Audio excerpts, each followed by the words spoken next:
Greetings, ladies and gents, and welcome to this latest narration in the web series Accidentally Adopted. If you're new to the series, there is a playlist listed down below in the description, and as always, I hope that you enjoy. Part 4, Chapter 1, Mission Start. Dear Diary, I'm just trying not to scream, making sure that the littles don't panic is hard. A lot of them are already distraught. It involved a lot of hugging, and a lot of assurances that the grown-ups will bring the oif back. I can't help but wonder if they can, but at the same time, I know Daddy and Greg will keep their word. It's strange. Yeg took what Sneaky said to heart, and has been trying to project confidence and distract everyone who hasn't already broken down into tears. He's doing a good job, and a movie marathon was a good call. It gives the upset kids a chance to slip out and find me. It's strange to see all the grown-ups going armed all of the time. Even Mom is wearing a pistol. I don't know. I feel something was lost on that station, something I can't describe, but it hurts that it's gone. When Daddy, Uncle Yim, and Greg came back, he was so cold, so mechanical. There's this feel around Greg and the other men too, but more so with Greg, a dark feeling. I want my brothers back. Log 6,001.0.12. Personal, Captain Yomdril. I'm furious. I'm so furious I can hardly think. Void, take this entire station. Station security has just barely managed to do something useful by allowing us to view the security footage of the kidnapping. The Crin's antennae were drooping with fatigue, and her carapace was dull from a lack of grooming. But whatever they were doing, it wasn't getting my son back. Busy with all kinds of crimes, since the influx of people had caused the criminal element to swell so much, so quickly that the station security was overwhelmed. As to that, the other star sailors were going about under arms. Nearly forgotten treaties and traditions had been evoked for the first time in decades, maybe centuries, and we are restoring order. Trade requires security in our persons and our property. Our way of life depends on trade and safe passage. If the local government is incapable of providing it, we'll do it ourselves. We knew who the perpetrator was, and roughly the level of the station where his last known residence is, but station security says the records on that level are spotty at best. Dereliction of duty. Well, we traveled to roughly the area he and the criminal gang he operates with are reputed to be. It was cramped, crowded, litter strewn and poorly maintained, the kind of place that has an infection left untreated too long, far too long, as the residents were eager to beg succor from anybody with even a passing resemblance to an authority. I come back to the ship to ask Trevdy to see what she could do about sending a team down this far. This was not well for them, to be forced to live with the dagger of crime in their backs, but well for our purpose. It was well because it made finding the criminal scum easier. Gregory took the lead. I was too furious to think straight, and I think that Yamdril was too. Gregory's fury had this cold focus to it. The very first thing we need to do is convince them that the leverage they have is necessary for them to stay alive, he explained with the calm of iced overseas. This will give us time to discover where they're keeping him, and to rescue him by making them too frightened to harm him. I could sense the barely contained violence as he questioned children whether they'd seen the reptile with shimmering blue scales and large eyes. The elderly, whether they'd seen the Star Sailor child being taken against his will. The beggars, whether they know where the gangsters like to brag about their misdeeds. I was happy to translate their answers for him. Most people didn't know very much, but bit by bit, we closed in on his lair. I'd almost expected Greg to fly into an uncontrollable rage upon sight of the kidnappers, and if he could understand what he was saying, perhaps he would have. He was bragging about leaving my sister-in-law welted and bruised, and about dragging that brat away. He was openly flaunting his vileness. I told Gregory the generalities of it. Gregory handed me his rifle before he walked up behind him and said, "You must be such a great fighter, then." His voice was soft like the safeties clicking off mine and my brother's rifles. "He agrees with you. He says he's the best on the station," I translated. "The best on the station," he replied mockingly. "You must be a pretty big deal, a right and proper boss." He agrees again. He suggests you learn a little respect if you know what's good for you. "So teach me." He's confused. "Teach me respect, oh great fighter." The scum began to insult Gregory, and I didn't bother translating. He was already driving his fist into the criminal's midsection. He lifted the waste of biomass with a blow and let him crash to the floor to gasp for breath with his already large eyes bulging. I thought you were the best fighter on the station. Get up and show me. Gregory let him struggle to his feet, then easily stepped aside to avoid being raked by his claws. The kidnapper was sent sprawling to the floor, clutching his thigh where Gregory had driven his knee. Get up! Show me! He repeated, with a voice absolutely dripping with contempt. The gangers, 5 of them, looked like they were going to flee, so Yimdril and I leveled our rifles at them. He says he's going to rip your fingers off. The rest of you sit and watch. This is a lesson. Come and take them, Gregory said, and the worthless excuse of a man spun to go for a tail strike. Gregory caught it and gave it an almighty yank, first in one direction, then in the other. The criminal did not change direction with his tail. It's rare to see a Jakku detach their tail. And it was less impressive than seeing one being beaten about the head with the amputated appendage. After Gregory had beaten the filth down to the floor, he tossed the wiggling appendage aside and planted a knee between the shoulder blades and asked softly, Is a real fight just a little more difficult than beating a woman from behind and kidnapping a toddler? My implant just says that it's a string of profanity. You said something about ripping off. Oh, yes. There was a sickening crunch, a howl of pain, and Gregory tossed aside a clawed finger, saying, 7 left. Answer the question. He screamed his answer, and I translated. He says, yes, it was more difficult. Where is the boy? He claims ignorance. The scum screamed, and Gregory said, 6. Now he's saying he took Yovdril to the planetary shuttle, handed him over to one of the gang's bosses. What shuttle? He claims ignorance again. Another gut-wrenching crunch, another yowling of agony. A company shuttle, shuttles by Green, probably a pun that works in the local language. See? Now that wasn't so difficult, was it? The criminal just sobbed into the ground until Gregory reminded him politely. 5. He began scrabbling against the floor, smearing blood from the ruined stumps of his fingers, and I translated what came through his desperate cries. He says no, it wasn't so hard. He's begging you to let him go. Well, scumbag, since you were so hopeful, you get to live. Lucky you. But there's just one problem. Do you know what it is? He is begging you to please let him go. He won't be a problem. He is sorry. The rest, he's calling for his mother to come save him. Well, your poor mother raised a fool. See, the problem is that you touch my little brother. I need to make sure that you never do that again. His sobbing turned to desperate squeals. He's very insistent that he'll never kidnap anybody ever again. Greg grabbed one of the scrabbling forearms by the wrist and said, No, you won't. You'll be incapable of getting a grip. Then there was another howl of pain as Gregory ripped his thumb off. Then he repeated the process on the other side. Now, one more thing. That barrister who hired you. I want you to scuttle over to him and tell him that if even a braid is disheveled, I'll make him envy you. The rest of you tell all your friends what you've learned, Yimdril snarled. Dear Hero Loggery, the bad guys are easy to hide from. They think I'm hiding in one spot. That is how you get caught. There were other kids in a room with a latch on the outside of the door. I let them out, and we went out of the building. There are nice people outside helping us hide from the bad guys. They do not like the bad guys because they steal from them and hurt them lots.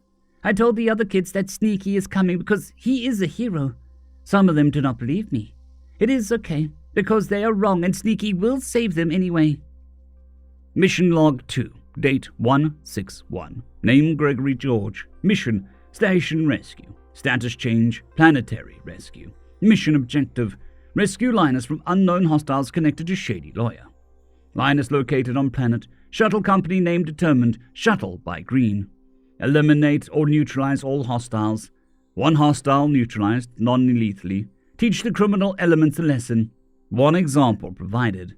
Mission parameters. Minimize collateral casualties. Minimize collateral property damage. Evade detection by station security. Minimize station damage. Protect allies. Potential action plan. Build squad of 2 fire teams. Place Props and Uncle as fire team leaders. Interrogate shuttle company and get landing location. Question locals for information on gang. Locate location where Linus is being held. Assess possible exfiltration options. Observations irrelevant to mission. Hostile neutralized was GEF. GEF CQC, capabilities low, preliminary. GEF integrated into criminal gang with multiple species. This indicates societal integration. Hostile contact, unlikely. End of chapter. Part 4, Chapter 2, The Search. Log 6,001.0.13. Personal, Captain Yormdrol. It took Trevdy several hours to obtain information from the shuttle company. It helped when she ordered the remaining men of the ship to come and back her up. It was well, though, since it took us several hours to return to the ship. Gregory ran all the men through the same basic accuracy tests in the armory, and made 2 teams of 4, myself at the head of one and Yormdrol at the head of the other. Then he ordered us to get some sleep. I found it difficult, but I understand his reasoning. By rights, I should be the one giving orders, but he's in his element. He knows what to do better than me. In fact, if it was up to me, it would have been... I'm just so furious I can't even think. We took the shuttle down to the planet, to the city, and went directly to the bad part of town, as some might call it. Gregory immediately took a position on top of a tall building. He ordered me to take my team, Sordran, Benton, and Provdrol, to a cluster of likely gangers, a block south, and Yemdrol's team Pandrol, Quandrum, and Rondok, to another 3 blocks to the east. We had to rely on our visors to know what he meant, as we're not used to planetary navigation. The equipment is uncomfortable, but it lets Gregory show us things through his scope, or Yemdrol and I do the same through our cameras. The gangers knew little. They heard about how Starsailors were taking charge of the station, and were eager to demonstrate that their criminal activities were limited to caffeine powder dealing and petty theft, and to beg us not to discipline them. The stories that have reached the planet have been blown out of proportion, but this is well for us. Fear shall keep the scum cooperative. I noticed that we were circling the neighborhood, tightening and tightening, and Gregory's scope view often shut off and was completely changed when it returned. He was directing us to groups of gangers clothed alike after a 3rd position change. The hostility was increasing. Their fear returned when one of them drew a weapon and suddenly was missing his head. Gregory's scope view shut down shortly after. The plasma bolt streaked through the group, and when it returned, I saw he had moved to a slightly different position. By the end of the day, we had settled on a derelict apartment building with a high concentration of light-dressed thugs clustered about the entrances. Gregory ordered us to mostly abandon buildings across the street that offered a good view of several of its entrances from multiple locations. We had a short conference. There is a high degree of likeliness that Linus is being held in that structure. The unaffiliated locals are afraid of this gang, Quindrum offered. A frontal assault is likely to incur collateral casualties, Gregory agreed. I would prefer to avoid hurting civilians, but my nephew is the priority. Agreed. His safety is the only thing restraining us, though, and the counterpoint to that is that they know they can threaten him to a point to gain time, I mused. He's safe for the moment. Any criminal seeing what I did to Googly Eyes would be apprehensive about what I'd do without restraint. There are multiple species in this gang. The Googly Eyes, the Clickety-Clacks, the Fuzzy People, others. It looks like the Feather People aren't a part of the gang and are mistreated by them. Recent immigration, Renton offered. Vulnerable to extortion and recruitment. Yet nobody's joined up. It is unknown whether this is useful data. They have a strong culture around hard work and respect for the laws. Joining a gang would destroy a person's family relationships. Saldron explained. I didn't know my pilot was interested in other cultures. Strange, what jumps out at you? They may be willing to share information if they recognize you as authorities by the treaties like the stationers did. The building is large. It may take several hours to clear and search. It takes as long as it takes. Linus is getting rescued, hostiles are getting eliminated or neutralized. Then the teaching happens. Teaching? Rondok asked. They shall learn what happens when someone touches my family. I will teach them. Break up into teams of 2 and surround the building. Get some food, get some sleep in shifts. Keep eyes on all the entrances. I'll be on overwatch from this building. But keep in mind that I can't cover all angles, and I'll be catching some sleep too. Observe and log any activity. Alert if you see Linus or any other kidnapped victims. We obeyed. Dear Diary, Mom has been coordinating with the magistrate and other ships all day.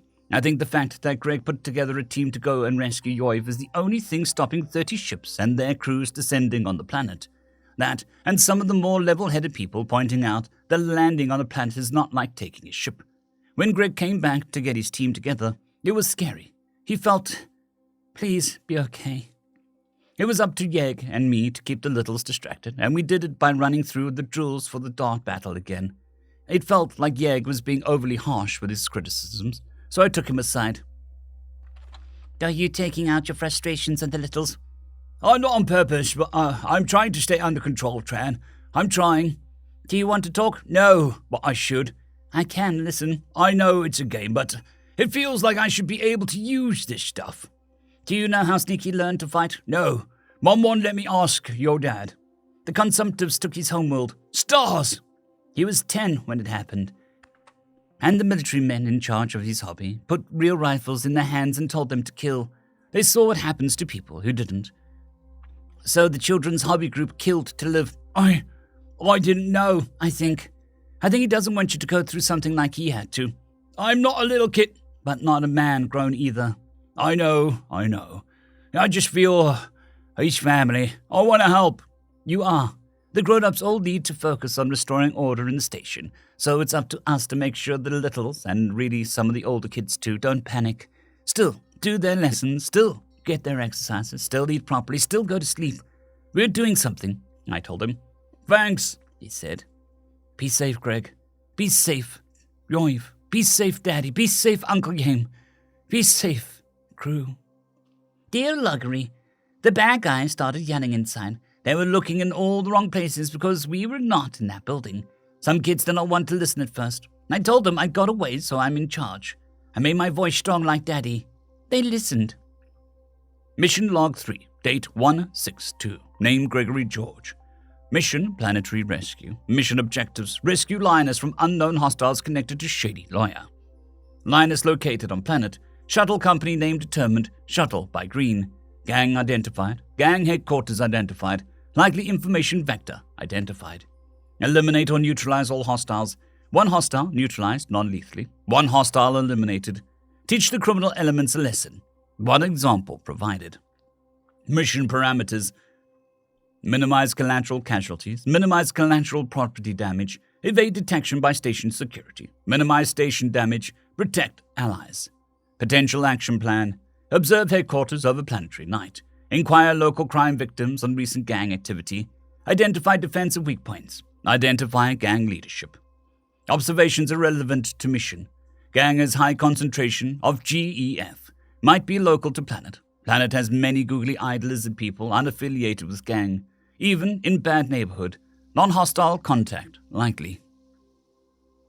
End of chapter. Part 4, Chapter 3, Intel. Dear Diary, the station is starting to go back to normal. I mean, like, as normal as a station where the grown-ups are go armed whenever they leave the ship gets. I get the feeling that this kidnapping isn't just about the trial of a stupid vet who forgot how to be ethical. Maybe the criminals knew that the Wee Sing is a prosperous trader. It would make sense. Most people would pay anything to get family back. But we don't do that. We pay back kind with kind, words with words, goods with goods. It's hard to believe that someone would test that. But then again, it's been a while since the Star Sailors invoked our rights around here. I told Mom about my suspicions, and she said that she's been feeling similarly. But without any evidence to go on, we can't do anything about suspecting. She did say that the criminals haven't sent a ransom demand, which is concerning since obviously trying to extort testimony in a trial postponed until the kidnapped victim is returned won't work. I don't want to think about what that could mean, except maybe Yoiv escaped? If they gave him a chance to slip away, he'd have taken it. I'm going with escaped. That means Greg can punish the scum. I decided to go through Daddy's personal logs to see if he wrote anything that we can use up here, but he's not synced up with the ship. That makes sense. It's probably something Sneaky thought of. I saw what the poachers put him through, and I realized that the vet had been using images from the police reports in the association test. I think he wanted to make Greg get violent on purpose. I don't know why. That The paper is deeply scored with the following: "Void-sucking piece of rot can go sit in a decompressing airlock. Now I'm asking Daddy to teach me how to use a gun, so if I ever see that Jakku, I can shoot him." Speaking of, a Jakku ship docked. She's an absolute hunk of junk, and the crew says that her crew seemed disappointed with Star Sailors being armed on station. Weird. Most Jakku are friendly. Maybe they're smugglers or something lame. Log 6,001.0.14. Personal, Captain Yomdrol. The criminal gang seems to be mostly Jakku. Strange. They have very few criminal organizations, let alone in their own nation, as the hegemony is not very tolerant of law-breaking. One of the reasons I chose to sail these stars. It is irrelevant. The night passed without incident, and we took Gregory's advice and slept in shifts. This was well, because when dawn broke, we were tired but not exhausted. We gathered once more to hear the observations of the other duos and Gregory himself. Nobody saw very much use, unless the fact that the gangers seemed to be agitated for some reason can be made useful. "I noticed several small people with scales that have very bright colors. Are they juveniles?" Gregory asked after hearing the scant information. "Yes," Sotrin explained. "Their scales dull when they fully mature. They recruit young. Filthy criminals corrupting the youth." "Giving me weak links," Gregory whispered to a tundra breeze. "It shouldn't be too much trouble to capture one." "Do not underestimate kids with guns. I should know." "Yes, sir." "Don't sir me. I'm not an officer," Gregory almost said as if by rote. "Do we still inquire with the feather people about recent activity?" "Yes. Full teams only. Do not break line of sight with your team. Do not go out of contact with me and or your team leaders. Keep your heads on a swivel." "Yes, sir," the crewman said. "Don't sir me. I'm not an officer." "Actually," Yemdril said, "you're leading an away team. That makes you a lieutenant at least." Greg looked nonplussed. "Just don't make a habit of it. No saluting on mission. It's how you get killed." "Yes, sir. Can you get a secure line to the ship?" "Yes," I answered. "But it can be detected." "We'll have to risk it. Find out if the kidnappers have made any demands." I did as I was instructed, and relayed that no attempts at contact had been made. Gregory looked pensive, and an expression that looked like an aborted smile crept across his face. "Linus followed his training and got away. We will need to confirm this, but if it's true, then we can exfiltrate him and start teaching." We broke into the same two teams and went out into the streets. The Corvians were more than happy to answer our questions, but they didn't know anything specifically about Yoftrol. They did know that there was a ransoming operation centered in that building, so there would be more innocent children inside. They also told us that the gang has a general disregard for property, meaning that all property was their property, and that it has become a rite of passage of sorts to have initiates beat one of their elders, likely to desensitize them to committing acts of brutality. Most interestingly, a large number of low-level gangers have suddenly fallen ill, or had urgent family business to attend to on the other side of the continent. I suspect that they have a case of liking their fingers attached. "Go into that alley," Gregory suddenly said. "Laugh loudly. Say something about an easy arrest." I did so, and my teammates caught on. There was the sound of a group of people trying to flee stealthily, and only succeeding at one of those things. Unfortunately for them, they fled directly into Gregory's field of fire. 6 plasma bolts later, and suddenly the underaged ganger was all alone, surrounded by 6 corpses with smoldering stumps where their heads used to be, and 8 angry Star Sailors. He did not surrender easily, or rather he attempted to stab Aquindrum when he reached out to restrain the boy. Yamdrol disarmed him without too much trouble. "You're alive for a reason," I repeated to him, and he quietened down as terror came over him. This was well, because he did not struggle further, and we got him to our base camp without further incident. "Do you have an implant?" Gregory asked with his arms casually draped across his rifle. The boy licked his eyes nervously and asked if Greg was going to eat his fingers. I translated for him. "Answer the question." "He says he does." Good. "What were you doing with those dead gangers?" "He says he was learning how to get ahead." "Do they seem like they got ahead to you?" The boy just shook his head, and Gregory continued, "I guess they wouldn't. Do you know why we're here?" "He says that we're here for the sailor kid." "Very good. Where is he?" "He says that Yoftrol is missing." "Explain." "He says that he disappeared and all the bosses are panicked since nothing is stopping you from coming to eat them." "Eat? I don't imagine scum would taste very good. Do you want to stay alive, kid?" "He's begging you to believe him." Here's how you stay alive. You run away from the gang. You go home to your mommy and stay there for a few days. The boy stopped his distressed cries and calmed himself just enough to scuttle away, before breaking out into a sprint in a decidedly non-ganger direction. Dear Hero Loggery, there was a bad guys dying today. Somebody shot their heads off. It is sneaky. I told the other kids. They are all too scared to go outside. I do not want to leave them alone. The nice people said that somebody saw Star Sailors. Daddy and Sneaky came to save us. Mission Log 4.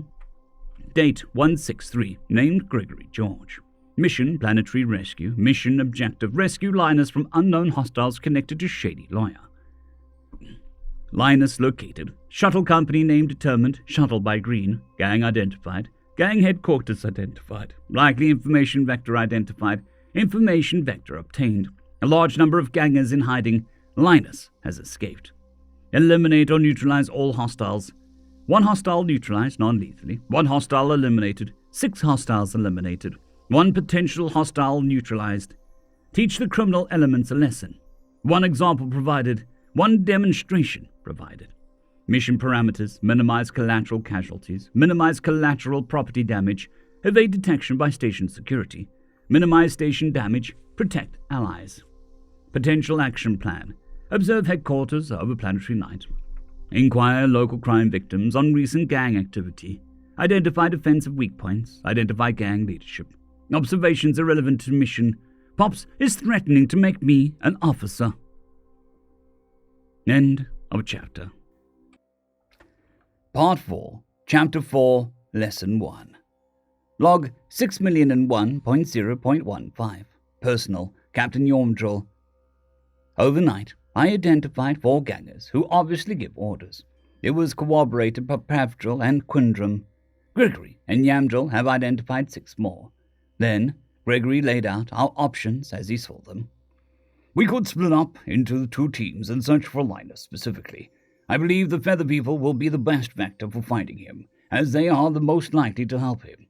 It might also be a good idea to capture another one of their child fighters and scare him or her back home to Mommy. This may give us an opportunity to confirm observed leaders and their ranks within the organization. Another option is to allow Linus to fend for himself while we dismantle the gang.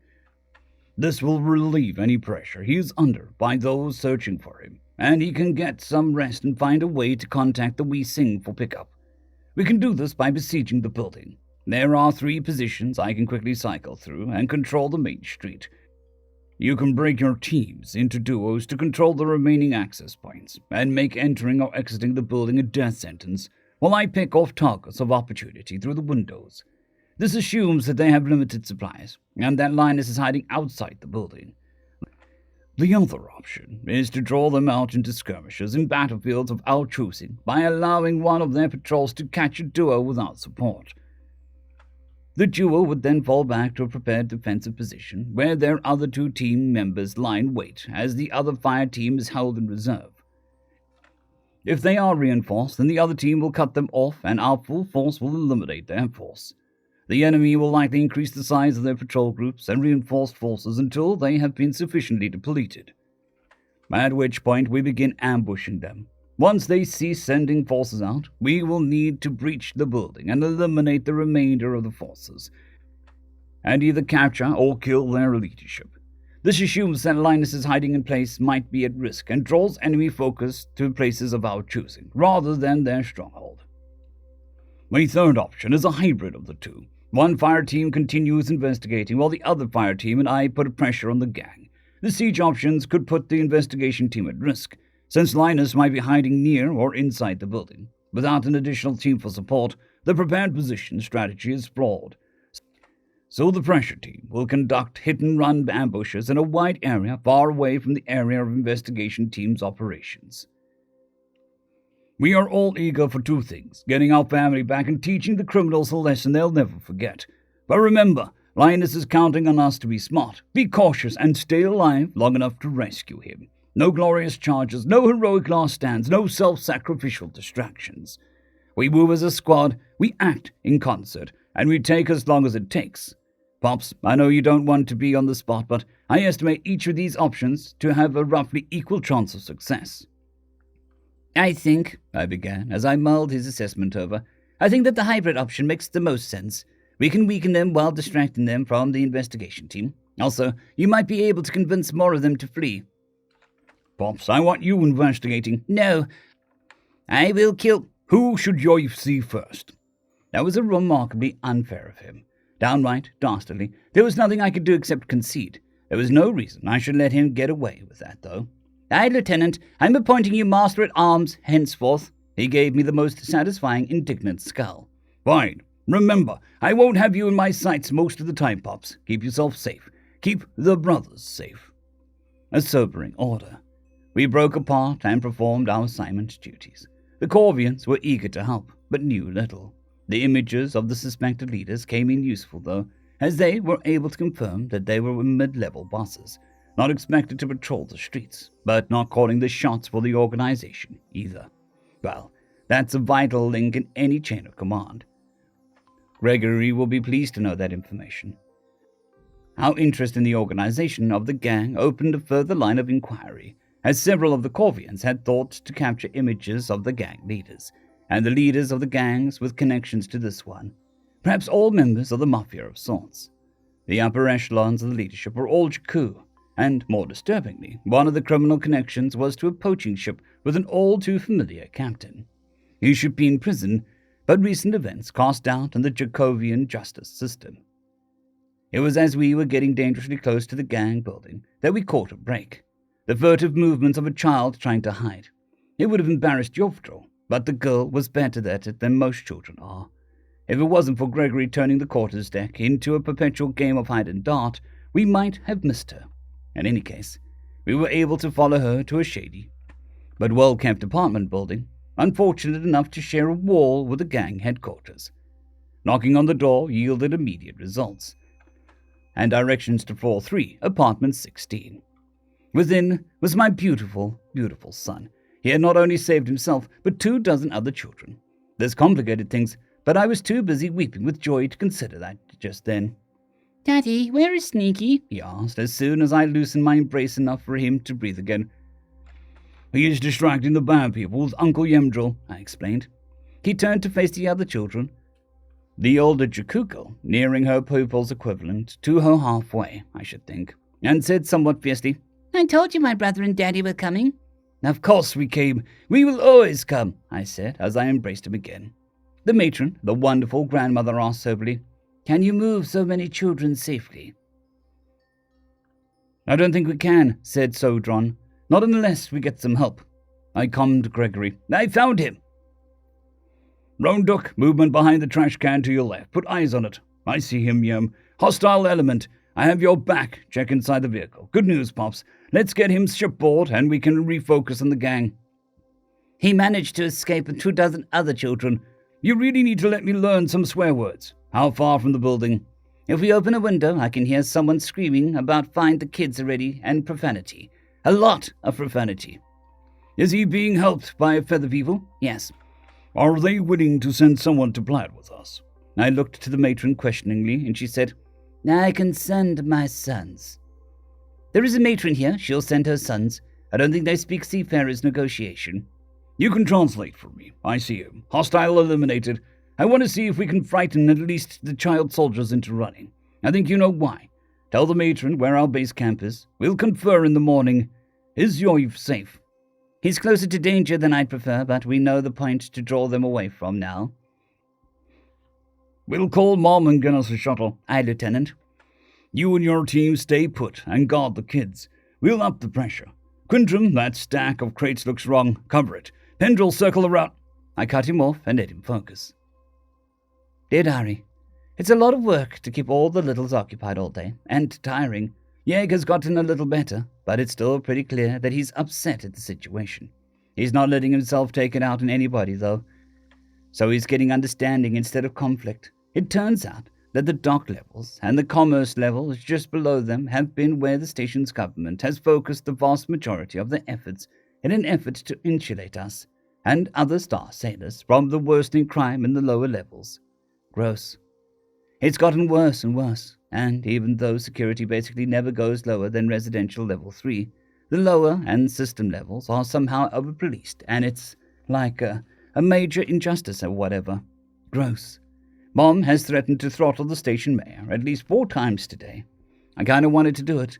Like, you can't just ignore people getting robbed or beaten or kidnapped or even killed because it makes the super rich people who think that they know best uncomfortable to see the number of arrests go up. Just because they're not rich doesn't mean that you can just let the criminals hurt them all the time. It's wrong. I checked the feed from the embarkation docks and I saw something. I can't leave the shipper. The littles need me. The remainder of the page is occupied by a bipedal reptile with large eyes and a very distinct scar down its face.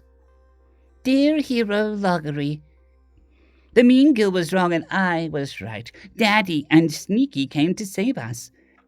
They will save all of us because they are heroes. Daddy says I'm a hero for getting away. Daddy and Sneaky need to make a plan so that we can get home. It will work. Mission Log 4, date 163, named Gregory George. Mission, Planetary Rescue. Mission Objectives, rescue Linus from unknown hostiles connected to a shady lawyer. Linus located on planet. Shuttle company name determined. Shuttle by green. Gang identified. Gang headquarters identified. Likely information vector identified. Information vector obtained. Large number of gangers in hiding. Linus has escaped. Linus secured. Linus has rescued other kidnapped victims. Exfiltrate Linus and other kidnapped victims. Eliminate or neutralize all hostiles. 1 hostile neutralized non-lethally. 1 hostile eliminated. 6 hostiles eliminated. 1 potential hostile neutralized. 8 hostiles eliminated. 9 hostiles neutralized. 3 potential hostiles neutralized. Teach the criminal elements a lesson. 1 example provided. 1 demonstration provided. 3 demonstrations provided. 9 examples provided. Mission parameters. Minimize collateral casualties. Minimize collateral property damage. Evade detection by station security. Minimize station damage. Protect allies. Potential action plan. Confer with matron representatives. Establish escape vector for Linus and other children. Apply pressure in direction opposing the escape vector. Exfiltrate Linus and other victims through use of the shuttle from Mom. Observations irrelevant to mission. Crow boys are very friendly, have strong social bonds and completely reject criminal gang. They talk with what weird clicking noise crows and ravens make. Glad as feck that I am with the Beavers family. Pops made me an officer. Jerk. Caffeine powder is an illicit drug. Might make the tea better. End of chapter. Part 4, Chapter 5, Extraction. Dear Diary, I come control and got the info on the Jakku ship. I got its last 4 ports of call, which were months ago. Its registered route, which is innocuous and probably false, and her name, the Great Catch, an ominous name. I managed to get her model, a Wyvera class freighter. I got the specs for her class and started looking for a way to track her. It's pretty complicated, so I got Rugi to look it over. She thinks that maybe we can get a general idea of her hyperspace trajectory by tracking their drive's ripples in hyperspace. She also ran a scan on the Great Catch and found her armaments were out of specs, but that's not unusual, such an old ship. The harpoon launchers were unusual. We sent the info up to Mom, and she warned the other ships about the Great Catch and her crew. In other news, since Bren and Pav are planet-side, they couldn't continue the plan. But Bren and I decided that we probably don't want to make the next steps on the station. Station Zinzin might be annoyingly bureaucratic, but at least it doesn't have a giant ganger underbelly. Probably. I asked Bren to poke around their forums to see if she can figure out if the crime population is as bad there, but we'll probably have to wait for the hands to get back to help with the equipment shopping. I still think that having our own manufacturing capacity will improve sales by keeping the product consistent, and getting materials is far simpler than setting up a logistical chain to keep ourselves in stock. The littles are getting calmed down, especially since we spread the news that Yoiv managed to get away from the gangers on his own. The idea that we can help ourselves out of danger has made this whole thing a lot less scary to them. Well, to me too. I'll admit that much. I really need Daddy to teach me how to shoot. I'm old enough. Maybe I'll have Sneaky teach me about Overwatch too. Maybe I could have protected Yoiv if I knew what I was doing. Mom is coordinating 2 shuttles from some passenger liners to go pick him and the other kidnapped children up. and they're sending Sneaky some reinforcements while they're at it. But since he didn't pick them, I don't know if he wants them. They can cover the escape at least. Log 6,001.0.15. Personal, Captain Yongdril. When I returned to our base camp, Gregory was staring intently in the middle distance through his visor. I guessed that he was studying the representation of the building and the surrounding area. "What's our timescale on the shuttle?" he asked without looking up. "They'll be landing in 2 hours, maybe 3. 3 ship shuttles from the passenger liner," I explained as the others slipped in behind me. "Any sign of our feathered friends?" "I saw 2 men trying to be nonchalant about walking this way. It's probably them." "Link up with my display." "Yes, sir." When I linked up with his visor, I saw what he saw, and I saw that I had guessed correctly, at least in part.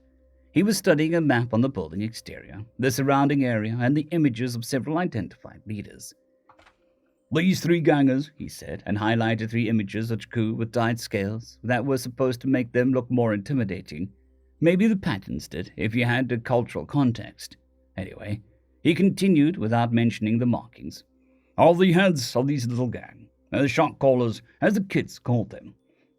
These 20 are sort of lieutenants. They report directly to the shot callers and have distinct spheres of operation.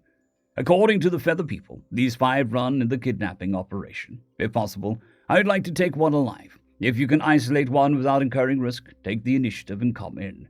Otherwise, these are priority targets for elimination. The shot callers are unlikely to show themselves during this operation, but losing some lieutenants will disrupt their chain of command." "Oh good, you're here." "You started without us," one of the middle-aged Corvian men rasped at him. "He's upset at being left out." "This information is irrelevant to your mission. Can you link into my visor display?" Again, Gregory did not look up from his work, and simply continued speaking once he saw the 2 add-ons. "You need to know that the rendezvous point for the extraction team is here, 6 blocks to the west. The most dangerous part will be the immediate breakaway from the hiding place. But these alleys should provide sufficient concealment if you break the kids into groups of 5 to 8, with 3 or 4 guards for each group. Do you and yours have any experience with weapons?" "Little, but enough to not shoot what we don't want to." "It'll have to be enough. With any luck, you'll just need to look intimidating. We have some captured pistols, shockers, and 1 or 2 chemical propellant rifles. Take what you need. We're good with our equipment. Do you understand your part of the mission?" "Yes." The younger of the 2 clicked out, clearly disconcerted by something so adorable laying out a tactical situation like a military man. I translated for Gregory, which is either agitated or confused them. Gregory had noticed the shift, so he said, "No implant, not allowed by my old job. Haven't decided whether to get one for this job yet.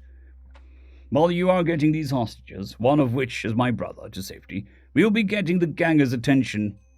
They were mollified but still felt the need to ask. "How?" I was content to let them stew in it, but Gregory was looking at me expectantly, so I translated the question. "By teaching them to fear the open sky. Now, these are the possible team leaders of sorts. I have them classed as sort of non-commissioned officers. Well, that's probably not the best analogy. I'm not super experienced with gangs, so I'm going off anti-pirate tactics. The elimination or neutralization of one of these guys will most likely cause the street-level gangers to break and run. This is preferable. Whenever possible, target or designate a team leader and allow the team to retreat if broken. We will find another patrol to ambush. This will grow the threat we pose in the mind of the gangers, especially if you can keep from being spotted too often. Be wary of the juveniles. They'll not be hesitant to kill, not if their childhoods are violent ones. Get into position. There is a likely patrol on the far side of the building about a block out in 10 minutes. I want to hit it and start drawing their attention to the southeast." "Yes, sir," we said quickly, and our guests looked disconcerted. "I am trusting you with my son," I said to the other. "Do not give me cause to regret this trust." The ambush went perfectly. Gregory opened it up by putting a plasma bolt through an ankle and flash boiled the fluid and then relieved the scum of a limb. As he lay in the street screaming in pain, the rest of us chose our targets amongst the remaining 24 and opened fire. In less than half a minute, Gregory had decapitated the group both figuratively and literally, at least in the case of the team leader and 3 others. Every ganger we shot was another criminal who wouldn't threaten my son's escape. I knew I was taking lives to protect the hostages. I knew that men met their ends because of my choices. The 4 that ran away got to live. The 3 I shot should have run too. I see another large patrol group 2 blocks south, moving westward, Gregory said. Let's get into position ahead of them. We'll open up with 1 salvo, and the rest of you will reposition further east. Hopefully they will report that we retreated and encourage reinforcements in that direction. We obeyed. The second ambush went as well as the first. I ended a further 2 lives in that ambush, where, as Gregory left 4 alive on the ground, missing arms and legs, while the remainder of the reinforcements fled. We repositioned further to the south and waited for another group to return for the wounded. It took them several long minutes to manage it, and longer for a small group of them to wander into Gregory's line of fire, which he used to dismember another ganger and reveal his position, which just so happened to lead the rest of the group into our fields of fire. I killed or maimed at least a dozen men. I am not looking forward to when I can let my heart open to the fact. Gregory is still focused, still cold. He speaks and moves under a tremendous strain of combat with such a comfortable ease. I feel just a little heartache creeping through as I recall how he said he gets to know nightmares when he's on Overwatch. We are in his hands, and he has every confidence that he can keep us safe.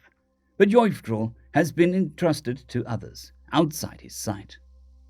It all went to void when the shuttle team came to warn us that another shuttle was standing something like 3 blocks to the north of them. The video shared of their visors showed that the very same criminal that had tormented my adoptive son was riding a ground vehicle towards the gang headquarters. If we move now, we might be able to get that void sucker, Yemdril darkly suggested. Negative. Keeping enemy forces occupied takes priority. Hostile eliminated. Have movement behind to your left. Hostile eliminated. He might have had a lead on getting you back in contact with your people, I reminded him. Hostile neutralized, he said, and I could hear him struggling to control his breathing. Then, in a voice like a polar breeze, he said, Negative. Yoiv takes priority. You are also my people. I could see relief wash over his face after the 4th ambush when Trevdy called to tell us that all of the hostages were aboard the shuttle and they had left the planet. The news was tempered with the bitter report that the poacher had already left off planet. Dear hero Loggery, Sneaky and Daddy's plan worked. The nice people made sneaky teams with us to get away while the bad people weren't looking. They were not very sneaky. They kept stooping over and darting from shadow to shadow. They did not look to see where the pure bad people were looking. It was okay, because the bad people were all going on the other way. I rode a shuttle from a different ship. They moved people instead of cargo like us. It sounds fun. Mission Log 4, date 136. Name Gregory George. Mission, Planetary Rescue. Mission Objective, rescue Linus from unknown hostiles connected to Shady Lawyer. Linus located on planet. Shuttle company name determined, shuttle by green. Gang identified. Gang headquarters identified. Likely information vector identified. Information vector obtained. Large number of gangers in hiding. Linus has escaped. Linus secure. Linus has rescued other kidnapped victims. Exfiltrate Linus and other kidnapped victims. Linus and hostages rescued. Objective complete. Eliminate or neutralize all hostiles. 1 hostile neutralized non-lethally. 1 hostile eliminated. 6 hostiles eliminated. 1 potential hostile neutralized. 8 hostiles eliminated. 9 hostiles eliminated. 3 potential hostiles neutralized. 53 hostiles eliminated. 8 hostiles neutralized. Teach criminal elements a lesson. 1 example provided. 1 demonstration provided. 3 demonstrations provided. 9 examples provided. 5 demonstrations provided. 8 examples provided.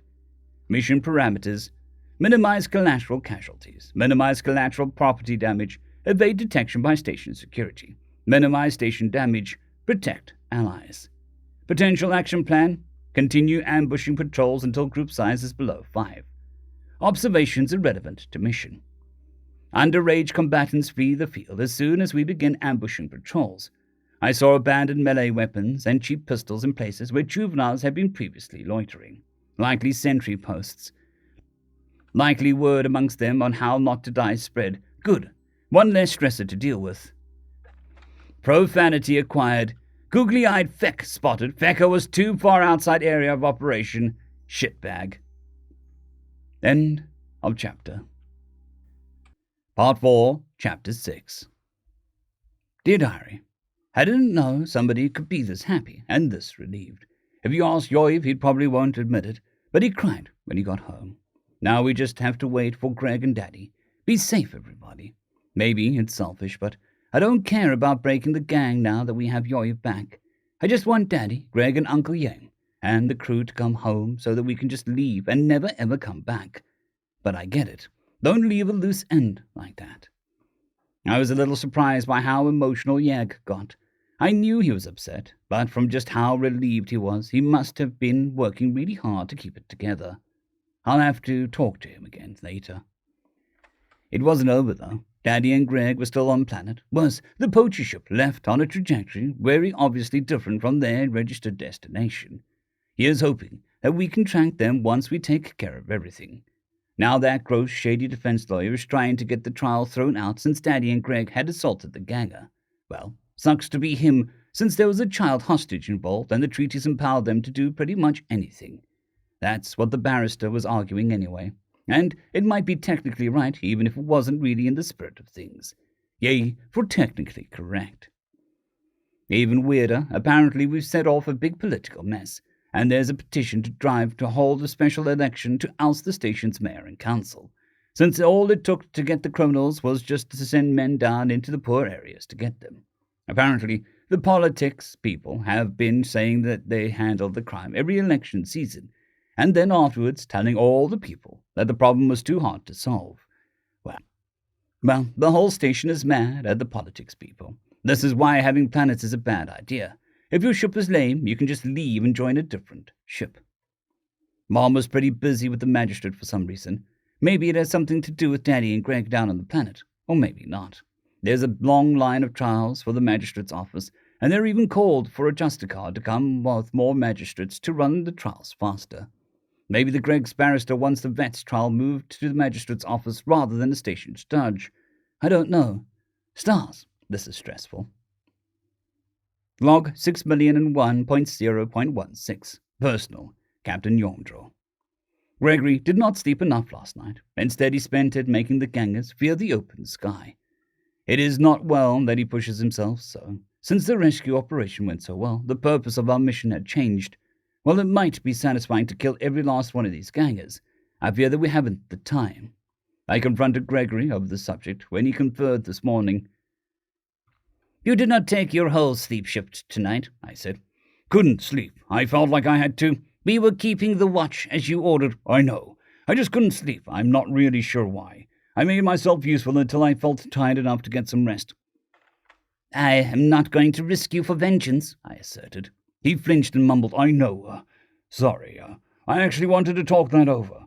By now I think your rage is cool. I could park myself on these rooftops and hunt the gang down one by one until every last one is dead. But I don't think that's acceptable to you. He looked around and saw the answers on our faces. I thought so. Therefore the goal should be the elimination of the gang as a force, rather than the elimination of its members. Agreed, the rest of us murmured, as he paused for a breath. Right, so that's something that we can do, and possibly quick. Are other ships willing to send reinforcements? It would take Yevdril a few hours to coordinate that. Ask her to see what you can do. In the meantime, we should ease off the pressure a bit. Maybe ambush at most 3 of these large patrols. Hopefully this will embolden them into thinking that we're winning, and that they'll commit further forces to the streets. I want at least 8 more 4-man teams to form 2 squads. You guys have been doing well enough, but you're not really equipped for this. Do you think the squads could support each other to be as effective as our team?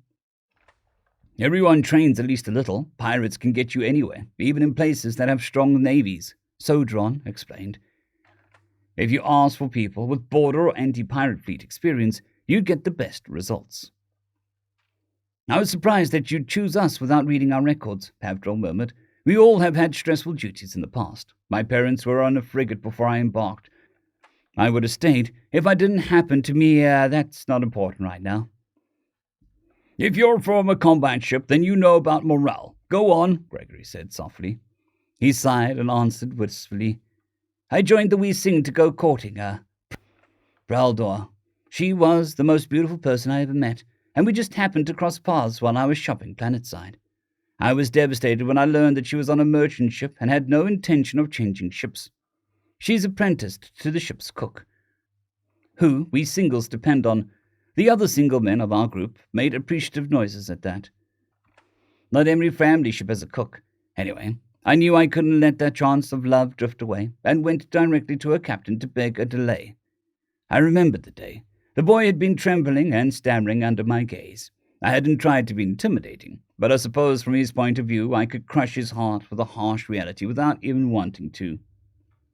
Obviously he agreed, and I embarked to join as a hand. Not that I intend on staying as such. I've been learning some engineering, and Praldua just gets more and more beautiful, he finished with a big shining grin across his face. Engineering. You've been plotting to sell plush toys of me. I'd better get a cut, Gregory said, with the barest hint of his usual humor.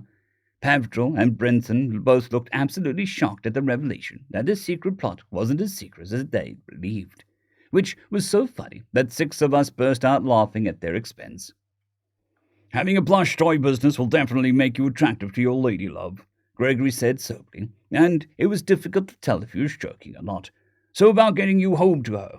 Today's objective is to deliver a message to the gangers. A literal message. Not, the figurative one that we've been sending.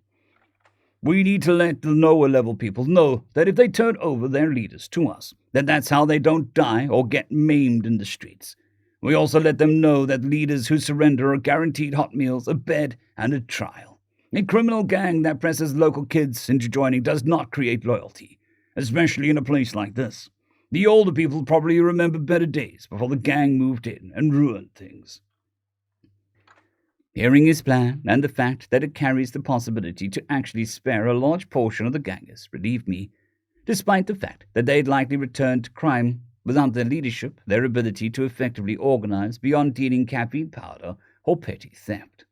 The locals would be in a much better position to deal with that level of crime than this massive organization kidnapping people for ransom and smuggling prescribed goods. As to that, we could try to take a couple gangers alive by the end of the day, I suggested. Yeah, that's what I was thinking. I don't want to broadcast anything without a major assault force backing up a position. Right now, our main advantage is that they can't pin us down. Let's not give that away. Yes, sir. Once again, he scowled at the honorific, which I admit was satisfying.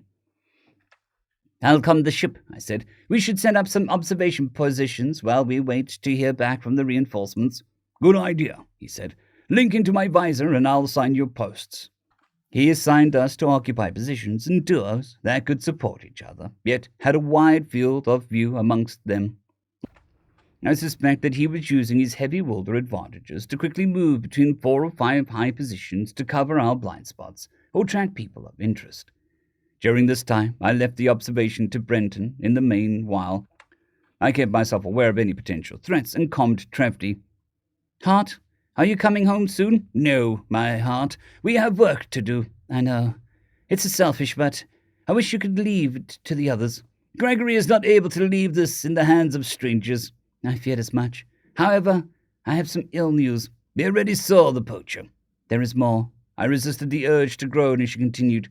Your daughter has read your logs without permission. I noticed that she is my daughter now. Of course, she is my daughter when all is well. She knows about the poacher, and she identified his ship. They came and left. Rungi thinks that she can track their wake, but I suspect it'll dissipate before we can get a chance. There may be a connection with the kidnapping ring, so all hope is not lost. However, we wish to ask for reinforcements. It is no longer too risky to bring a larger force to crush the scum. They know that the hostage they had over us has been rescued already. We know he is safe at home. Gregory wants at minimum 32 men organized into 2 squadrons of 4-man teams each. I do not know whether an officer should oversee the squadron or not. More might be acceptable so long as the organization is maintained. This will take some time. There are stipulations. Gregory wants only those that have previous experience in combat. Anything further? No, my heart. Please let us know how soon the reinforcements can be assembled. Stay safe. Likewise. I've refocused on observations.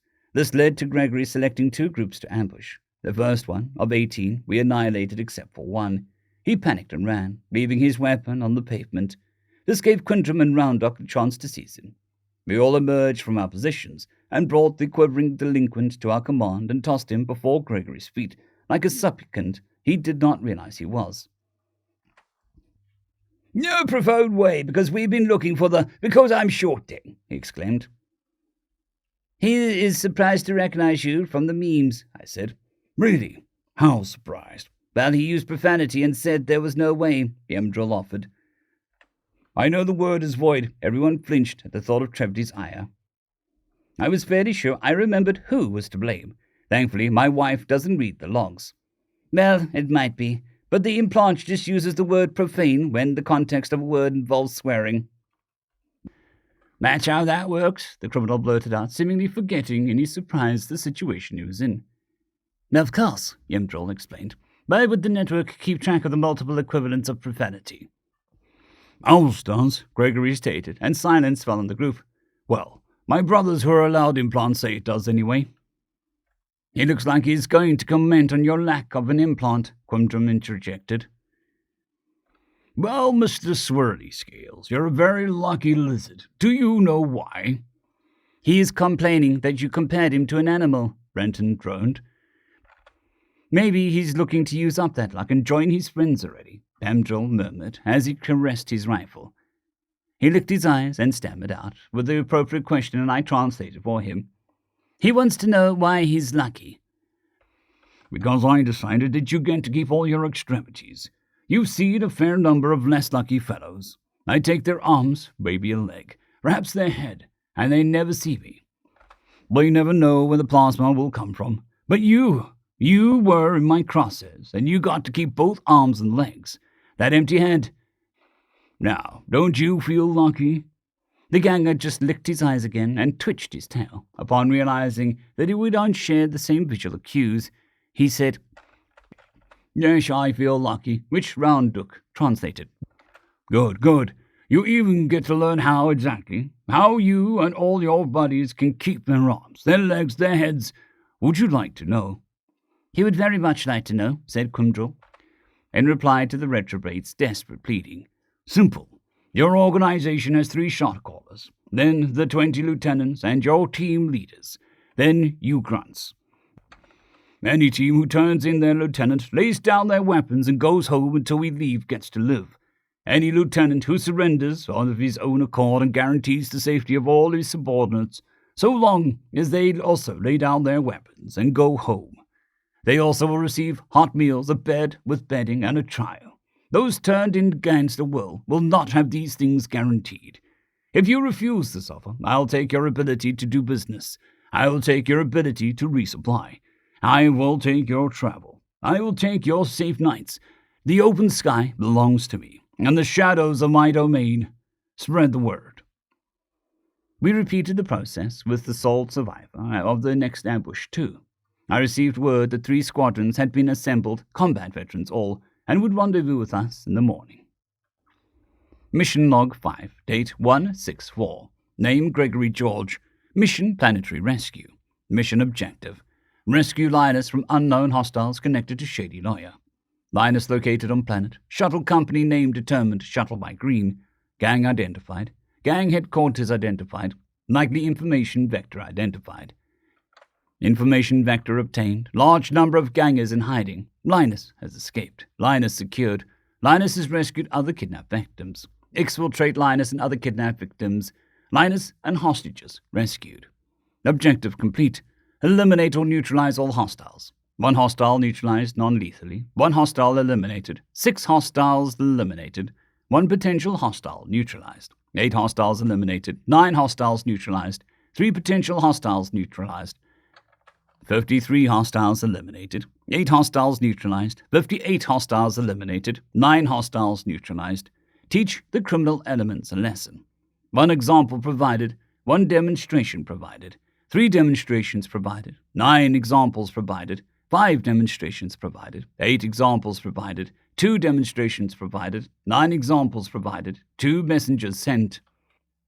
Mission parameters: minimize collateral casualties, minimize collateral property damage, evade detection by station security, Minimize station damage. Protect allies. Potential action plan. Confer with reinforcements and assess capabilities. Continue eliminating patrols. Eliminate targets of opportunity.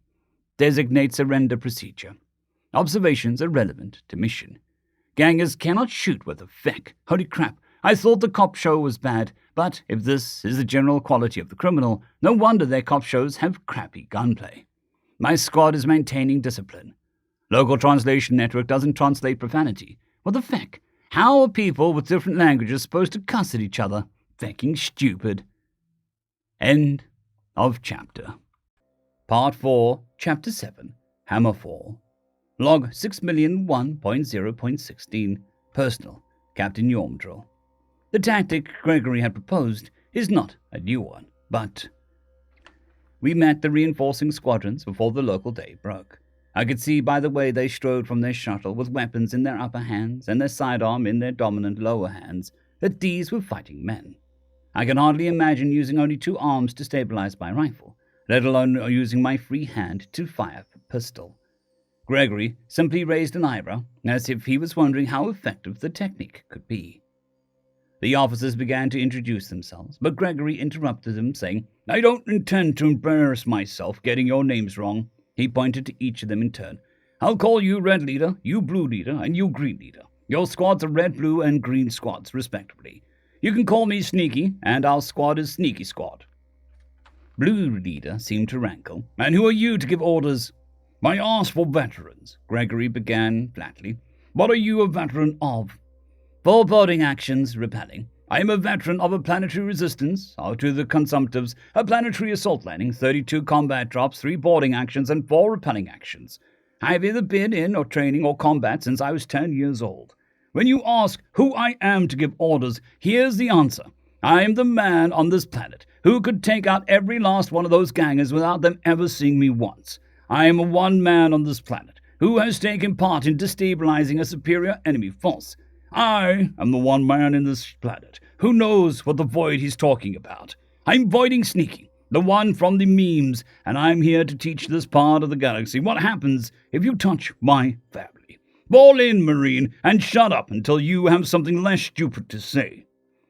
So calm was his tirade that it unsettled Blue Leader, who simply shifted his feet while Green Leader asked, "Are you some kind of sniper?" which Gregory answered by nodding. So he followed up, "With the plasma caster?" "It wouldn't be my first choice. Low projectile velocity, very obvious when firing, low penetration. We can do the work, though." "We do not have many snipers outside of the anti-pirate fleets, and this force is ad hoc. We could probably get you a magnetic accelerator, though. Our Master-at-Arms keeps a very well-stocked armory." "Please, see if you can arrange, but I don't want to wait around for it. Like I said, I can do the work." Red Leader interjected, "This as well. We also wish to get the work done. It is clear that you have the most relevant experience. Yours is the command." "Wonderful. Okay.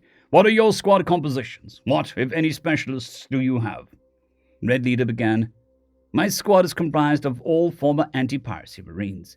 We don't have any planetary experience, but the city is not too different from the stations that we've boarded. I can command it either as an assault force, flank support, or fire support." Green Leader followed. "My men have repelled multiple boarding actions, and we don't have experience fighting in such open areas. However, we have a high degree of accuracy since our ship drills regularly. I felt a little chagrined at that, as so few of us passed Gregory's test to join his rescue mission due to how lax I was and am at firearms training."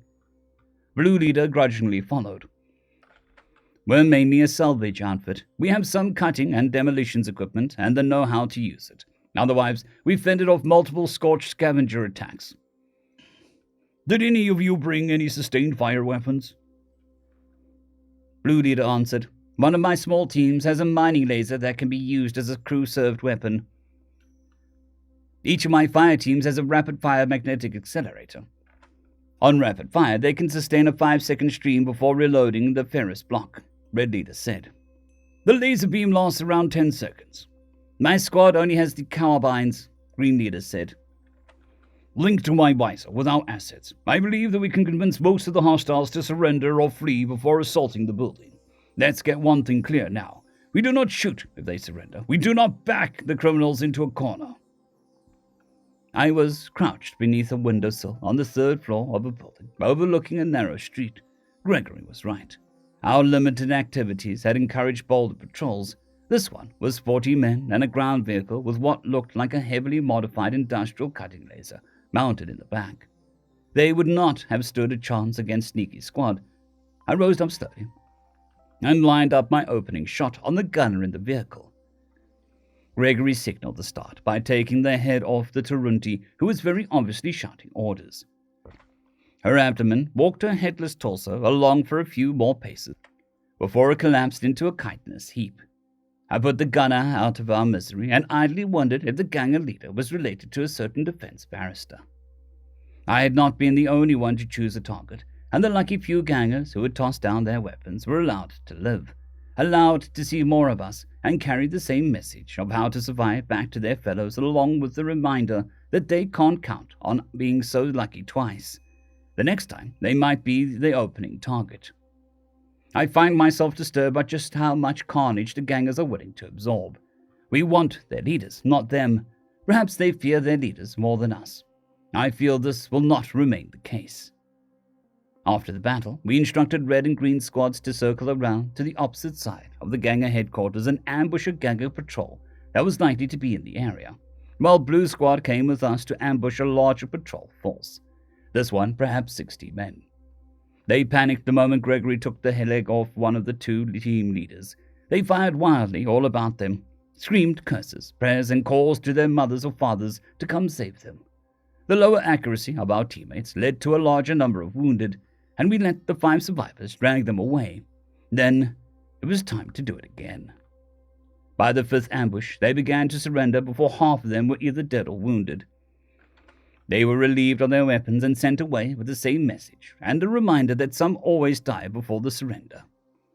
We were preparing our 10th ambush of a very large force. It looked to be over 100, but we saw they had one of their number in bonds and were carrying their weapons by the barrels, with either the stocks or grips towards the sky. I recognized one of the lieutenants. "Lay down your arms," Gregory announced, with the help of some speakers placed for the purpose. They did so. "Now march forward until I say stop. Stop. Place your hands on your heads and kneel, except for the 4 of you holding that void sucker. Good. Now wait there." Gregory ordered Blue Squad to cover us, and we came out into the open to receive our prisoner. "He wants to know why we're doing this," Quindrum translated. "Because you touch my family, you get to help teach a lesson," Gregory said before wiping the top of his foot into the side of the officer's knee, sending him sprawling to the ground. "And the lesson is to never do that. The rest of you, walk forward slowly. If I see you with weapons, you won't see me. You will just die." The massive surrender was a balm to my soul. I had begun to fear that annihilation was the only option. "Instruct the shuttle that his cell is to have no mattress or blankets. He is to be fed bread and water until time can be made for his judgment," Gregory ordered, while the retreating gangers were still in earshot. It was unfortunate that the other team did not have such an event. Their 4 ambushes had gone much the same way as our previous ones. "Dear Diary, things are starting to look a little better. Mum says that the gangers on the planet have started surrendering instead of fighting, so that's good.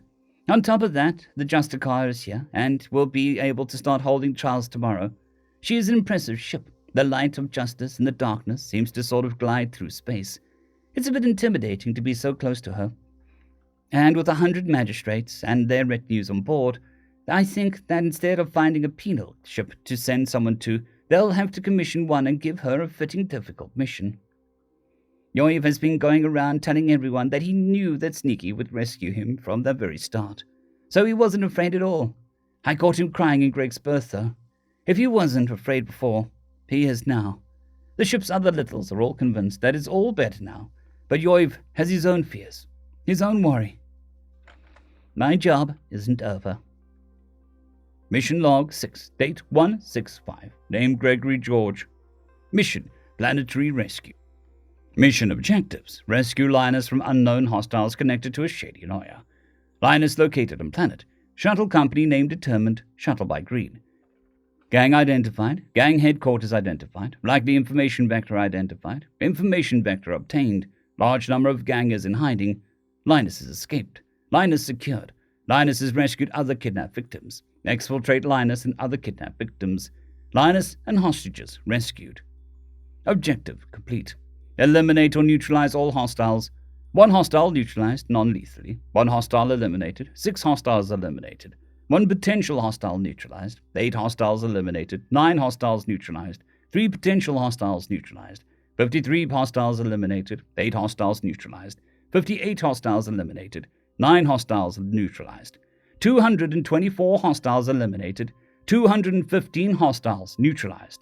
1 lieutenant captured. Teach the criminal element a lesson. 1 example provided. 1 demonstration provided. 3 demonstrations provided. 9 examples provided. 5 demonstrations provided. 8 examples provided. 2 demonstrations provided. 9 examples provided. 2 messengers sent. 13 demonstrations provided. 55 examples provided. 24 messengers sent. 1 responsible party acquired. Mission parameters. Minimize collateral casualties. Minimize collateral property damage. Evade detection by station security.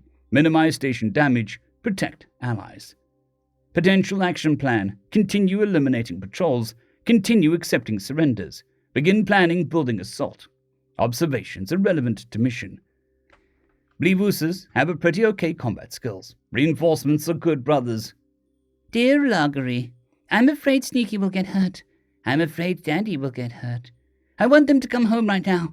Tran says that he is making sure that no other kids get left behind. Sneaky and Daddy are heroes. I want them home. End of chapter. Part 4, Chapter 8, Collapse. Dear Diary, I was right. They are getting a whole new penal ship to deal with how many convicts are being made. The current mayor is trying to get us to turn over the convicts to the Jacovian justice system. The people got even more mad about that. Something about hurting kids makes them not true Jaku in the first place, and not deserving protection. Protection from what? It's not like we're going to space the pickpockets or muggers. Just a few months of hard work and an unpleasant task for them. Only murderers and kidnappers have to worry about their lives, and not even the mayor isn't talking about those conflicts. The penal ship will be here in a week, and hopefully we'll be gone by then. Did this gang really think that we'd just do what they wanted after they attacked us like that? Don't they read history? Like, come on, how dumb can you get? Interestingly, now that Dr. Doofus has a proper barrister, he's begging to enter a guilty plea. He's practically begging to talk to somebody with authority to go after the poachers. Turns out that he had a gang connections, but not the kind that make him more guilty. One of the kids rescued was apparently the heir to his clan, and there are a lot of them on station, happy to have the freedom to talk up to the authorities now. I can't imagine what it must have been like for him to live with that kind of threat over him all the time, and no power to deal with it. So that makes our lives a whole lot simpler. It's gross that they'd let it get this bad. They couldn't even join a better ship, so long as the gangers had their clan heir. Daddy come back this morning, and you've talked to him.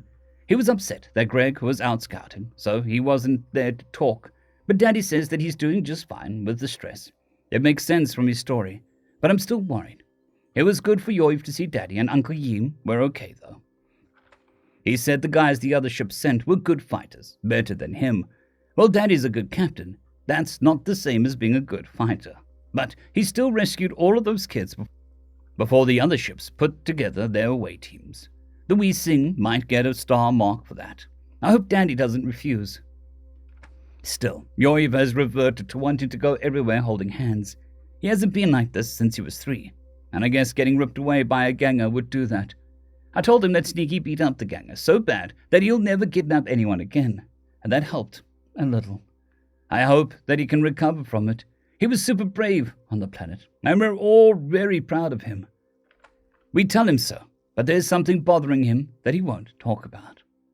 The good news is that the gangers are surrendering in droves and droves, possibly because they hope to let all of the justice fall on their leaders, or maybe they don't like what it means to be in a real fight. Even pirates would have held out longer. Then again, Daddy says Sneaky thinks their tactics were dumb, so maybe they just didn't understand what they got themselves into. Tomorrow. Please, let everything go back to normal. Tomorrow. Log 6,001.0.17. Personal, Captain Yormdrill. They broke.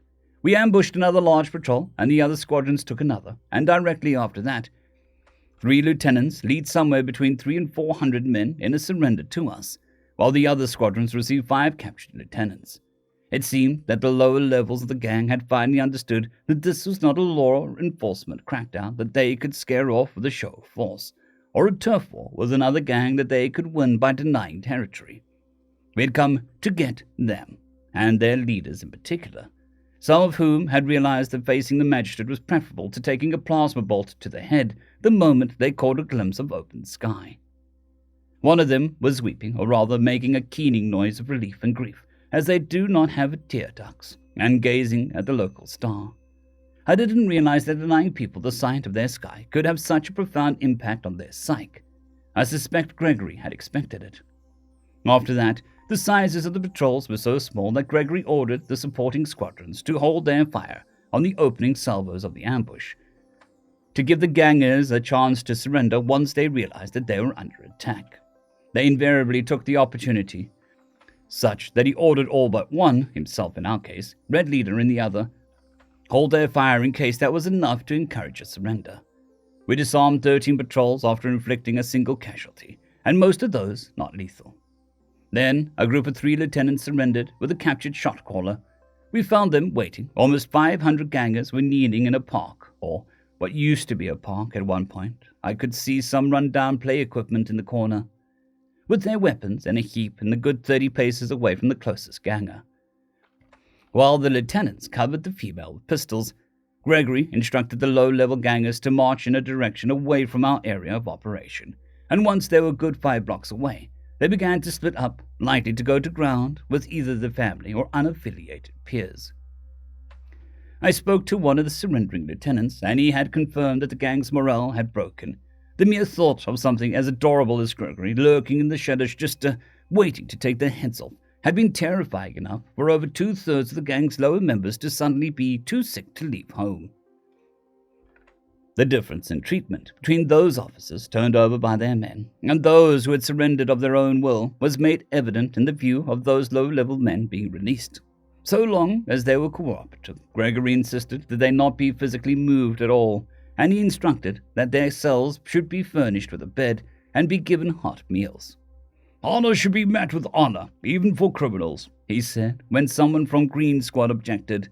Those who were turned over were treated with deliberate roughness, and Gregory took an opportunity to strike a few of them, which, with his strength, was likely very painful. The surrounding officers were more than willing to provide images taken from inside the building, which we used to create an almost complete map, and information on where further hostages were being kept. It was well that we did not leave yet.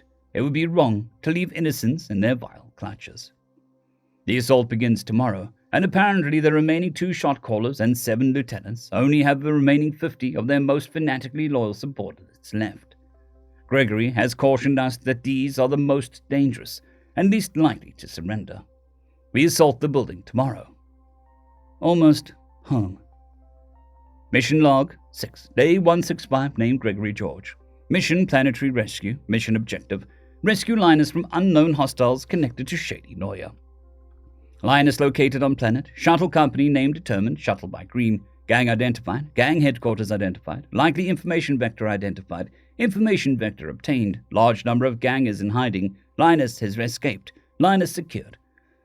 Linus has rescued other kidnapped victims. Exfiltrate Linus and other kidnapped victims. Linus and hostages rescued. Objective complete. Eliminate or neutralize all hostiles. 1 hostile neutralized non-lethally. 1 hostile eliminated. 6 hostiles eliminated. 1 potential hostile neutralized. 8 hostiles eliminated. 9 hostiles neutralized. 3 potential hostiles neutralized. 53 hostiles eliminated. 8 hostiles neutralized. 58 hostiles eliminated. 9 hostiles neutralized. 224 hostiles eliminated. 215 hostiles neutralized. 1 lieutenant captured. 43 hostiles eliminated. Lost count of neutralized hostiles. 12 lieutenants captured. 1 shot caller captured. Teach the criminal elements a lesson. 1 example provided. 1 demonstration provided. 3 demonstrations provided. 9 examples provided. 5 demonstrations provided. 8 examples provided. 2 demonstrations provided. 9 examples provided. 2 messengers sent. 13 demonstrations provided, 55 examples provided, 24 messengers sent, 1 responsible party acquired, mass surrenders have begun, 13 responsible parties acquired. Mission parameters: minimize collateral casualties, minimize collateral property damage, evade detection by station security, minimize station damage, protect allies. Potential action plan: it is time for an assault. Place green squad on the exits, fire team from blue squad attached to each of the fire teams from red squad. Breach at points in third floor, at shared walls in adjoining building. Sneaky squad will insert via roof entrance. We will confer and go over the plan before dawn. Observations irrelevant to mission. Green Leader is such a fecking cocktease. They have this sweet fecking magac that I could make this entire planet fecking tremble with. Crap is, their machinist isn't as good as Uncle. Feck. 1 more day. And it's time to go home. Jesus. Commanding a sustained battlement. I can hardly wait to see Linus again. It'll be nice just to fecking listen for a while. End of chapter. Part 4, Chapter 9. Mission Log 6, Date 165, Name Gregory George. Mission, Planetary Rescue. Mission Objective, Rescue Linus from unknown hostiles connected to a shady lawyer.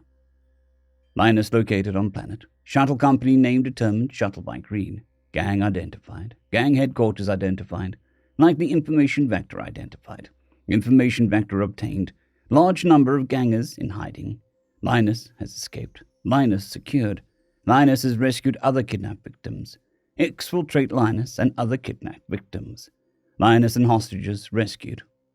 Objective complete. Eliminate or neutralize all hostiles. 1 hostile neutralized non-lethally.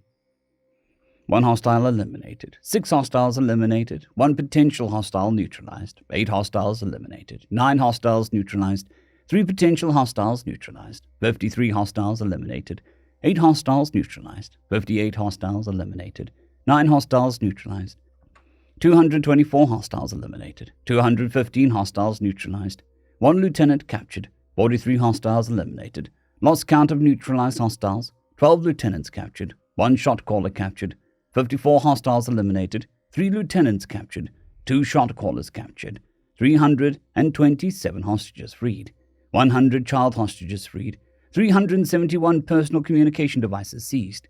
43 portable computers seized. 1 server rack seized. Objective complete. Teach the criminal elements a lesson. 1 example provided. 1 demonstration provided. 3 demonstrations provided. 9 examples provided. 5 demonstrations provided. 8 examples provided. 2 demonstrations provided. 9 examples provided. 2 messengers sent.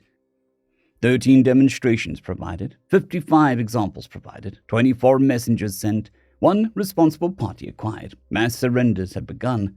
13 responsible parties acquired. 4 responsible parties eliminated. 5 responsible parties acquired. Mission parameters: minimize collateral casualties, minimize collateral property damage, evade detection by station security, minimize station damage, protect allies. Potential action plan: 1 loose end to tie up. Observations irrelevant to mission. This appears to be the main hub for a planetary mafia-type organization that had managed to just barely escape the notice of the Bleavuses, because they simply don't try to take ships in transit and gain most of their funds by kidnapping and drug dealing. I don't want to think about how the scum profited off the people who weren't ransomed or kept for leverage. Just one little thing to take care of on the station. There's this big-ass ship with a shit-ton of magistrates running trials, and apparently they're fucking shocked that the gang's already been crushed. Too slow, boys. Log 6,001.0.18. Personal, Captain Yordrell. It was over yesterday. The gangers just didn't know it yet. We conferred in the dark morning, and we learned Gregory's plan. Sneaky Squad would scale the building to enter through the roof and sneak into position. Then half the squadrons, made of a team from red and blue squadrons each, made new entrances in the shared walls into the 2 adjoining buildings at 4 separate points, and Green Squad covered the exits. The idea was to drive them downwards to the street where the terror was and away from the hostages. My brother and I took some demolition tools, and we began scaling the enemy building's final 4 floors from the top floor of the adjoining 10-story building. Gregory lamented having no aircraft to repel from. but a shuttle would have been far too noticeable. He slapped his own forehead and said, "The tools available are the tools available. We took away their sky, now let's take away their home." The lock on the roof access door was a pitiful thing. But then again, almost all locks are pitiful things to a portable plasma cutter. "Are you well to do this? Wouldn't you rather take a position to watch over us?" Quindram asked as the door swung open. Gregory signed, "From now on, sign only. We want to be undetected as long as possible. This is within my training and experience, and I cannot effectively cover you while you're inside the building." He nodded, and we filed into the door and flowed down the stairs like smoke. Room by room, we checked the empty 2 floors. Then, on the 13th floor, we found our first high-security door. It was in a hall with 15 such doors on each side, obviously meant for high priority, difficult to contain hostages. Yemdril and I went to work, and while the others stood watch. It had been a while since I had cause to thank my father for more than my raising, but for the skill I learned under him. This was a different kind of rescue than our tug did, but no less crucial. We instructed the hostages to make their way to the top floor and hide, as the buildings would soon become violent. Unsurprisingly, they were more cooperative than the doors had portended. The next floor down was a den of depravity. It had been remodeled to be split into 3 living quarters of disgusting opulence when compared to the surrounding decaying urban landscape. High-value textiles draped the walls. The floors were carpeted with rare animal fibers. What were probably valuable cultural artifacts or artwork on prominent display. The furniture was made from imported woods or precious metals, and all was covered in the evidence of a disturbing amount of caffeine and theobromine use, not to mention various implements, the uses of which I prefer not to speculate over, as well as many which were obviously for inflicting pain or holding beings of varying size or limb arrangements in place. The first 2 such quarters were empty. The first 2. Beings of various races were restrained in various uncomfortable positions and left to the cruel ministrations of machines.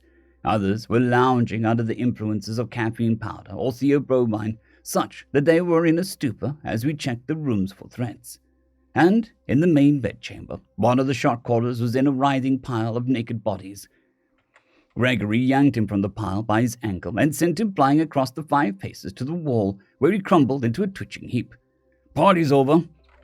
If you are prostitutes, take whatever and go to the top floor. If you're slaves, the same. If you're here for the thrill of it, just void and get the others out of those strange machines and scorch and get up to the top floor," Gregory said to the pile of carnal flesh flatly. "There's killing to do, and I don't want you in the way." The last bit had them motivated to don whatever scant coverings they had doffed before committing to whatever acts such people do in such situations. We put the wheezing commander in some of his own restraints for safekeeping and moved on. I found the entire experience remarkably disconcerting. I decided I didn't want to know whether the beings were there by choice. The next floor down was clearly another holding area. It was simply less secure. It was so riddled with open maintenance access hatches, the fact that the gangers thought that it was in any way secure was somewhat baffling. Perhaps, until now, simple terror has kept the majority of the captives in place. That, and the simple latches on the outside of the doors. Gregory signed for us to stay back in the stairwell, and immediately took advantage of the space between the ceiling and the next floor. He's rather heavy, but not terribly difficult to lift with his cooperation.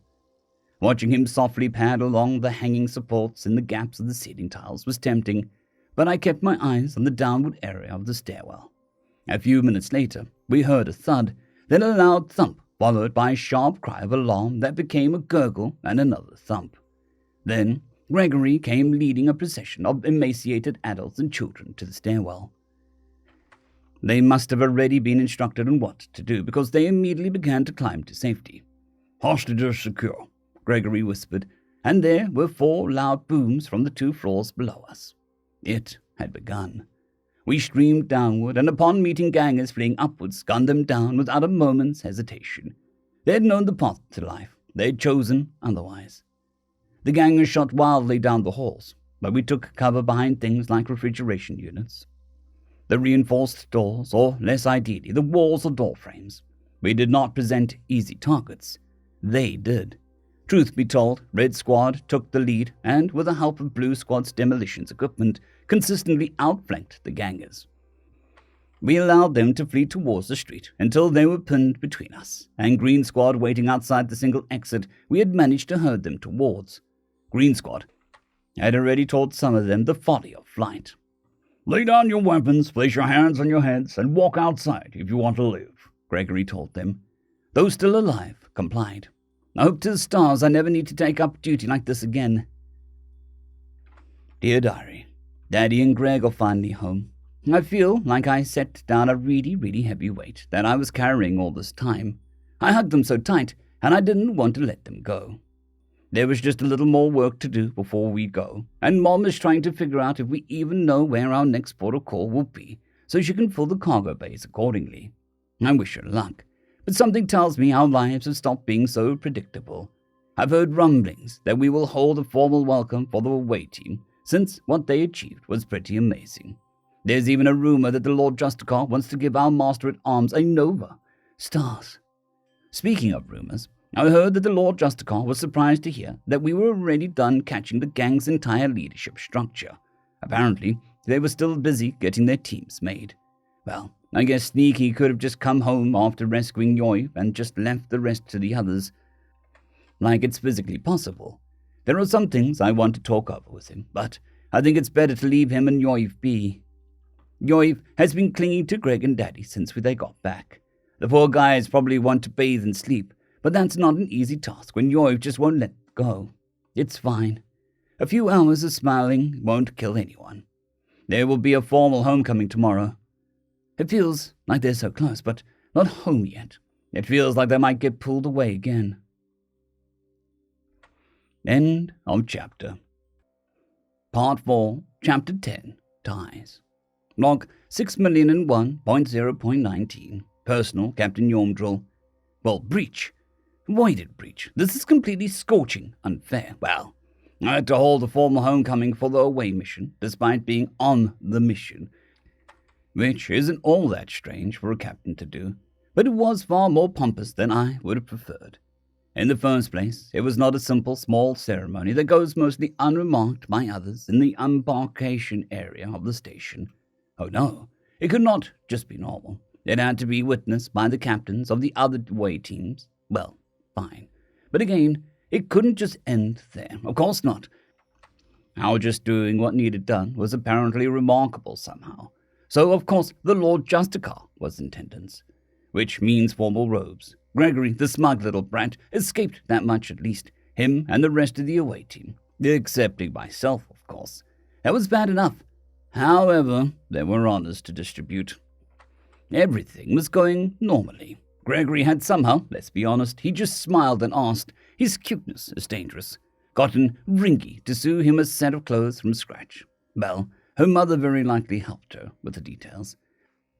A set of trousers and a jacket with a high collar, and a deep, nearly black blue, with gold piping to trim the stitching on the edges, and a single chevron stitched to his sleeve, with the points upwards and broken up by a wide white belt at his waist. The buttons were burnished metal, glistening silver in the steady light. He did not know our rituals or ceremonies, so he simply used his own.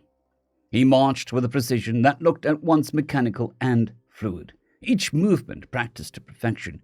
His eyes were fixed ahead as he led the parade down the embarkation area, the members of which attempted to glide behind their diminutive leader, and with an equal solemnity. He stopped at each of the airlocks, where the captains and crews were waiting to perform their own welcomes, and dismissed them with his version of a salute, which was to bring his right hand to his forehead such that the back of his hand was towards those he was saluting. And the words, "It was an honor to command. It was an honor to serve. Dismissed." They returned the salute and replied appropriately, "Yes, sir." It seems to me that Gregory's shadow flinched, though in truth he himself showed no outward sign of his thoughts. Then he was before me. He saluted me, and I returned the salute. I did not imitate his, but rather used our salute. "Captain, mission accomplished." "Aye, Lieutenant, welcome home," I said, according to the ceremony. However, the Lord Justicar chose that moment to descend upon us with awards and accolades. I just wanted to go inside and have a quiet meal with my family, but no. I apparently had to be saddled with honors to my ship and personnel. Gregory George of the House Drildy, you acted decisively in moment one of ours and yours was in danger to find and rescue him. Yet you went above and beyond this duty to rescue the children and other loved ones of the countless people in this nation. Your command suffered no fatalities and only minor injuries, in addition to not once endangering or causing collateral casualties to the local populace. For this reason, under my authority, I award you the away team command Nova. Gregory responded, not by declining the accolade, which would have been perfectly acceptable, as he is under no obligation to be burdened further, but by saying, "Honor to honor, blood to blood. I accept this recognition of duty done." He held a salute as the Lord Justicar pinned the medal to his chest. Then he dropped it and stood rigidly as the Justicar turned his eyes to me. Yom Drildy, your ship has contributed to the rescue of over 400 hostages in the clutches of foul pirates. Though by treaty you had the right, my ship, the Among the Stars we sing, had no duty to risk her crew and captain. For this reason, I award her Hell and Coursign a star mark for valorous crew aboard. He proclaimed to me, "The more star marks your hull has, the more likely your ship shall perish. I hope the wee Sing will forgive me." "By my house and line I accept this honor in the name of my ship and crew," I said. "Go return to your duties and your chosen course," the Lord Justicar intoned, and my crew filed into the quarters deck, where we received a somewhat more cheerful welcome. The cheer was deafening, and Yovdrol reattached himself to me on one side, and Gregory on the other. Gregory did manage to extricate himself from his grip for the feast, but I decided I wished to hold my son in my arms where he wouldn't be stolen away from me again. At some point, I stopped seeing him mingling with the crew, reassuring the children, laughing with friends, or just sitting against the wall with a pensive smile across his face. He didn't reappear for several hours, and nobody seemed to know where he'd been, likely seeking privacy. He said that we had some things to discuss, but later, and in the meantime he just wanted to enjoy being on the ship and listening. I think I can understand his desire. Did Harry? Well, things didn't exactly go back to normal. Well, I have my brothers and my daddy back, so that's good. Greg's quiet again. Not like silent, but quiet. He prefers to sign, but will speak if there are other person is confused. I'm worried about him. Hope it's not his broken inside again. If it is, I want to help. We had a talk, kind of. He said he'll be okay, that he's just trying to listen to the ship. He said that he likes how it sounds. Is it okay that he's so cute in the fancy clothes he asked for, even when he's so somber? Mission Log 7, date 167, name Gregory George. Mission, Planetary Rescue. Mission Objectives, rescue Linus from unknown hostiles connected to Shady Lawyer. Linus located on planet. Shuttle company name determined, shuttle by green. Gang identified. Gang headquarters identified. Likely information vector identified. Information vector obtained. Large number of gangers in hiding. Linus has escaped. Linus secured. Linus has rescued other kidnapped victims. Exfiltrate Linus and other kidnapped victims. Linus and hostages rescued. Objective complete. Eliminate or neutralize all hostiles. 1 hostile neutralized, non-lethally. 1 hostile eliminated, 6 hostiles eliminated. 1 potential hostile neutralized, 8 hostiles eliminated. 9 hostiles neutralized, 3 potential hostiles neutralized. 53 hostiles eliminated. 8 hostiles neutralized, 58 hostiles eliminated. 9 hostiles neutralized. 224 hostiles eliminated. 215 hostiles neutralized. 1 lieutenant captured. 43 hostiles eliminated. Lost count of neutralized hostiles. 12 lieutenants captured. 1 shot caller captured. 54 hostiles eliminated. 3 lieutenants captured. 2 shot callers captured. 327 hostages freed. 100 child hostages freed. 371 personal communication devices seized, 43 portable computers seized, 1 server rack seized. Objective complete. Teach the criminal element a lesson.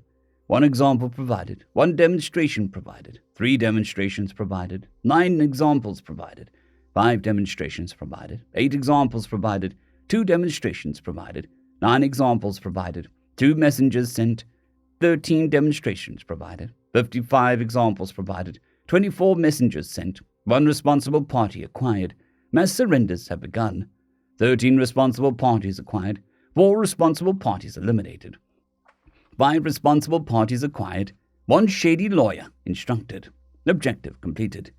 Mission parameters: minimize collateral casualties, 0 collateral casualties. Minimize collateral property damage, 4 damaged civilian apartments. Evade detection by station security, unnecessary. Minimize station damage, station undamaged. Protect allies, 0 allied casualties. Mission complete. Dear Loggery, Daddy and Sneaky are home. Sneaky had to go take care of one more thing on the station. He got a medal because he is a hero. He says that he is not a hero, but that's what heroes say. End of chapter. Part 4, Chapter 10.5, The Loose End. In the turmoil of the recent takedown of a mafia, the station didn't exactly have a day or night, but nonetheless there was something aboard that went bump in the darkness. The station had more experience with this creature, both in kind and particular, than any other station in the known galaxy. This was by virtue of the simple fact that the creature had visited this particular station before, once, for about 4 hours. That was a memorable visit for the more affluent residents, and had sparked an online debate about whether keeping exotic pets should be allowed, since the bipedal mammal had shattered a one-way window in a fit of rage, or in a desperate bid to escape an abusive test, depending on who you asked. In any case, the vet was culpable, except according to the trolls, only pretending to be stupid. And the actually stupid, and the real question was what exactly he was guilty of. The debate only became more intense when it was revealed that the Star Satyrs had discovered that their pet was actually a sapient being and not a simple animal. Things got even more interesting in the station's debate scene, and even on the planet it orbited, when a video of a bipedal mammal with red fur on its head and face dragging a quackal child out of a game of dart combat by her ear for cheating. The being stood a head shorter than the 8-year-old child, yet the conversation with her father went equally viral. The kindly gentleman asked why the adorable referee wasn't playing with the other children. It responded in a somewhat discordantly deep voice that it would be unfair for a grown man and combat veteran to completely stomp on the stationette children. When the man asked the little guy why he was dressed like a kid, "Because I'm short," became a very popular meme, along with "Down with the tolls." Even still, what the station had largely come to think of as an adorable little representative of a race of adorable little pre-FTL primitives was going bump in the shadows of the neglected lower levels. The fact that the cutie had been a major part of the recent rescue of nearly 1,000 hostages from a major mafia family hadn't really sunk into the public perception of the creature. It had already been going bump for nearly a week, hundreds laid in morgues as mute testimony to its wrath. Lieutenant Gregory George, of the Among the Star Tides We Sing, didn't know or care about the public's perception of him. Not as he picked his way through the stationers who largely had been left to a gentle mercies of the Mafia Station branch. Those who noticed him at all had to resist the urge to pat his head, which was at a convenient height for most of them to do so, and even still they made no attempt to hide their delight at the sight of him. If they knew his dark purpose, perhaps his fluid grace would be unsettling rather than the cutest damn thing ever. Or perhaps not. After all, many humans find seals cute despite what they do to penguins. Pling, click, zan, click, tick. Did not share the public's perception of the creature striding inexorably closer to him. No pling, click, zan, clack, tick had good reason to know just how dead the disturbingly adorable Greg was, and equally good reason to believe that he would be targeted by Greg next. a tactic that had worked on literally everyone else, a simple, safe, effective way to get the inferiors to fall in line. So his bosses had told him. Inferiors. The inferior mammal had put all three of his bosses in barely warm enough boxes without even a cushion to lounge on, and were made to subsist on nutri-blocks and water until their magistrates can hold trials. The Star Satyrs are trying them as pirate officers who had ordered an attack on one of their children.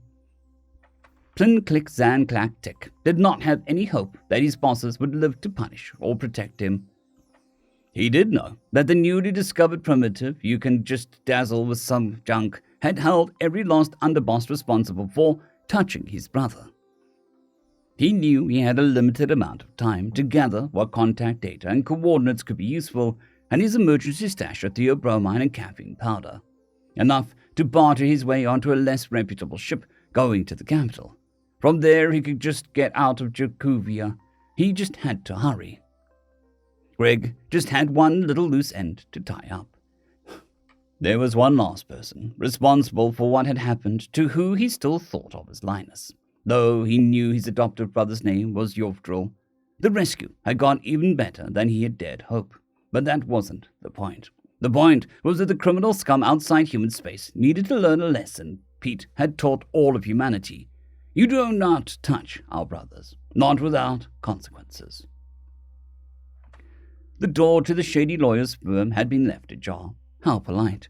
Greg found the horrifying amalgamation of horse-sized spider centaur scuttling about his office in a frantic fury, tossing data chips into an open suitcase on his desk alongside some plastic bags of white powder. "Going somewhere?" Greg asked softly, as seafarers' negotiation was a soft language. Even still, Plin-Click-Zan-Clack-Tick webbed himself. "Go on," Greg said softly as a breeze amongst headstones. "Get the translator." Plin-Click-Zan-Clack-Tick suddenly regretted not buying a gun before the Star Satyrs had established martial law. With the burgeoning hope for talking his way out of the situation, he fumbled around his desk drawers until he found the external translator, a nearly obsolete device. But some of his gang of clients couldn't afford implants. "I'm sure that we can come to an Do you know the rules of command?" "I'm sorry?" "The first rule of command is pretty well known, so I thought you might have heard of it. It's never give an order that will not be obeyed. By the way, What does that have to do with... the less well-known second rule is credit and blame rise to the commander. And I want you to understand before we begin. But I'm not military. You issued orders. The orders were obeyed. You would have accepted the accolades from your bosses, so why do you now shirk the blame from me? You don't... The trembling quadrupedal arachnid stammered in terror. Good. Now you know. This is because you touched my little brother. The good news is, not a single hair on his braid was out of place, so you get to keep well. The trouble with someone like you could lose 2 arms and still not be permanently disabled. So you get to keep ability to function in your profession, at a minimum. Let's go over your options. Options?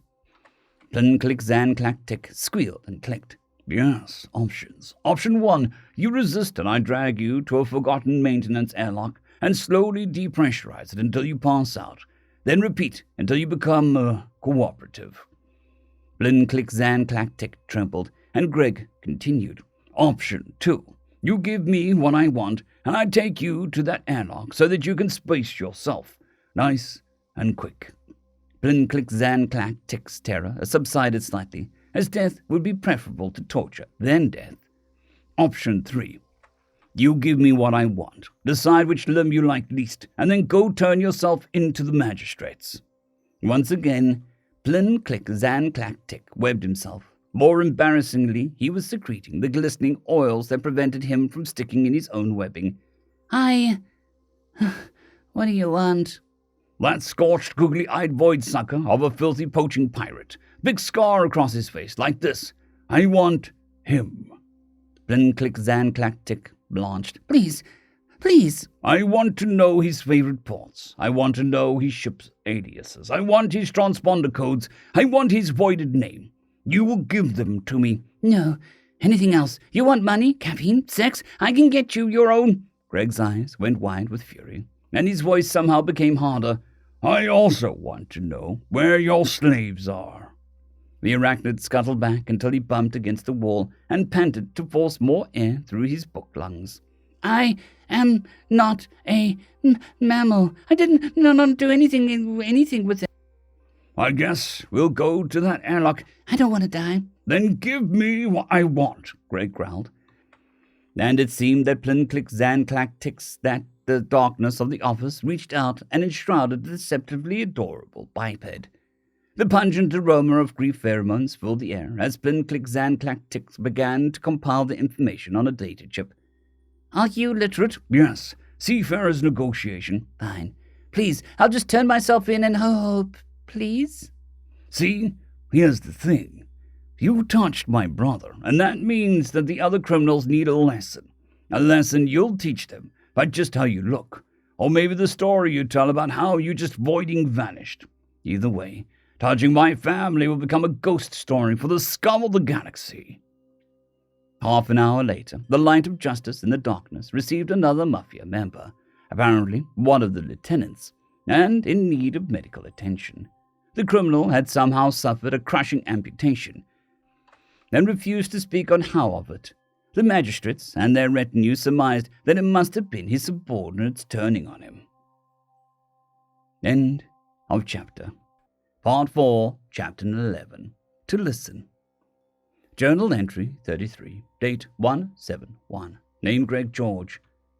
So apparently I'm in charge of combat readiness of the personnel on the ship. Well, not like ship to ship, but in case of repelling boarding actions or an away mission. Okay, well, that's a job I can do. There's a decent enough range in the armory, and I could run the grown-ups through some tougher drills. It might ruin the reign of terror on the quarters deck by Team Toddler, though. Shame. Pops is pretty insistent that I actually carry out the duty, as if I would do anything else. But he's kicking himself for being lax in that area. Well, that is understandable. I just still want to be DI for the kids. It's fun. Anyway, Master at Arms at office, I don't know how I feel about this. I worked very, very hard to keep from being promoted out of my MOS. But here I am, just happy to have a useful job at all. Then again, I don't like giving orders. Training is different. Crap.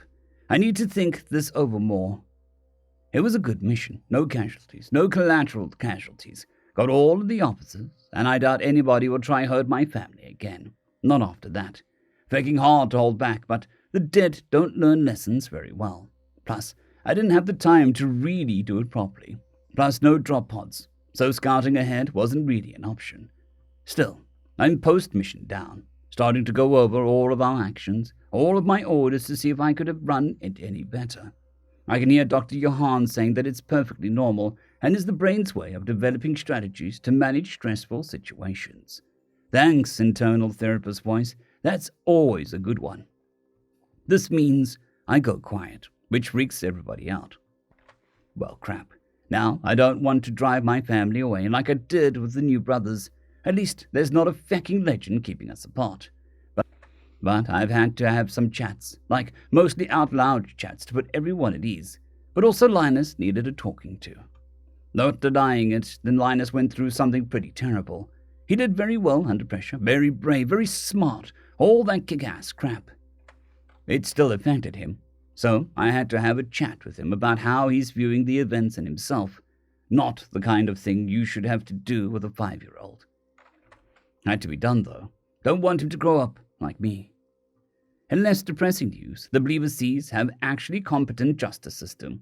It's adversarial and protects the rights of the accused, so they're being a lot more fair with the captured gangers than I would have been, but I'm a vengeful bastard.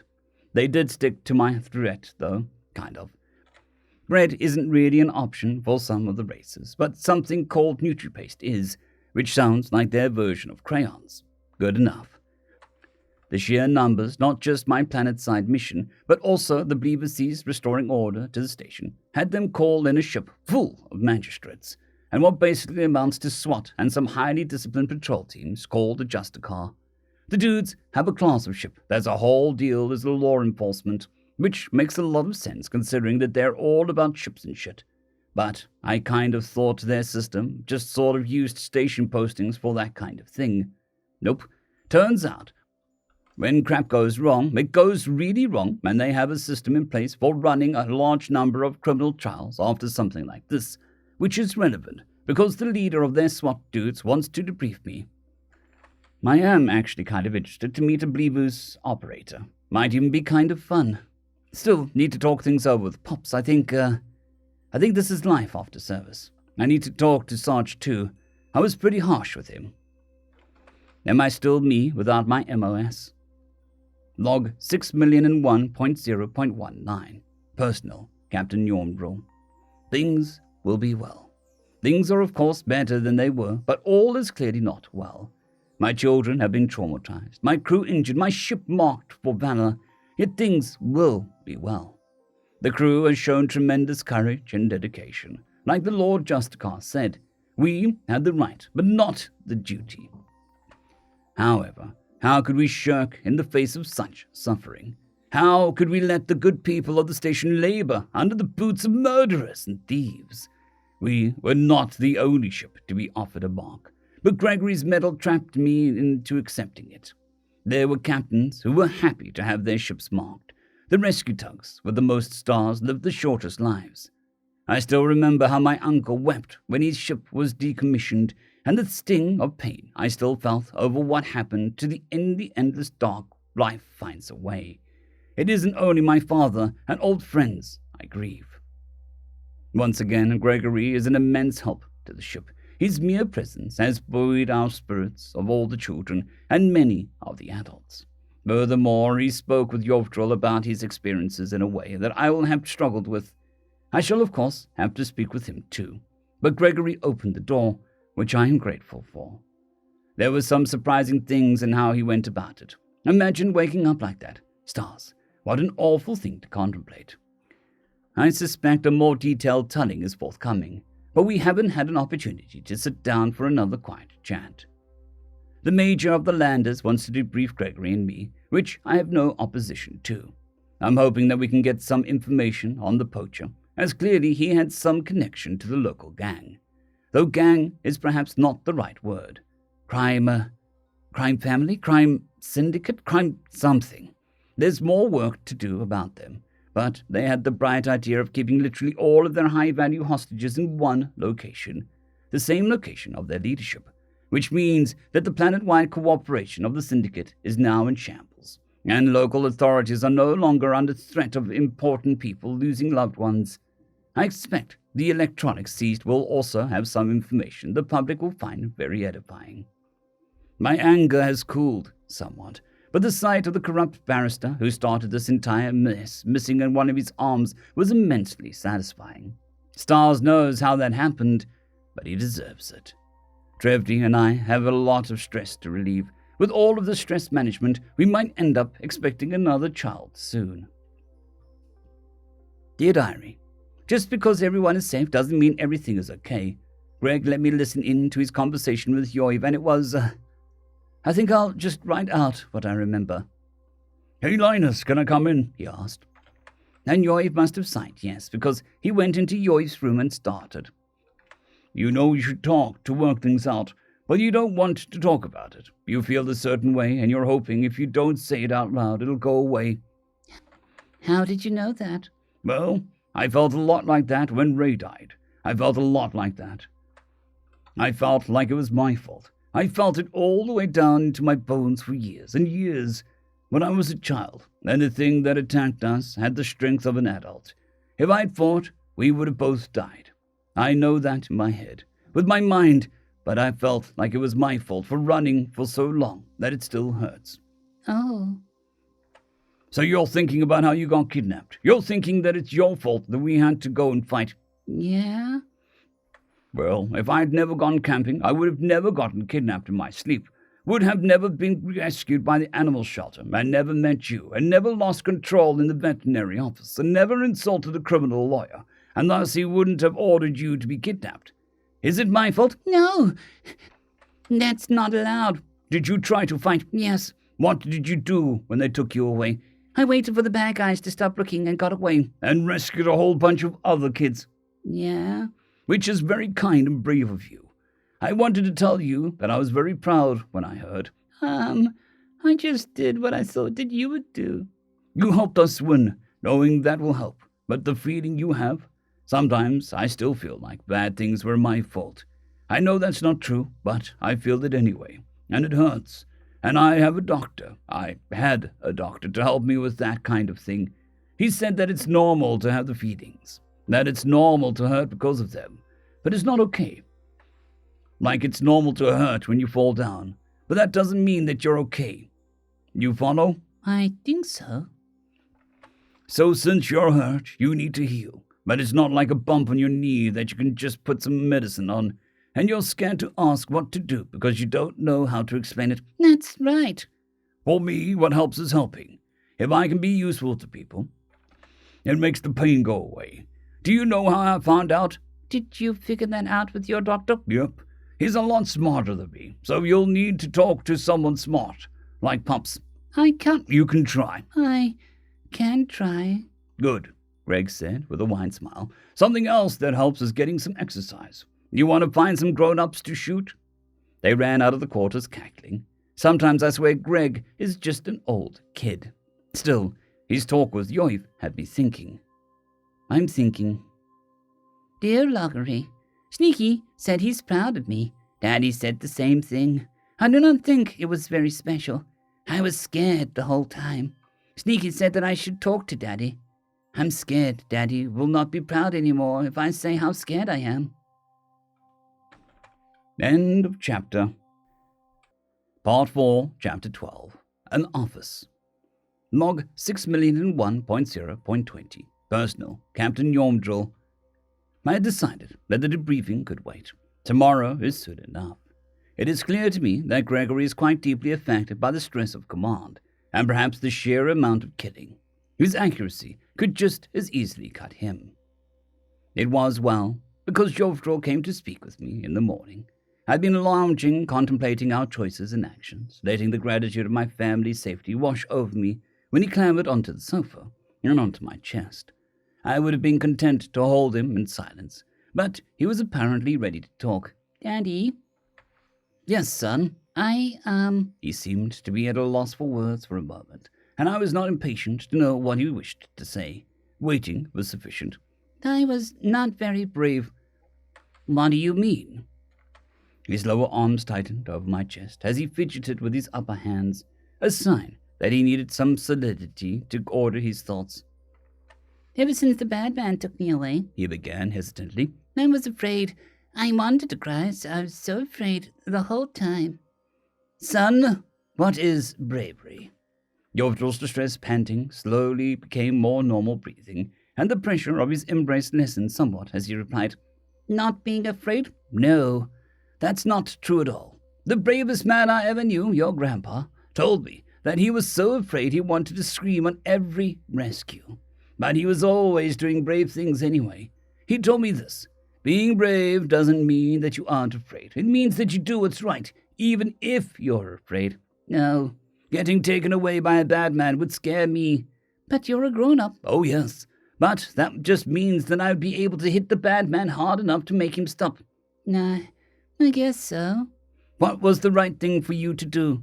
To watch the bad men and get away when they weren't looking, he replied quickly. Exactly. And you did that and helped lots of other kids get away. It must have been very scary, so you have to be very brave to do it. He responded by burying his face in my chest as he wept. I embraced him and said, I'm so proud of you for being so brave and clever. I'm more happy than I can say that you're home safe and sound, my little star. I shall have to look into resources for traumatized children.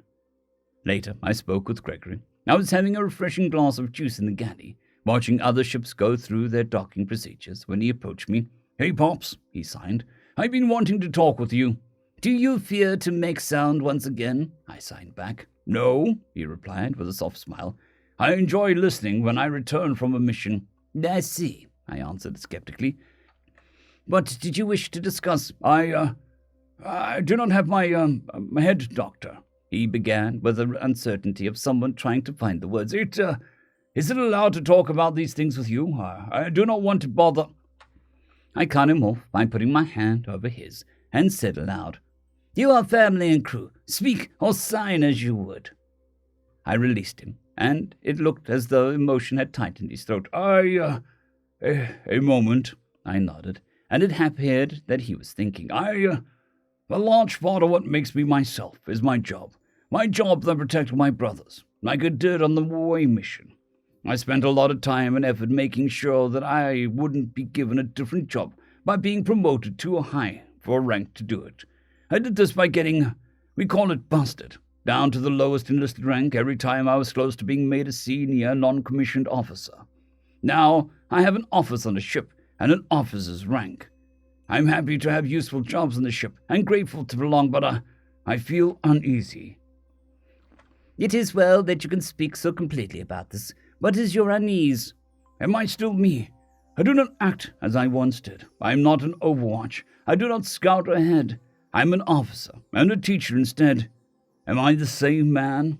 No, you are not the same man, just as I am not the same man I was a week ago. He flinched at that. I have always been prepared to protect my family, but doing it has changed me. Perhaps I understand you a little better now. His cheeks flushed and he frantically sighed. Pops, you already got me. Don't worry about that. I'm different. I'm thinking about things I've never considered before, like retiring from the Navy, life of a service. Never before? I do not want to leave the Weesing. I do not want to leave you guys. Maybe I have served my people well enough to lay down my duty with honor. If we can ever get you home. See, that's the thing, he said as he slid a data chip across the table. I have a lead. The lead was a collection of ports of call with notes and kinds of criminal contacts that could be found. Several names of a ship with corresponding transponder codes, likely all the same ship, and a name, Beastmaster Cellbase. Scorching Void, that breached son of a 2-credit harlot, and a welching customer. Dear Diary, the net is completely nuts with sneaky fever. We're even thinking about going shopping for necessary equipment now that the election is going forward. The leading parties are both trying to take credit for our martial law. Lame. There's a new party that's formed, the Let's Just Do What the Star Sailors Do party, which is pretty funny since they have some odd ideas about what we would do. Like they want to mandate formal robes or other clothes twice a month. Other stuff, like actually punishing people for crimes and not taking bribes from crime syndicates, is pretty sensible. It's looking like they might win. The Justicar, the light of justice in the darkness, and her crew are going through all of the information that Daddy and Greg got from taking the gangers. And what they have released so far has been, well, the net is pretty fired up over the entire planetary government and every last city being under criminal control. It's looking like we're setting off another round of elections. If I remember right, Chakuvia has planetary parliaments under a monarch. I think it's a queen just now, but I don't care enough to look it up. Anyway, it's going to take clearing out their entire parliament to get the change they want on this planet. Planet-side supplies will be out of the question, but Pavdrol and Pindrol think that their leads I found on machines can be taken advantage of in the station's current state. They say that the locals are even more friendly after we got rid of most of the thieves, assaulters, and gangers on the station. The Lord Justicar had even sent investigators to some murders. 3 murderers turned themselves in when they heard, apparently hoping for a less harsh sentence. Anyway, all of this means that we might be able to take advantage of how viral Greg and the fancy clothes Ringy made him. Well, her and her mom did. Greg is pretty good with the modeling program on the holocom. He's still annoyed about trying to model the hat correctly, though. I saw him poking at it this afternoon. He reminded me that he expects a cut from the sales. Well, duh, his family and crew. Not to mention it's a plush of him. So obviously he gets a cut. Journal entry 34, date 1/7/2, name Greg George. Okay, so Pops is pretty good to talk things over with. I'm still me, just a different me. I can still protect my family, the family in front of me. That's good enough. I just have to do it differently. By teaching and commanding on away missions, not a likely thing to do again, but it is wise to be prepared. Then there's the lead. Home. The 4th Fleet getting plopped down on sanctuary until I clear a psyche ball again. Retirement? Re-upping? Saying goodbye to one or the other? Feck! On the plus side, Green dropped by and dropped off that Magac. It's only as long as I am tall, so not quite the range I'm used to, probably. Uncle said that he can have it modified for my use in a day or two. The sidearm is still giving him some trouble. Pop said that he'd cross-reference the info I got from the sketchy lawyer with what we took from the HQ. Home. The wee sing. Feck. Dear Loggery, Sneaky was right. Daddy is very smart. We will learn how to make me strong like Sneaky and Daddy. End of chapter. Part 4, Chapter 13, Commitment. Dear Diary, Head Doctor. It's a pretty descriptive way to put it, but I guess Greg just gets along with the words he knows and just learns as he goes. In passing, I told him he was talking about a therapist. I'm really thinking about this. I hate how useless I felt when Yoiv was taken. I hate how useless I feel now. I should be able to do something. I should be able to help. The manufacturing equipment can do what we want, as long as we have the right textiles and stuffing. I should be happy about it, but with everything going on, I don't know if the project even matters. I think we're going to have a ship's meeting soon. I'm pretty sure that we have information on the good catch, and that can only mean Daddy's is considering putting the wee thing in danger, which means a vote. I'm past my halfway. My vote counts. Log 6,001.1.01. Personal, Captain Yormdrill. Being interviewed is tedious. The major of the landers is an affable fellow, and he gets along with Gregory, which is well, but it is still not the most engaging thing to do. The actual debriefing was fairly straightforward, except the bit about finger removal. For some reason, Gregory and I didn't really remember how that ganger had lost so many appendages. The major understood that there are some mysteries that simply have no explanations. There was one small exchange that was amusing, though. The leader of the strike force, the lieutenant, was surprised to learn that Gregory had led us, and not me. Him, he exclaimed, but he's so tiny and adorable. He's standing right here, Gregory muttered irritably. The lieutenant flushed and said, Apologies, Gregor. Please, Gregor Sneaky. You folks have been butchering my name. He flushed deeper and said, Sneaky, then, how did you get that name? The kids gave it to me when they thought I was their pet. And you don't find it insulting? I find it hilarious, Gregory retorted with laughter in his voice. Plus, I have a soft spot for kids. A soft spot? I automatically have affection for children in most cases, he explained. Well, isn't that normal? I guess so, but some people find kids annoying, Gregory said with a shrug, or at least not very interesting. For me, though, there's less likely to be afraid or overawed. Afraid? Back home, I have something of a reputation as a sniper. A military man? Yes. So that's your military tradition and formal uniform? Well, I couldn't model some of the details correctly, and we couldn't get brass buttons cast with the right color. And it's missing the devices in my ribbon block, but it's close enough. No way in the void am I going to wear those stupid tactically limiting robes again. The lieutenant burst out laughing and said, I've yet to meet a man who enjoys wearing formal robes. I think the only reason they yet exist is that the women like how we look in them. The things we do for love, Gregory said without missing a beat. True. But if you dislike the robes for how cumbersome they are, why do you desire a ribbon block? What is a block of ribbon anyway? Oh, the ribbons are very simple, and arranged in a block to display my awards and qualification at a glance in non-combat situations. Much like the various star marks for a ship, let you know where to look for a good crew for a job, to which I tried not to flinch. If you're too good with digging, they give you a bigger shovel, Gregory said. I surmised it was a proverb from his culture, probably the culture of his profession specifically, but it wasn't difficult to pick up on the meaning.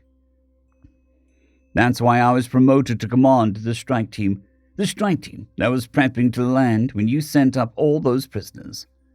You should have used drop pods, Gregory almost sang with a smirk. I still don't know whether I believe him about dropping soldiers in pods from orbit. Drop pods? Orbital insertion drop pods, way faster than riding a shuttle.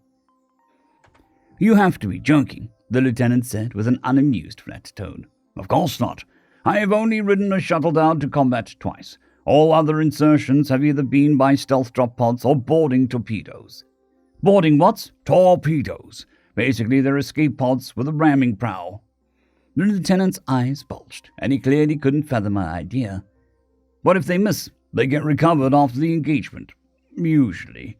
In one case, an infantryman with some engineering training hot-wired some controls to turn the torpedo around and hit the target anyway. Theodore Robertson, that guy was an extraordinaire. That guy who always does the riskiest possible move, but somehow doesn't die.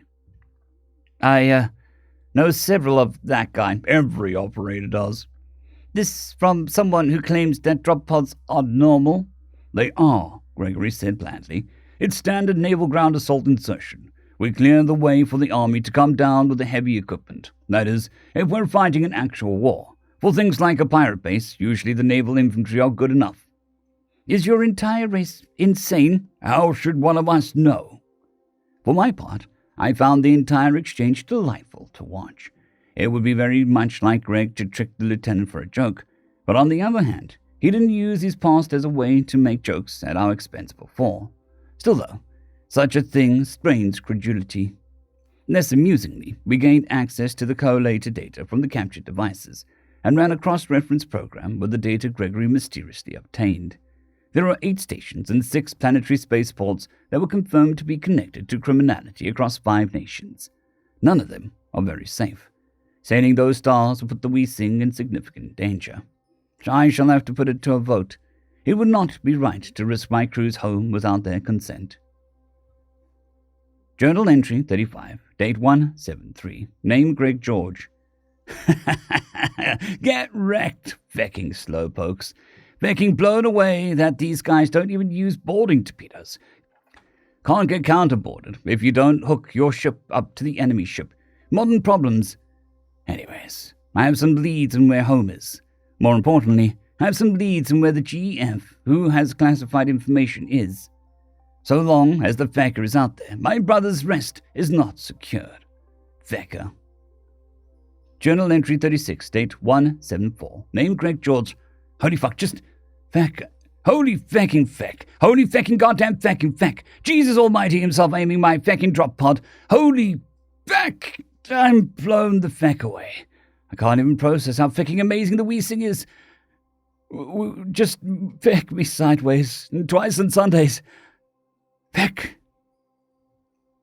Dear Diary, well, we're pirate hunters now. Or maybe poacher hunters, whatever. I'm kind of worried about Greg, though, but not the usual reason.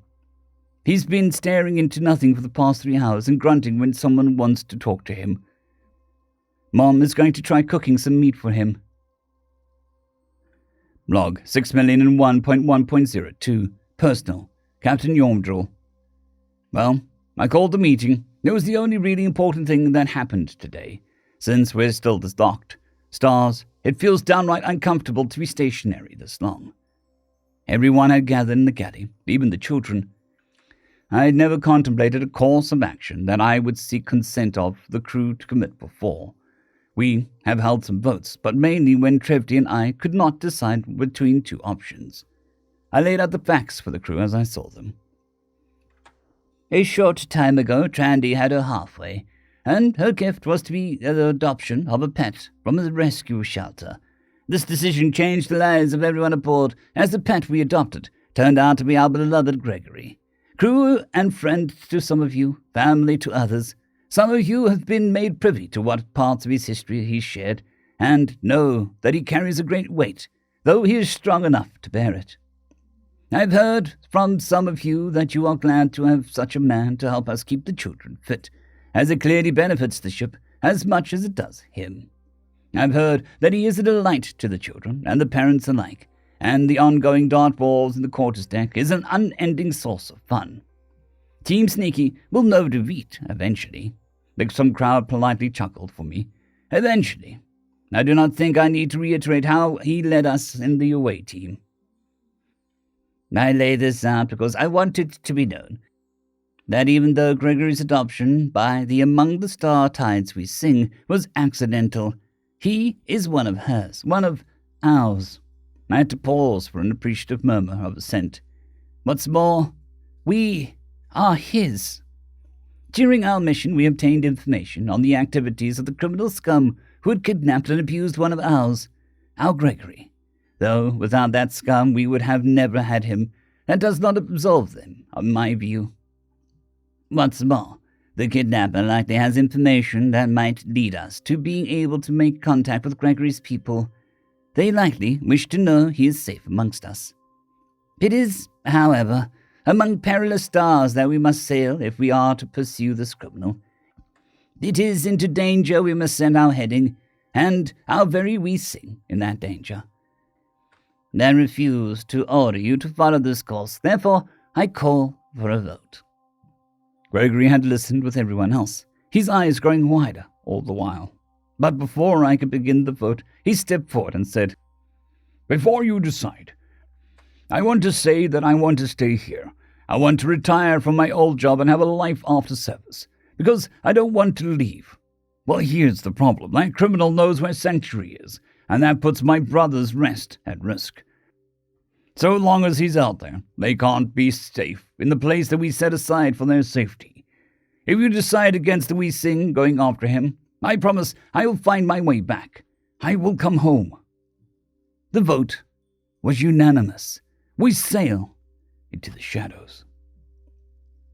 End of story. This is part 4, Interlude. An indeterminate time in the future. What was meant to be a semi-private affair, a simple meeting between diplomats, was rapidly developing into a collision of several different factions at a point that is anything but typical. Everything except proper. On a late-night comedy show, a lumpy human man with a nose too small for his flabby face stared into the camera and split his jowls in a mockery of a smile. He was the host, the state-approved comic from Montreal 4 planet, an independent planet. There was a studio and a set and even a space for a studio audience. But the studio audience was just a collection of VIs programmed to respond to the jokes and commentary in the ways the Montreal 4 government approved between the recording equipment and the almost live broadcast equipment. The 60-second delay even gave the comedy minister a chance to oversee the reactions in case the VI started to get a little too intelligent. The camera pulled out to reveal the guest, a petite human woman with a very bad red wig on, and a comically large rifle prop across her shoulders. She sat with her legs splayed apart in a mockery of a masculine repose, and contorted her badly made up with fake scar's face in a parody of a skull. "And here is our very special guest," the lumpy state-approved comedian burbled, "the fearsome and enigmatic, the report." The audience at home heard a mixture of shock gasps and polite chortling. The report grunted. "Thank you for coming in, oh mighty, the report," the actress spat to the side. "Good to see you again, too. What have you been up to lately? Killing?" The actress said in a faux masculine baritone of a woman mocking a man's voice, and even in the single word of commercial English, the stage accent was obvious. The audience giggled. I see, that is your favorite thing? Oh, yep. The audience started laughing harder. Did you assassinate Chu, then? Chu is our guy, so of course we ain't killing him. Busy killing Xenos. The audience roared with laughter as the actress made a show of chewing tobacco and spitting on the floor. That's right, I forgot Chu is a filthy Republican stooge. More laughter. Killing Xenos, you say? Why? Republic wants war with the Xenos. Got to try and unite humanity by getting them to attack CIP folk. The Minister of Comedy adjusted the laughter to shock gasps and smiled to herself. The sheep would think what she told them to think. The people of the planet largely ignored the broadcast, and the people of other planets either mocked or criticized it for what it was: blatant propaganda. Aboard an unassuming personal yacht, Amelia Doucette felt the butterflies in her belly, that unpleasant churning of unease that goes right through to your bones. Then again, It's not like she's ever felt an unease that's pleasant. In any case, her network of sources and contacts had been bombarding her with messages for the past few hours. That not only was the report found, but several big players were hurtling themselves towards the official event to welcome him home and open up diplomatic relations with these star sailors. She knew the story was going to be interesting, and that was the problem. A military journalist hates interesting stories, since they so often come with so many dead. On High Admiral Zokron's stately vessel, the High Admiral was attending to a duty that wasn't altogether unpleasant, but still ever so slightly tedious. Zokron was obliged to speak with Representative Nessus, or at least he thought the reptile's name was Nessus's. Jakku names have a lot of hissing noises in them. He was almost certain he wasn't mispronouncing her name. Still, though, he avoided it just in case. And they have said nothing about reparations. No, Representative. They have only sent some cultural data and translation protocols along with the first contact records. Nessus blinched and said, "Our people have made a very poor first impression." "All shall be well, my friend. It seems that these humans place a high value on the individual choices rather than the collection of races' choices. I do not expect that you go to meet enemies. I can't help from feeling shame at what their sneaky suffered through, and we are in debt to him for his actions, and in debt to your people for their part in the events. Let the past pass. Those who require judgment have gotten it. Those who needed help are getting it." In the enlisted mess of the Wendy, Pete had been obliged to pause in his reading once more, as a small brawl had broken out over who is the best Xeno again. Team Lucy had made a resurgence over how dutiful she had been in crisis, and Captain Dad Coalition were adamant that Captain Dad is not only the best Xeno, but also the best dad. However, the Linus Master Race was having none of it, and had turned to smacking their opponents with mesh trays for daring to insinuate that anything could rival how adorable and courageous Linus had been.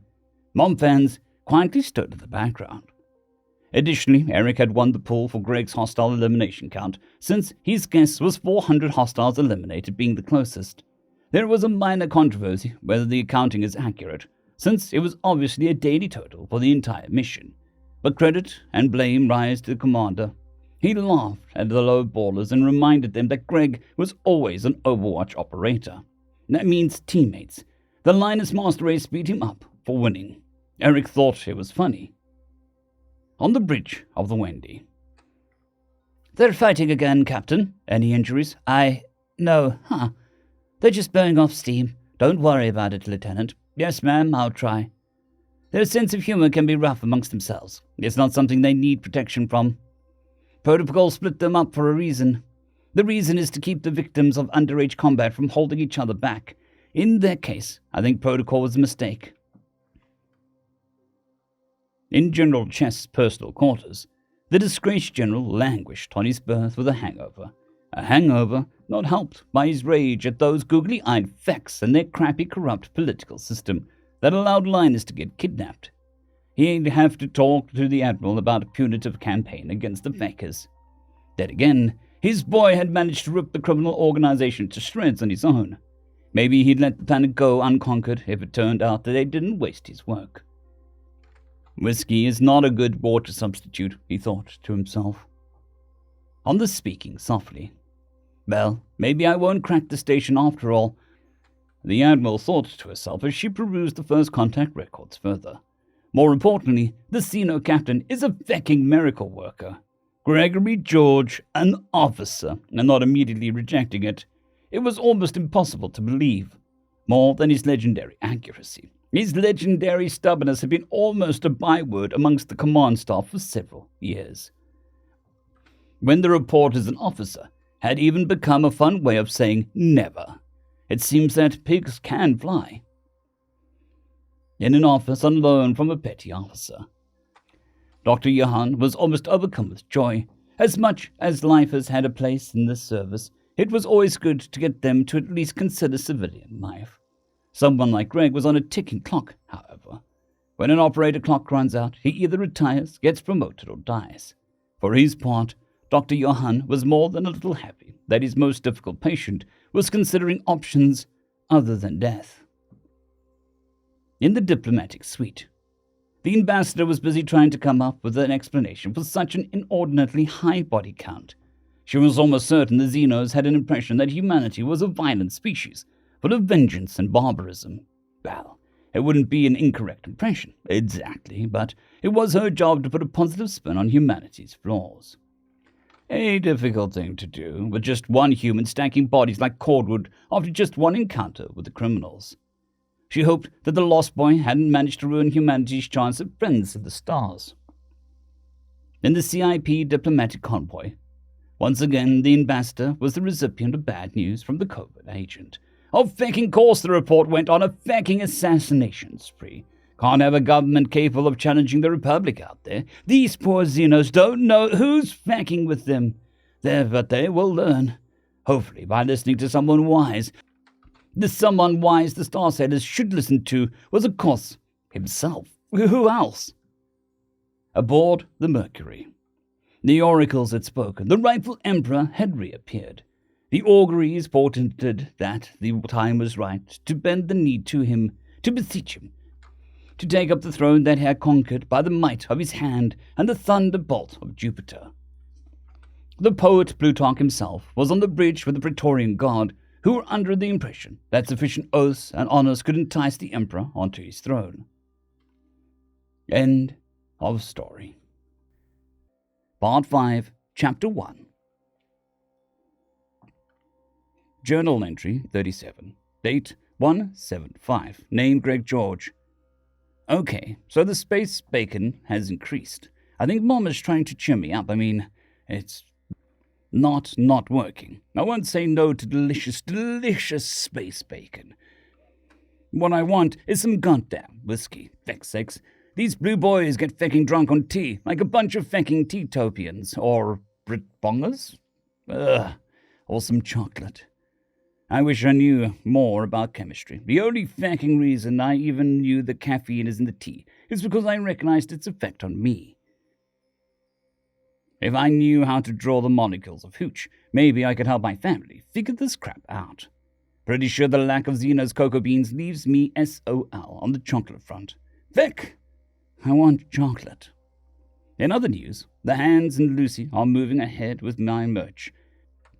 There's a 5% cut fair. I mean, it's my likeness and crap, but it's not like I'm doing any work. Then again, it would be funny if they caught on, so I'll definitely help promote that crap. As Master of Arms, the state of the armory is my responsibility, and I have to say, it's pretty pathetic. These plasma casters wouldn't penetrate a standard boarding power armor's battle screens, let alone dent its heat dispersal systems. Speaking of armor, we have feck all. The vac suits are even fecking soft-sided, leaving alone the fact that you want to tank your atmo during a fight to avoid the possibility of explosive venting. So fighting in vac suits is fecking standard. What if you have to go to spacewalking to repair something and get hit by debris? You're fecked in the soft-sided crap. Automatic naval shotguns aren't really an option, and there isn't really anything available that I would call equivalent. I can get some Magak flechettes to add a little kinetic to our arsenal, but they are semi-auto and vulnerable to EMP strikes. Finding anything that's chemical propellant at all is proving to be extremely frustrating. I really don't like having the gaping hole in our defenses. Speaking of holes, the armor. I brought it up with Pops, and he admitted that he's always ignored armor because he's always been uninterested in sailing anywhere remotely dangerous. Well, the White Sea is all about you. You can fence yourself in, but you cannot fence it out. I felt kind of bad for being critical of his armory, but my job is to make sure that we Sing can defend herself. And now we're planning on going to Space Tortuga. We're going over to that Justicar to request some combat vac armor. I want the bridge crew and the shipboard response team capable of acting even in the event of losing Atmo. Time to start drilling the kiddos for lockdowns. Maybe I can disguise it as a game. Speaking of kiddos, I had a decent chat with Sarge. He gets why I was so harsh with him and apologized for not thinking more clearly. Kid has a good heart and will be a good leader one day. One day, but not today, Sarge. Enjoy being a teenager for now, and don't worry about grown-ups just yet. Then I told the crew how I wound up in that animal shelter. Not a pleasant story to tell, but not so harrowing as the grubs. Feck the grubs. Dear Diary, we're getting ready to set sail. With a bit more complicated since all 12 of the stops we plan on making are completely different markets than Mom's used to. She's been sinking her teeth into the social medias of the destinations, though, and is slowly filling our hold with a few local products that'll be in demand there. Well, I have a product that's going to be in demand everywhere. I will soon anyway, and Daddy said that we could use one of the cargo bays for the manufacturing base. And we'll still have enough money in our pool to get some textiles and stuffing material. I hope that we don't waste too much of it getting the settings right. I think that Greg is actually pleased with the idea of a cuddly toy of himself. He's got a soft spot for making kids happy, after all. He told us the last important part about his past. I guess that means that he has lots of little stories he could tell, but this was the answer to the question we politely held back from asking, since he showed that he's a person, such as how he wound up in that kennel, and what happened to him in the fighting pit. I mean, we had the police reports, but that's just some of the cops thought about what they saw and some recordings of the fights taken from the poachers' databanks. But how he tells it, well, we have 20 days. There are some things I want to talk about with him, if he doesn't mind. Log 6,001.1.02. Personal, Captain Yormdrill. Gregory had some criticisms of the armory. I knew he would, but it is still discordant to listen to him talk about combat effectiveness of various weapons. It's a dissonance between how lethal and how cute he is. Apparently, his people believe in redundancies in weapon systems, such that they still use chemical propellant weapons. This means they either have electromagnetic pulse weapons or are extraordinarily paranoid. In any case, he spent most of the day putting together a requisition for some more weapons and wants to see about getting some armor from the Justicar. Well, that might be an interesting encounter to watch, so I've reached out to her to see if anybody is willing to meet us over the issue. The Lord Justicar himself wants to have tea. Oh, this is going to be funny. He said that he owed us some more answers and asked Trevty to gather who she thinks can hear the story and settled into a chair to tell the story. Well, this bit is, it is what it is. You've heard me mention Sanctuary before, and all of you have very politely avoided questioning me over it. But I'll explain anyway. Sanctuary is one of 2 rest and recreation planets. The army one is called Respite. Anyway, Sanctuary is set aside. It has a low tank level, very little dangerous fauna, a nice temperate to tropical climate, and low population. Importantly, it has no spaceport or station, and the only way onto the planet is supposed to be to ride a shuttle down from the Navy ship. This is to keep the planet low stress, but activity tends to help us relax and recharge for redeployment. In my case, I was ordered there for mental health treatment. I did not take the breakup of the Lost Boys very well. As I've said before, there were good people in the Navy who wanted to help me do what I wanted, though, like Dr. Johann. Even still, I was not very good at relaxing, so I got ordered back to Sanctuary after a few missions to work on that. It wasn't great that I get stuck on a planet for weeks at a time, stuck on a planet and not even working, but I didn't want to accept a medical discharge. That's when they declare you medically unfit for duty. Anyways, one of the things that I was working on was incorporating my skills into peaceful activities, some recreational survival skills. Kind of full circle on that one. But I always like going into the wilderness, exploring, seeing beauty. So in order to help me get out of work mode and into more, normal mode, was to go on hikes, to just go camping. The trick was to not be, sneaky about it. I'll never not move quietly, but I did finally start camping in a nice open area without carefully concealing my presence and equipment if I had any. It was a beautiful night, warm, clear, no sign of bad weather. I decided to forego the tent. Oh, that's a portable shelter. I just spread out my bedroll and was gazing at the stars, thinking about whether I'd be sent to protect some brothers soon. I woke up in a pit. It was big enough for me to stride twice along each wall, and the room was out of my reach.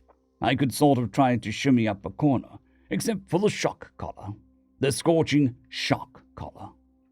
It shocked me if I was too fast, if I was too slow, if I made a noise, if I refused to eat, if the googly-eyed void sucker felt like I needed a shock. When it was time for me to beat some poor creature to death, they'd just turn it on full blast until I was convulsing on the floor, shoved me into a cage, and then came the needle. I don't know what they injected me with, but whatever it was, it wiped all thought from my mind and made it feel like there was fire under my skin. I was completely out of control. I think that it must be how the grub victim feels. I was screaming. Once I beat some innocent animal to death, then it was a tranquilizer. Then they strapped me to a machine, I don't know the word, but I think it was a blood filter. Whatever it was, it hurt. My memory is a bit spotty, but eventually it was the people who go clickety-clack. Then you brought me home. So, that's how I got here. Thanks for taking me in. End of chapter. Part 5, Chapter 2. Dear Diary, we're getting ready to sell, but for the first time, like ever, we're sailing without full holds. The important thing for me is to figure out the plushies, keep up my studies, and figure out how to help with the mission. I've been working on the modeling for the 2 versions and putting up some concepts on social media, and people are going nuts wanting one. There are going to be knockoffs, and some people have already done little art projects of him. I like the knitted one, and Greg was a little exasperated when I showed him the reactions. He just muttered about being famous when nobody even knows his name. I reminded him it's his fault for being adorable. He said he can't help that, everyone else has bad taste, and to wait until I meet a good boy. Whatever that is. Someone got a good picture of Lord Justicar pinning the medal on, and now that's become the sneaky salute meme. I'm seeing it used a lot reacting to heart-warming stories, like about an orphaned litter being taken care of by a different animal, or a pet waiting for an owner who passed away, and mostly for kids doing kind things. Then there are the funny uses, mostly by teenagers, on posts of other teenagers hurting themselves doing sports. Of course, there are text edits, but a lot of them make no sense unless you're from the culture of the meme. Or maybe not even then. Why is the metal labeled HFY? Greg, me when I get good grades, and Lord Justicar, rude matron. Why is that one so popular? Jacuvia is weird. With things getting a bit less hectic, things are going back to routine. Kind of.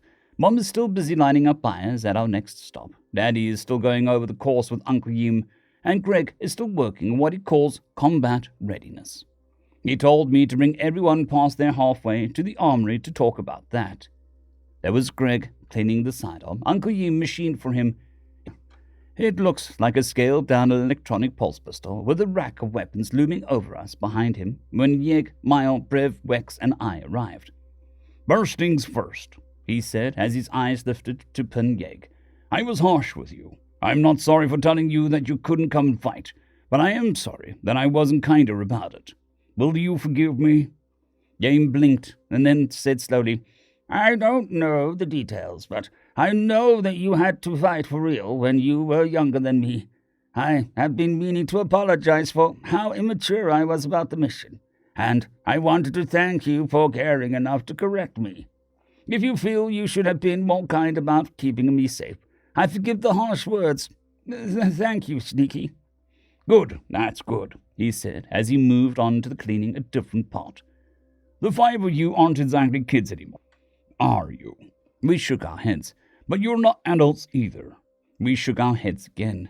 He seemed to be searching the weapon for something. "The most precious thing on the ship is the innocent.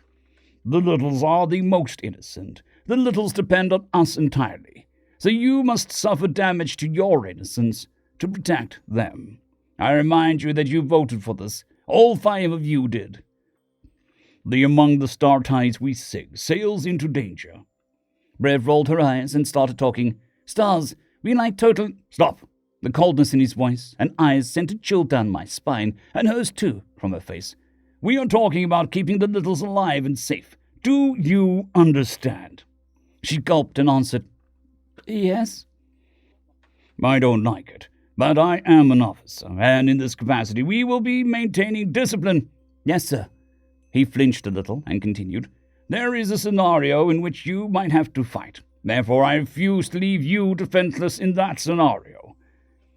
In the case they were boarded, and the adults are either overwhelmed or pinned down in a different part of the ship, and the boarder's goal is kidnapping, it will fall to you five. Your little brothers and sisters and cousins and friends will be depending on you. Do you think you're ready? No, sir, Yem, Brev, and I said immediately. Male just looked uncomfortable, and Wex shrugged and said, I don't even know what ready is. First, we're going to familiarize you with our most reliable long guns. Not the sidearms. The idea that it is easier to shoot a smaller weapon is not correct. Lives might depend on your accuracy, and the long barrel is easier to aim and stabilize. You will be learning the forehand grip for maximum control. He scowled at Wex and said, I don't care how stupid you look when you're saving your little sisters from slavery. Nobody felt like complaining after that. He told us that we'd be rotating in for training on real weapons after the grown-ups and dismissed us. He's weighty when he's serious. Journal entry 38, date 176, name Greg George. I woke up in a cold sweat this morning.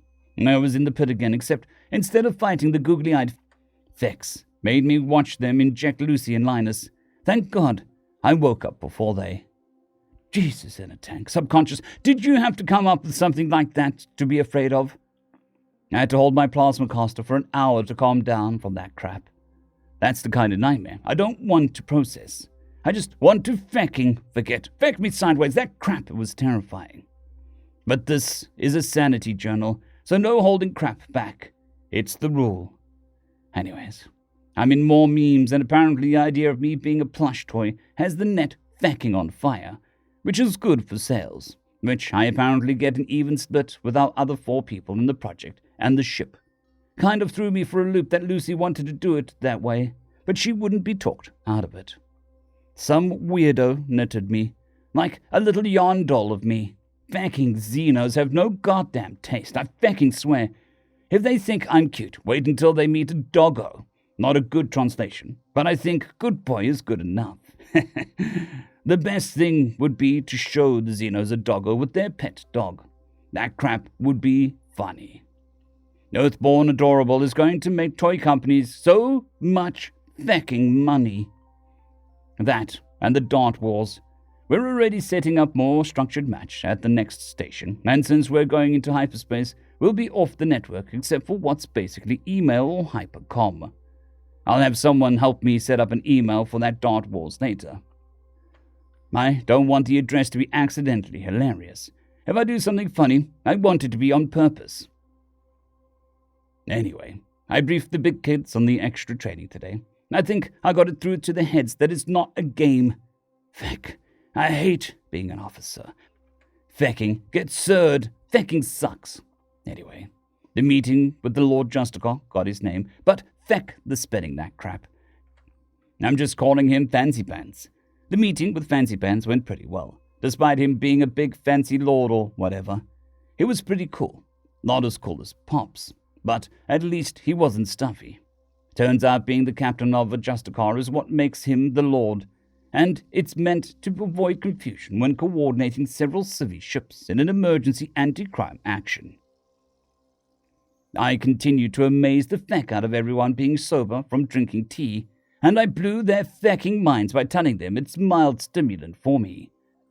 And I'd brew it stronger if it tasted better, except Pops, he already knows. This led on to what might intoxicate me, and I had a genius fecking idea. I described how we make hooch, from the fermentation of the mash to distillation to cask aging. Apparently, they have hooched unaged crap, but still glorious alcohol. Just in tiny amounts, since 1/4 tablespoon, at a rough guess, is enough to make them puke, which is what it is for, emergency stomach evacuation. When I told them that my preferred method of consumption is to drink what I approximate to be 2 ounces with tea over an hour or so, the servant lady fecking fainted. When asked whether I have a high tolerance to the word I'm guessing is alcohol, I told them no. They don't believe me. It's whatever. The bad news is that our armory is stocked with about as good as it gets for weapons. The good news is that armor is available.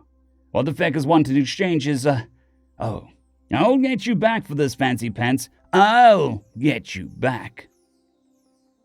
Log 6,001.1.03. Personal. Captain Yomdrol. It is daunting, but we are committed.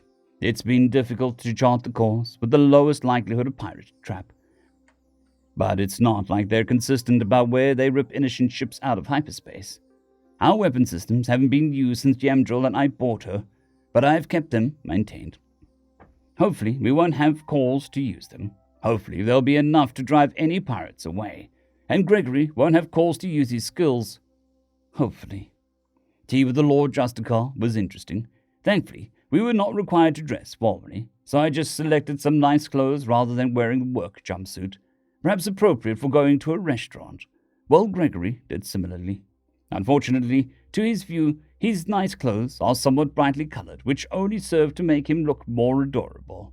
We were admitted to his private quarters, which were rather lavish, as he had a tea room. My apologies, my wife will not be joining us, he said as the maid poured the tea. She is busy passing judgment on some criminals. My wife also sends her regards, as she is cargo master upon the star tides we sing. She is preoccupied in filling our holds. Our most recent course has been a significant loss. I don't have a wife, Gregory said, when the Lord Justicar looked to him. Then he amazed the Lord Justicar and Major, or the landers, by nonchalantly sipping enough tea for a normal person to quickly feel its effects. Like I said last time, my name seems hard on you, so just go with either Greg or Sneaky. Shouldn't you sit down? The Major asked.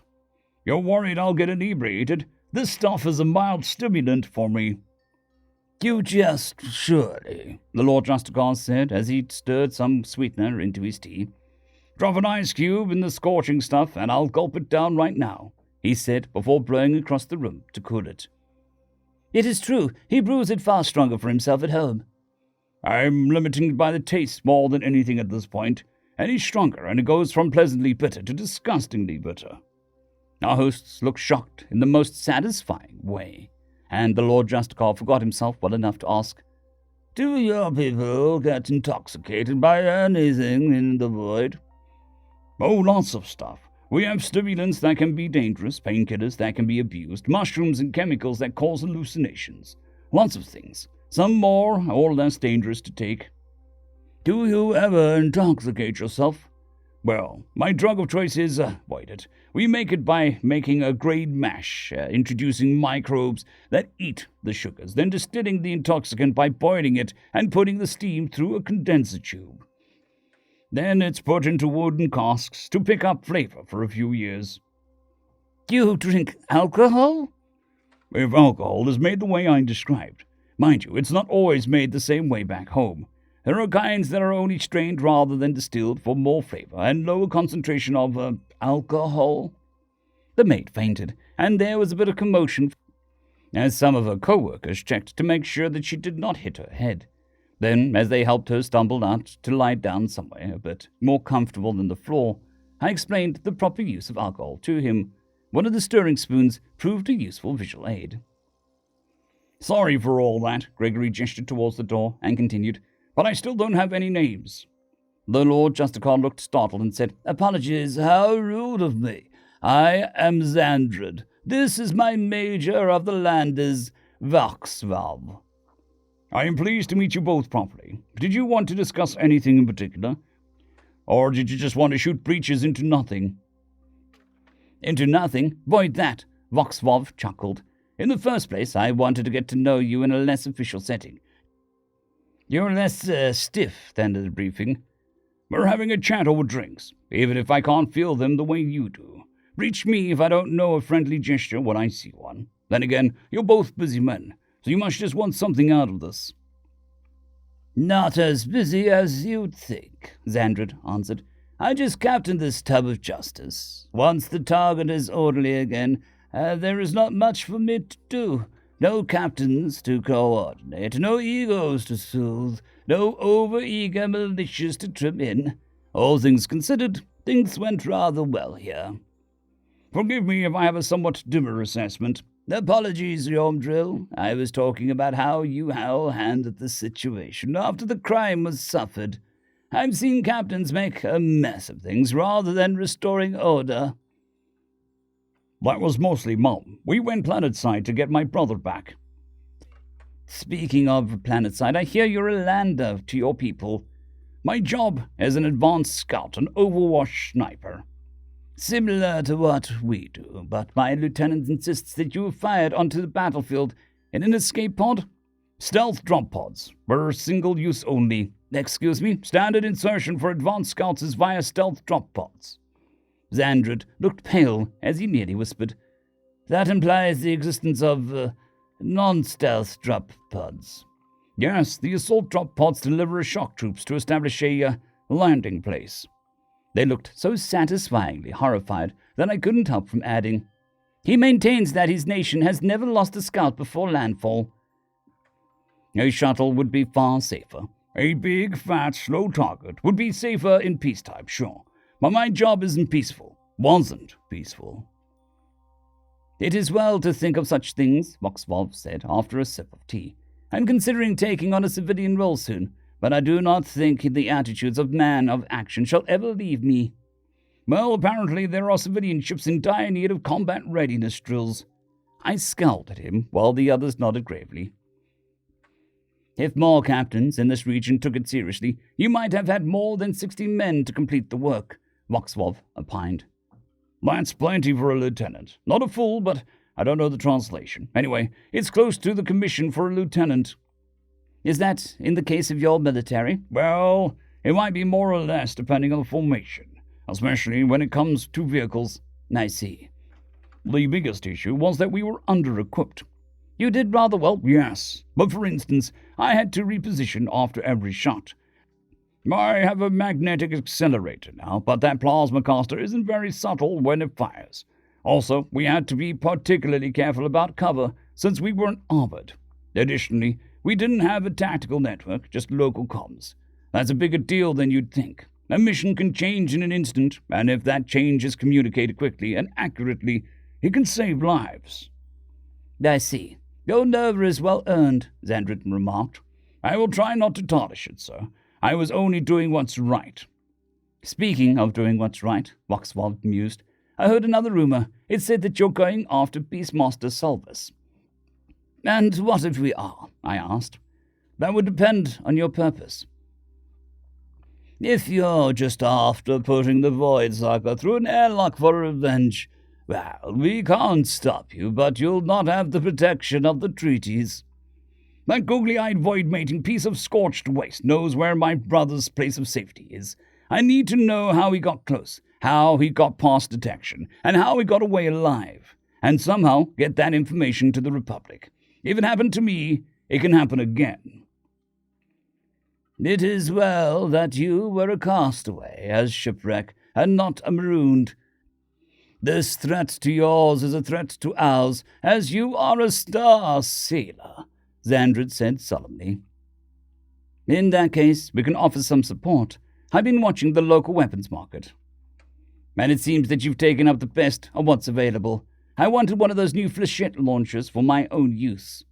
I was hoping for some chemical propellant weapons. Electromagnetic attacks would leave us vulnerable. I can't help you there, but what about some armor and extra personnel? The Weasing is mostly cargo space. Our quarters deck could take on maybe 2 squads. Getting Linus back was enough to risk our chain of command. But in future actions, I'd rather Pop stay on the bridge. Uncle, too. I tried to hide my cringe. If I'd been more disciplined in drilling the crew with small arms, then perhaps my brother and I would have taken on a command role instead. Voxvolv smiled into his tea and said, It just so happens that this Beastmaster is also a wanted pirate. Good hunting, lads. From the memoir on the Beastmaster Solvus. Having escaped from warm bloods putting their disgustingly hair-covered fingers where they're not needed or wanted, I sought out more information. Apparently, an underboss did the one egg-breaking thing that you just never do, and kidnapped one of the blue warmbloods. Of all the lesser beings, the blues just lack the understanding of their place in this galaxy. This Jacovian galaxy. What I found out was rotted stupid. Apparently, Omvia Syndicate was dismantled by a beast from beyond the Monvan Gulf, or at least that's what the blues are claiming. They're mocking us. I say we go back to scalping them. A fine cloak of their prized braids, a new one. The one I inherited from my great-great-great brood matron is a fine thing, but too precious for wearing. The scalps of the wheat sing would do nicely. Then we put the beast back where it belongs. Enough pain will teach it that it's an animal or a primitive again. End of chapter. Part 5, Chapter 3. Journal entry 42, date 183, name Craig George. And away we go. I woke up with a vague notion that I had a dream about the core denying me, but it must have been a pretty mild, since I can't remember much. In any case, I'm glad to be underway. I'm still annoyed that I went viral again. I swear I'll get fancy pants for this. I've come around to the grandkids looking cute in their little dress blues. Then again, there's the fact that they were bigger than me. I don't care if his wife wanted the pictures. I'll have my revenge, eventually. Anyways, we have 20 days in Hyper ahead of us, which isn't very much time, but it's going to have to be enough. The SWAT dudes fall in pretty well, but they're insular. I've ordered them to visit the galley in fire teams during their off hours to meet people and not be awkward guests in our house. Privates, gonna private. God damn it, I really am fecking officer. Yes, I better get the sergeants together for a little fraternizing. God damn it, feck. Speaking of being an officer, I have a teenage boy who thinks he's a fecking hot crap, who needs it drilled into his fecking head that if he's ever in a position to even hold that rifle outside of training, things have gone well and truly to shit. I'm not letting them fecking touch the triggers until they respect those weapons. At least, I still get to have fun with the kids, for the bits of it that are actually fun. I'm adding more stealth and evasion to our games for the littles, which they haven't noticed, and I'm drilling the bigs for accuracy daily. And I'm planning on getting some tactical drills for getting the littles into one cabin with some fallback points as last line of defense. I swear to fecking God, I'm going to find an admiral to punch if Brass fecking promotes my actual rank too when we get in touch. Log 6,001.1.07. Personal, Captain Yomdril. This focus, this purpose. It's like when we went down to the planet to retrieve Yomdril. It's like when my father took us from the living ship on the rescue tug. The landers are being insular, but it's still the early days. Then again, I heard Gregory muttering about how he's turned into an officer, and it's completely unfair that it's his job to make the enlisted men play nice with their hosts. Well, we should thank them for teaching him so many swears. I've taken to having a second officer be on watch at a time, since we might actually get dragged out of hyperspace amongst the stars. There's very little to speak of, except that Gregory is an exacting taskmaster. More than one of us shall be moving stiffly until we get used to this level of activity. As much as I expected him to take his duty seriously, I perhaps underestimated just what that would entail. Dear Diary, and away we go. We thought Greg was a tough coach for our exercise. He was going easy on us. We haven't even shot a gun yet. It's all pick up, have gun, assume low ready, assume high ready, take aim, assume low ready, hold the gun at ease, take a knee, go prone, assume high ready. Then he'll single one of us out and ask us what our plasma caster is pointed at. If we're even a little bit off, it's drop to the deck and give me 20. My arms. I think I could toggle the safety in my sleep at this point, and it's only been 2 days. The fact that he hasn't let us shoot them yet actually kind of scares me. Like, I don't know, he's trying to make the thought that their deadly weapons really stick with us. Wax let his finger curl around the trigger once, and that got him 50 push-ups. 1. My finger stays off the trigger until I'm ready to fire. 2. I'm only ready to fire after I acquire a target. 3. The target will be destroyed when I fire. For I am responsible for all the destruction from firing my rifle. Then repeat. Then Wex messed up the words. Greg made him start over. He tried to complain until Greg asked him, are you going to accidentally kill a little because you're too weak to do your push-ups correctly? I wanted to cry. It's strange. When he steps out of the armory, the serious look falls away and he's almost himself again. I think maybe there's just no room for anything but taking that duty seriously for him. Dear Loggery, the new men aren't very fun. They look like they would be better at Dark Wars than the regular grown-ups. Sneaky told them that they have to make friends. They should make friends without being told, but maybe they are shy. I'll give them a soft friend if he's lonely.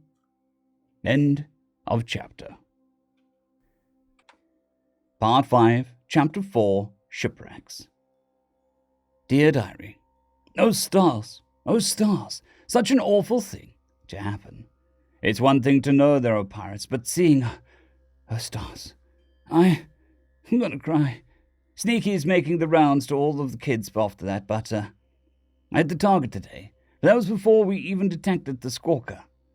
After that, I don't want to only hit the target once out of like a bazillion shots. I'm going to the armory to check out an inert rifle and practice the aiming positions. After that, I'm going to drop by the infirmary and to see if they, to see.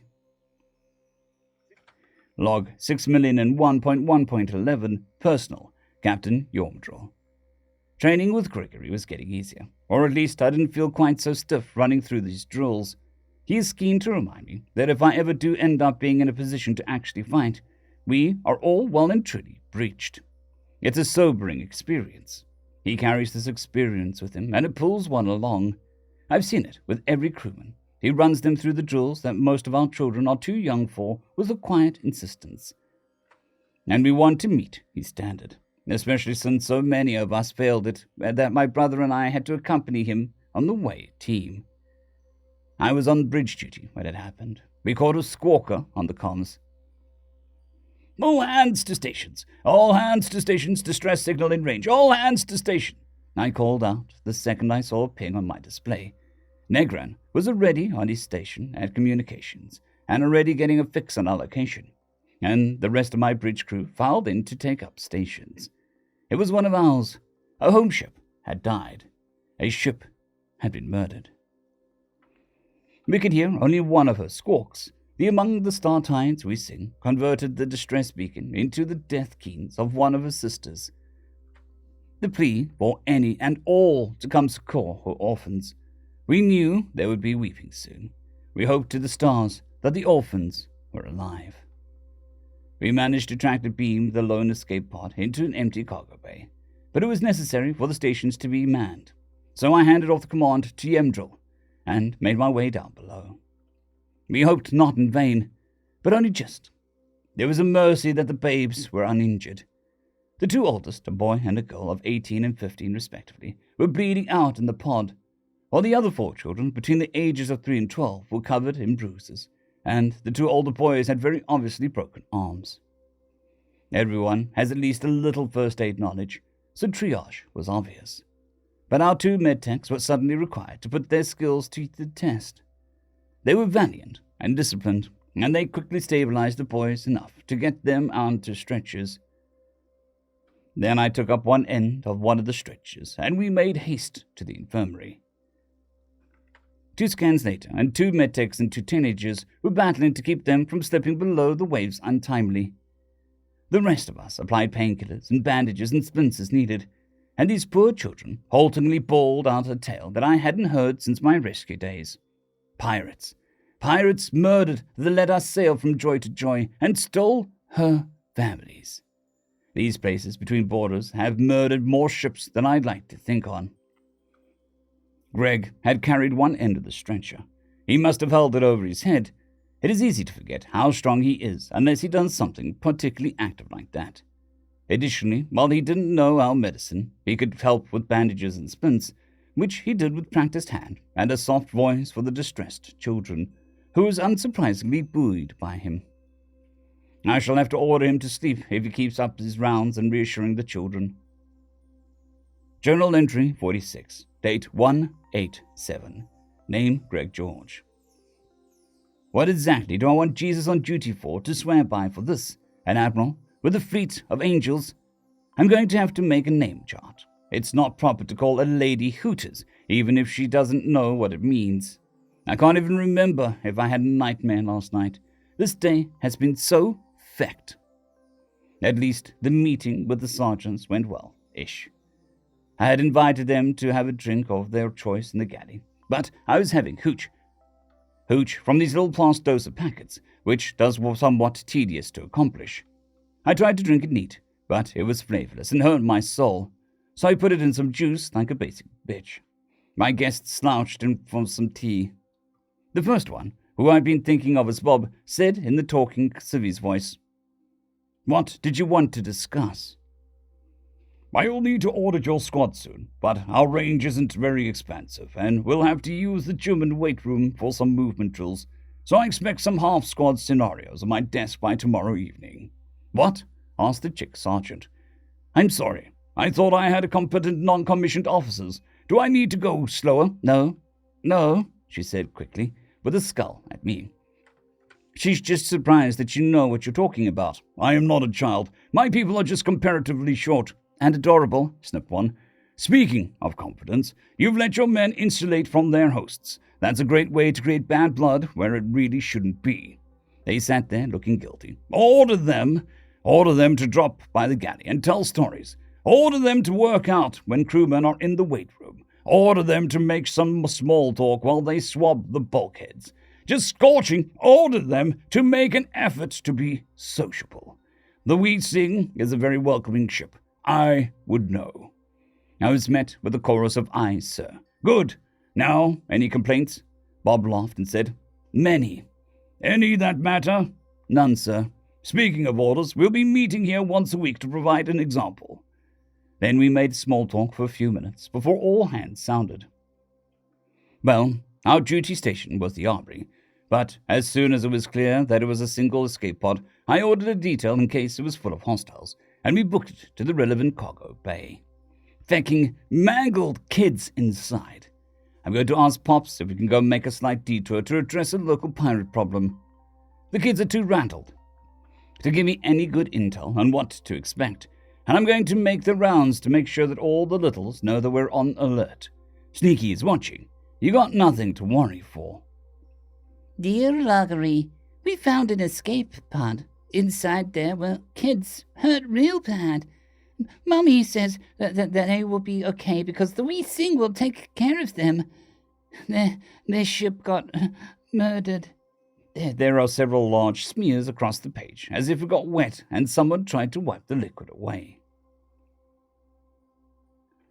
End of chapter. Supplemental. Report to Lord Justicar on new species. First of all, no, I do not want to join a different Justicar to get the promotion I deserve. The kids would be devastated to leave the light of justice in the darkness, and I, for one, think it's funny that my wife gangs up on you with Aunt Viv. Besides, I don't mind being a non-commissioned officer longer than I strictly should be. I find the work rewarding, even if it puts me in more danger than you're comfortable with. In regards to the pint-sized bipedal known as Sneaky, he is very obviously a fresh officer, but not fresh military man. It's discordant to hear such cutting orders from someone in the height of a toddler, but there it is. Moreover, it turns out that he was not lying about drinking stomach-purging doses of intoxicant.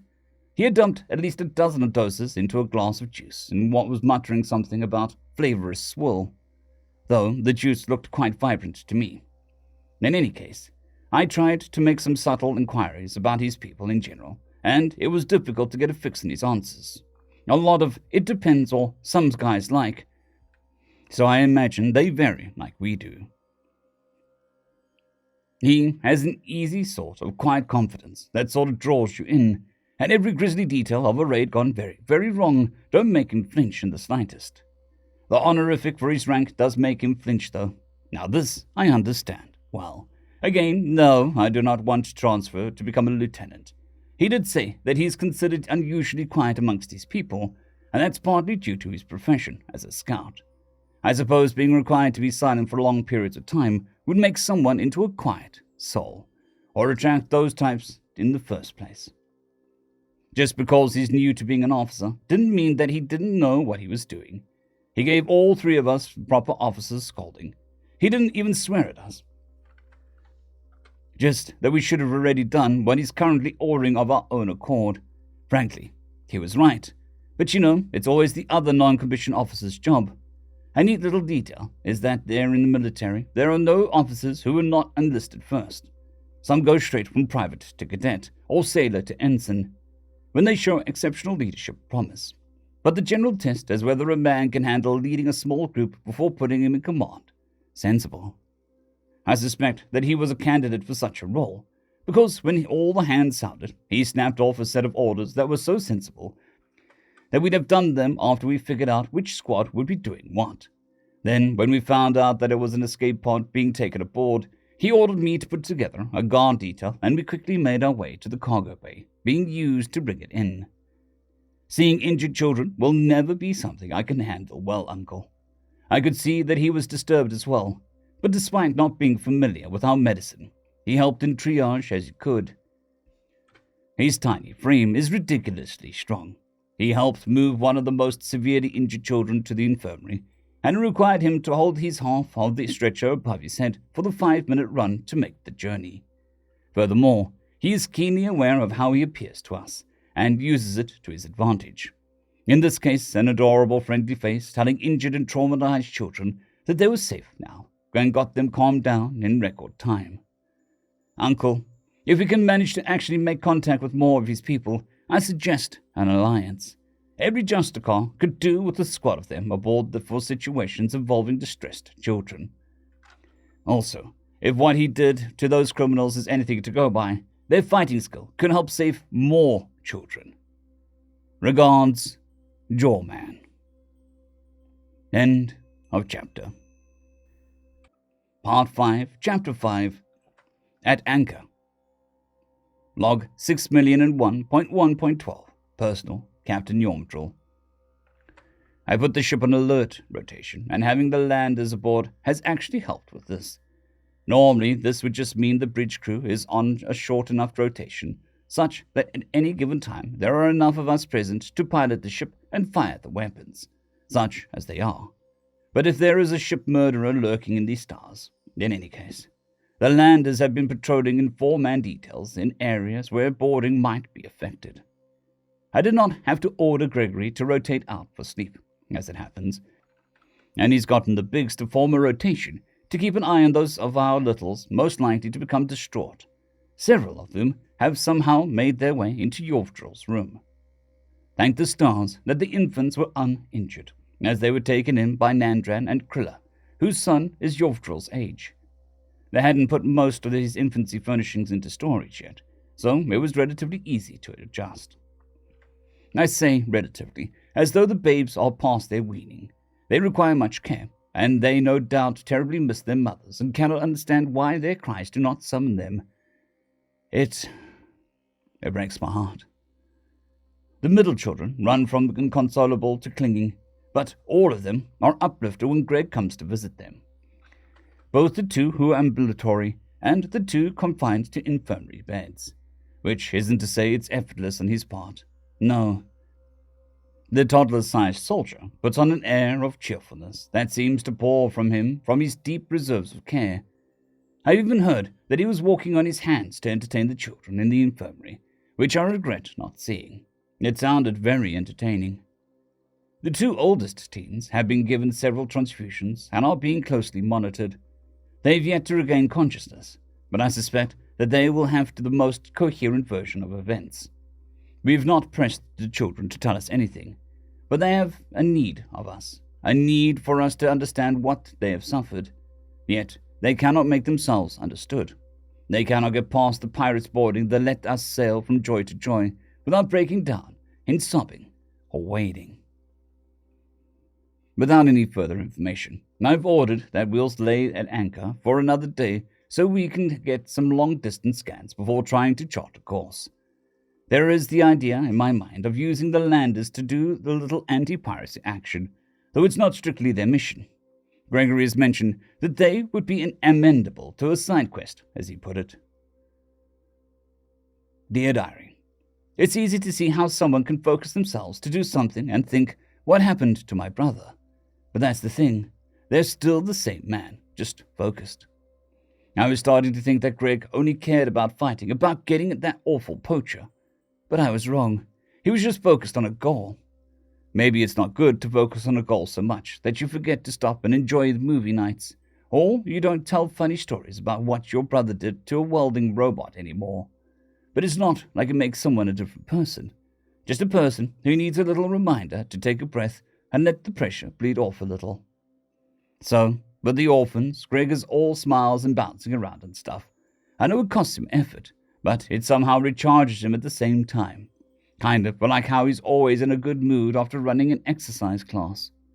Something to keep in mind. A sister has to look out for a goofball older brother. Stars. Stars knows he won't do it. I'm also super excited to have the manufacturing bay up and running. Well, we had our first run of sneakies, but they looked kind of doofy. I'll have to go into the program and edit some of the parameters, but I should have down in 1 or 2 more tries. In the meantime, all of the littles got a sneaky of their own. A few of the landers have asked if they could have one off my next run for my kid or to give to my niece. Sure, it's totally not for you. Journal entry 46, date 1/8/7, name Greg George. Lucy's getting the plushie bay up and running. Hell yeah. The first run looked a little deformed, but that's whatever. The kids liked him anyway, so I'm pretty chuffed at that. She decided to start with a jumpsuit version for ease of modeling. Sorry about the little details on my blues, Lucy, but the real deal would probably give you an aneurysm. The 2 teenage boys are still unconscious, but the corpsmen dudes have stopped looking pale and terrified. So I think it's down to waiting and praying at this point. Good work, corpsmen dudes. The Wee Sing is proud of you. Man, these kids just went through hell, but I'm honestly impressed with them. They're all taking food, they want to talk, and they aren't trying to hide from us. Hot damn, kids. You're all super strong. End of chapter. Part 5, Chapter 6, We Sing. Journal entry 46, date 1/9/1, name Greg George. The Wee Sing was wrong on the inside. She was more like a Wendy, just Reaver-sized. I inspected my platoon of troopers, but the platoon was just the bigs and I'd been training repeated over and over, plus Linus. In the dream, it felt normal. I ordered them to fall in, and they loaded up into the boarding torpedoes. Then I watched Linus get sealed up into the second last one. Then we would fight at a grub ship. I woke up in a cold sweat again and managed not to cry out. The thought that it should be right and proper to put Linus into a boarding torpedo had me trembling in terror. Listen, subconscious, he's 5. I know that we had to grow up early, but you really don't have to prepare me to command him in combat. We have time for him to grow up like normal. Although, I do wonder about birthdays. It seems to me that the ship could do with a party, and if none of the crew or their kids are having a birthday, I don't see why the 51 extra dudes couldn't have one, at least close. If they don't, I'll just order them to pick out a birthday boy anyway. If I'm feeling rattled, then the rest of the ship is probably feeling it too. Anyway, we spent today at anchor so that Pops and Uncle could try and get a read on whether there are any pirate traps. I have a notion of what we should do if he finds them. As to that, the sergeants came by the armory to file their proposed schedule, which looked somewhat sensible to me. However, we're going to have to postpone the order. I want a full alert all today, and at least 4 teams on patrol at any given time. I don't know what the enemy's capabilities are, and I'm not willing to count on our detection hardware's infallibility. The Joy-to-Joy got caught somehow. She was lightly pulled from hyperspace, said the girl sergeant, which indicates that they have the ability to hide their traps from in hyperspace detection at least. Furthermore, there is the possibility that the escape pod was bait. I had the same thought. The third one, who I was thinking of as the other guy, murmured, "Make sure your boys are well rested, and tell them it's fine to chat with our crew while on duty. Just walk and talk. Aye, sir. Now, I have a notion that you guys wouldn't like the idea of these pirates just going around orphaning children, enslaving people, and murdering ships. Aye, sir. The three of them almost spat at me. So, I'm going to suggest that we sail right into the trap if we detect it, and I'll assemble my defense squad while you guys counterboard. That sounds like an excellent notion to me, Bob said coldly. Is there anything you needed from me? I asked. No, sir, Bob said. We'll finalize the plan if we have the time. In the meantime, I'll have my squad on standby for counterboarding operation. In that case, order your men to wear their vacuum armor. Don't you think that's The crew's vacuum suits are at the ready, and so are the children's. The conscience orphans' accounts haven't been all that clear, but I think that the threat of a hull breach was a part of the pirates' plan. Girl Sergeant looked a little sick when she said, Aye, sir. Dismissed. After that, I collected Linus and Lucy and went to the infirmary with some gifts, stuffed Sneaky's Mark II, and some blank sanity journals. Well, really, they were just notebooks I managed to scrounge up from storage. But the various styles and sizes made them more personal. At least, I think they did. Now, it was not like I planned to arrive just when both of the teenagers regained consciousness.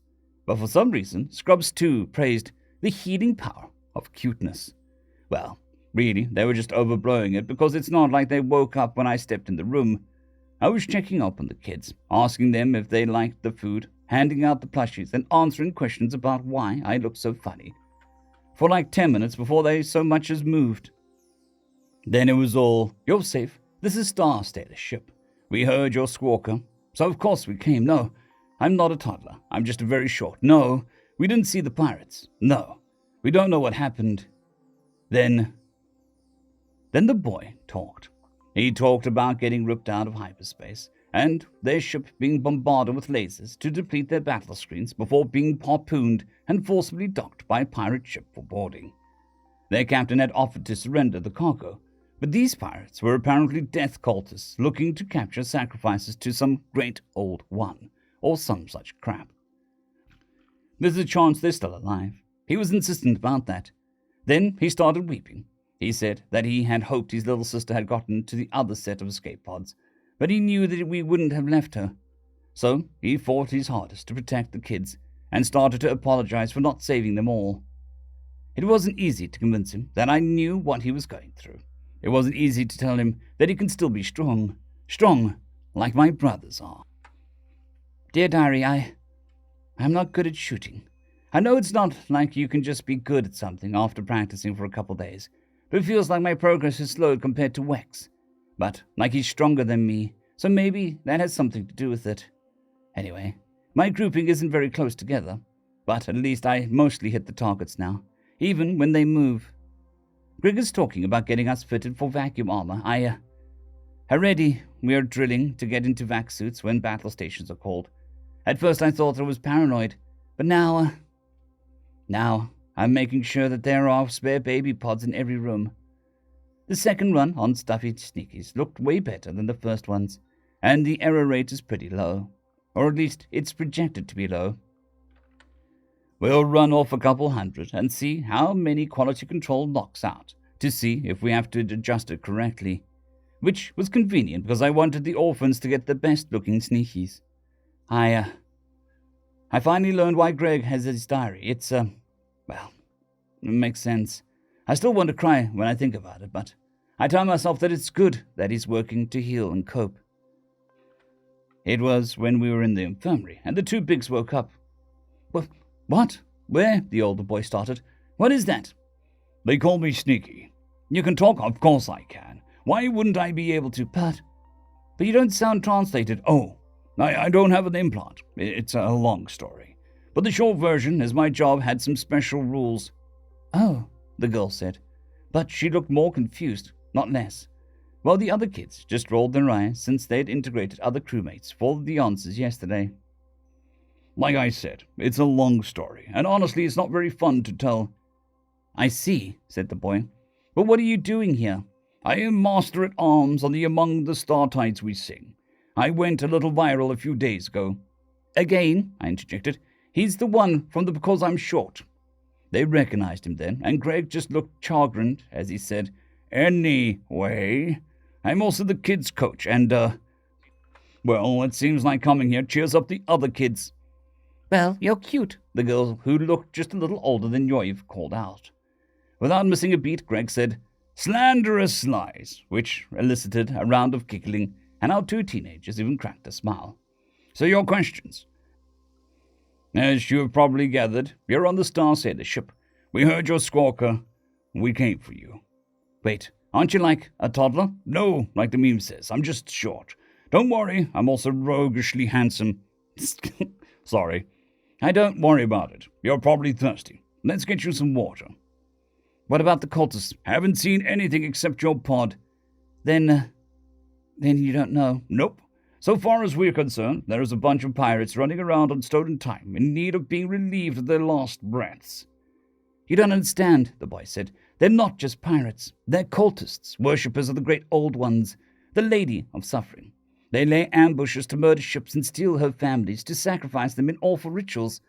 And it's not just killing. They torture people to death, to make them suffer for their lady. I fought. My sister, my little sister was fighting too, to get to the other pods. Sailors wouldn't just leave an escape pod in the Great Dark, so that means I should have fought harder. Stop. Believe me, going down that path leads nowhere good." "What do you know? You don't know what it's like to have everything ripped away with no good reason." "I don't know what I expected, but it wasn't the saddest smile I've ever seen across Gregory's face as he said, 'You call them consumptives. We call them grubs.'" I'm sorry. "A ship, planet. So listen, when I tell you that you did great, I'm serious. A man grown would scarcely have done better. And it's down to terrible chance of being against you that you couldn't save more. You did what had to be done, because you were there, and you had the heart to fight. I know that you can't help from feeling like it's not enough, that you're drawn to a dark place by it. I was in that place for a long time, sometimes in that place now, and I'm sorry that that's never going to go away. You can cope, though." He held up one of the journals he brought along. "One of the first tools my therapist gave me was a sanity journal. Well, we weren't supposed to call it that, but we were military men, and telling us not to call them something a sanity journal is a great way to ensure that we do it. Anyway, for me it's helpful to recall the events of the day and my thoughts on them so it doesn't get all jumbled and mixed up. Other guys wrote little stories. Some even wrote poems. The important thing is to get your thoughts and feelings outside your head so that you can look them over, examine them, decide what to keep. Nobody's going to make you write in them, and nobody will read them unless you ask them to.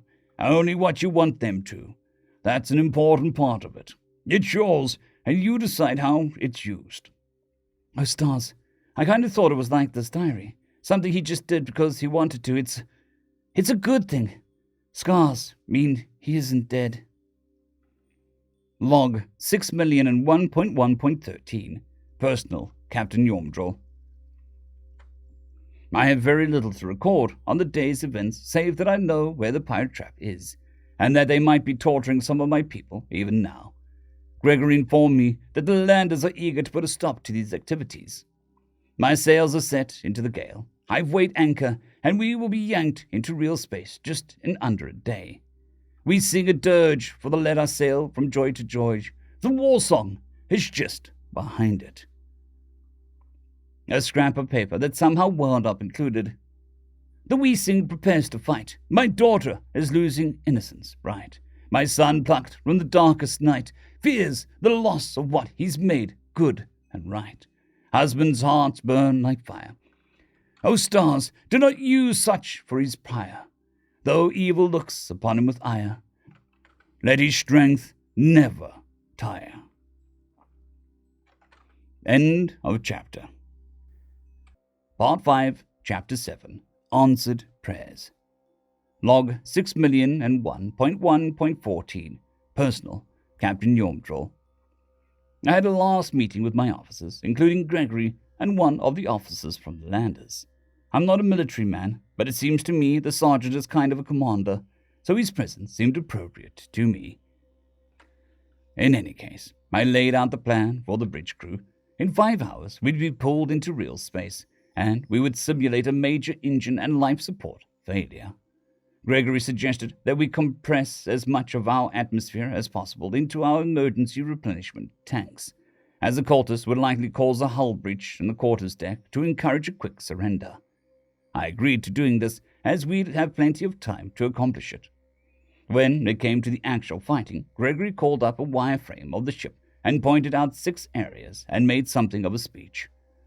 First, bridge crew. The corridor leading to the bridge offers very little cover to any attacking force, while giving you an excellent place to have 3 to 4 people putting fire down range at any given time. It is highly unlikely that you will have to fight at all, but the equipment should be protected anyway. My people will focus on taking the bridge and engine room as strategic goals. More importantly, the skills of the bridge crew are irreplaceable. Only after the defense squad is overrun should you be at risk. He paused and gave each of us a stern look in turn until every last one of us had signaled assent. Good. Keep your blood cool and trust your crew. Speaking of, defense squad will be broken up into teams of 4. Airlocks 1 through 6 will be held, while the counterboarding will proceed through airlocks 1, 3, and 5. My boys agreed, but they can keep your back clear. Burb, phonetically spelled with proper noun rooms. I don't like it, but you're going in blind. We know they're cultists. They worship this Lady of Pain, a great old one, but I suspect that I don't really get what that means. I don't care. They've hurt my people. They have some of us held hostage. We're taking them back if I have to climb in boarding torpedo and do it myself. Boarding torpedo? The sergeant asked. Gregory just smiled and said, I know the rumor has been floating around the squads. Yes, I was shot at a ship inside a torpedo once. The only reason I wasn't more is my job was about planets and not ships. I suspect that Jawman was trying to pry for further information, and I briefly considered informing him that there was very little that Gregory isn't prepared to discuss about his people and how they operate. Then I decided his clumsy attempts at subtlety was funny. Then I ordered all hands into vac suits, including the children. We weren't going to be caught off guard. I despised the feeling of an unplanned drop into real space. Unplanned so far as the ship systems was concerned anyway. We were expecting it. Gregory was correct. They opened by damaging the hull of the quarters deck. Nothing structural, but if we hadn't taken precautions, the decompression would have destroyed the viewport in the galley. Apparently, we put on a fairly convincing act of being crippled, and they fired their boarding harpoons almost immediately. It was worse clutching my weapons and watching for enemies down the corridor. Even on the away team, my nerves were never so frayed. More than once, I considered rallying the bridge crew to join the counter-orders and taking the fight to the cultists. However, I had given my word. The difference in feeling is startling. We just sat in the bridge and did void all while we trusted others to do the work. It was surprisingly difficult. At least when we were going to retrieve Yovtrol and destroy the criminal group, it felt like I was proactive. The aftermath. We're not really equipped to handle this, and the enemy ship isn't very suitable. I need to think over what to do. I heard that thing is full of horror. I'm loath to put her down, but the things they did to her, the things that they've done on her. Dear Diary, I'm surprised. It wasn't as scary as I thought.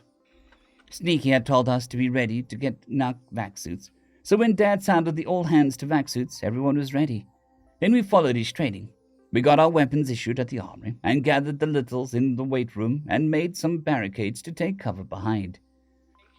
We made sure to keep alert for any signs of anyone cutting through the walls, though. The hardest part was keeping the littles calm. On the one hand, you can't let them panic, and on the other, you can't let yourself get distracted in case the bad guys broke through. It was mostly up to us bigs and the adults not assigned to duties to, project a sense of confidence. I don't know if I really managed it. The thing that really helped was Joy's unshakable faith that Sneaky would win. The fact that he was recently in danger and rescued by Greg kind of helped the other kids latch onto the idea that he knows how to fight the bad guys. I mean, it wasn't wrong, but I think I won't make a big deal out of it to Greg. He'd probably get all embarrassed. Anyways, it's unsettling to know that on the other side of my face shield is a vacuum, even if it looks pretty normal. I really hope that we don't have to do it again. If we do have to do it again, I'll try to be braver. Mission Log 1. Mission Boarding Action. Mission Objectives. Eliminate all hostiles. 60 hostiles eliminated. Objective complete. Rescue any surviving prisoners. 10 adults rescued, 3 in critical condition. 7 children rescued, minor injuries. Objective complete. Mission parameter. Maximize enemy casualties. No quarter asked or given. Rescue all prisoners still alive. Landers performed well in combat, some of whom are able to accurately deploy 2 weapons at once. Landers acted professionally, did not make rookie mistakes. Lever's flashbangs seemed underpowered, but are reusable. Journal entry 47, date 1/9/2. Name Greg George. Okay, so shipwrights have pretty okay point about their missions being pretty simple and fast. Still though, I'm not super pleased with how we had to go about things. Then again, the Weesing is a cargo ship, not a cruiser or even a destroyer. Well, we do well enough with what we have. The armor was very helpful, especially our helmets. TACnet. Hell yeah for TACnet. Boo for command positions though. Boo command. I'm enlisted, goddammit. Anyway, Pops had us all meet to finalize the plan as we hurtled towards the cultists like a shell out of a howitzer. But that was fine, since the last minute is when you get the best intel, if there is any. Anyways, I wanted the landers in the loop, so I picked out Bob and made him the gunny since he seemed like the most senior NCO. Of course, there wasn't any new intel, but that's okay, since we had a pretty solid defense plan in case the enemy is stronger than we think. Well, there was a job to do and work needed done, as they say, and we had what we needed to do it with. We managed. We managed well, all things considered. It sucks, but had to focus on big picture developments, so I stayed behind and to direct things, which I didn't have to do much since the landers are competent. They have that breach and clear procedure down pat, and they had a couple specialists get me the specs of the ship as soon as they found a system readout. That made coordinating the whole deal way easier. And since the enemy's ship was so much smaller, I was able to pull teams away from the untouched airlocks and leave just a couple of dudes each at them to keep an eye on them and reinforce the counterboarding. It was right move, since there was some cultists trying to sneak around and cut my landers off from behind, probably thinking that they were our entire force. My dudes made them into piles of broken carapace and ichor.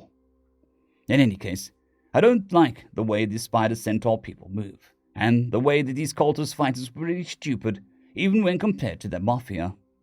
Apart from that one attempted flanking move, they went with the wave of body strategy, and failed to notice that their weapons didn't even scuff our dude's armor. It was unsettling as feck to watch, though. Fecking scuttling. The state of the survivors, well, it's not very good. Not much on the injury front, except for 3 of the infirmary. Our EMT dudes say that they'll probably be okay. But it's still somewhat touch and go with them not dying. Fecking ritual torture. Glad we killed them fecking all. Glad they didn't even try to surrender. Feck them. From the memoir of Beastmaster Sulface. I got pulled out of Hyper by a bunch of religious nuts for the Lady of Pain. The idiots believed my venerations, and I was able to convince them that she had granted me a vision of her preferred sacrifice, namely the braided warmbloods. If the Queen won't bring back the age of the courtiers, well, she's too weak to stop us anyways. I got a new slave out of it, small, female, supple. It is especially pleasant to make her beg for scraps to eat. Then again, she screams so beautifully when I push her past words. End of story. Part 5, Chapter 8, Refrain. Journal entry 48, date 1/9/3. Name Greg George. So I had this confusing dream that was just a jumble of clickety-clack spider centaur cultists and googly-eyed fecks coming and taking the Weesing away from me. Unsettling. The enemy ship was fecking weird in the first place. Apparently the spider centaur people can spin webs, which is weird enough on its own. Even worse was the fact that apparently the spider centaur people have a similar digestion method to spiders. So we found what was left of the dead in the sacks of acid. It's fecking weird that we find spiders on every fecking planet. But these huge clickety-clackers are just goddamned creepy. Look, I get that the cultists are weirdos and not a good representation of their entire race and crap, but still, fecking scuttling. Anyway, we did a final sweep of the ship to make sure that we didn't miss any survivors, downloaded the database, and scuttled the thing. I was originally planning on turning it over to the Bleevises, but it's better to fecking burn that thing. After seeing the inside of that ship with my eyes, I was feeling kill it with fire feelings. Not much of use to us on the data front, but apparently these cultists had been pulling ships out of hyperspace and demanding tributes of livestock until very recently. A certain googly-eyed feck convinced these wackos that their goddess wanted Bleevises to die in particular and was no longer satisfied with the animals they'd been torturing to death. Bob said that's why whenever they find a cult like this, they generally arrest the leader and send the followers back to the governments for treatment. Bob's going through the data to see if there is any clues to how long the cult was operating, which I guess is pretty important since he's from a law enforcement ship. Gotta keep an eye on weird cultists. I started to get concerned with how often I run into weird crap. Am I cursed or some stuff? I better not be some kind of chosen one hero. That crap is lame. Whatever. Mom cornered me again. She noticed I hadn't eaten much over the past couple of days and threatened to feed me like a kid. Okay, so technically I could fight her off, but she knows I won't hurt her, so the threats were completely fecking unfair. Anyways, she interrogated me for a while about how I'm doing. Couldn't really lie about crap. I told her that the cultists give me the willies, both because of the whole ritual torture thing and the fact that they're giant spiders. It kind of threw her for a loop that spiders are actually dangerous to me. Maybe they're immune to most spider venoms, or maybe humans colonize dangerous planets for the sake of not having to edit the gravity. Anyway, I got her to admit that scuttling is fecking unsettling. She tried to get me to rat out who taught me profanity, but I held strong. Besides, I picked up some of it from the SWAT dudes, and I don't really remember most of them so well yet. I'm trying not to worry anybody, but I have a lot of work to do. Well, I let the kids have a day to themselves while I checked up on the rescues. Most of the kids wanted to come along, but I had to put my foot down on that. Flooding recent traumatized kids with a bunch of visitors is a great way to overwhelm them. So I only took Sarge and Lucy. I told Linus it was his job to make sure his friends had all the fun while I was gone. So that solved that problem. Plush me toys galore, plus shoulder rides, feats of strength, and several silly dances later. I was pretty sure the kids were going to be okay, compared to, suicidal. Crap's going to leave some fecking scars, though. I mentioned to one of the surviving moms that the wee thing isn't really equipped to deal with their needs, both physically and, psych-wise. It's not like the SWAT dudes are complaining about moving into an empty cargo bay, but we're past capacity. She told me that they'd be looking for a hospital ship, which work a lot like our volunteer ships, except that they're also the long-term healthcare system for the Star Sailors in general. They really can't stand being stuck in one place. Well, it might not be our problem for much longer, since Pop sent out a general call for aid and got a ping back from the Star Sailor ship of some kind. Hopefully, they have room.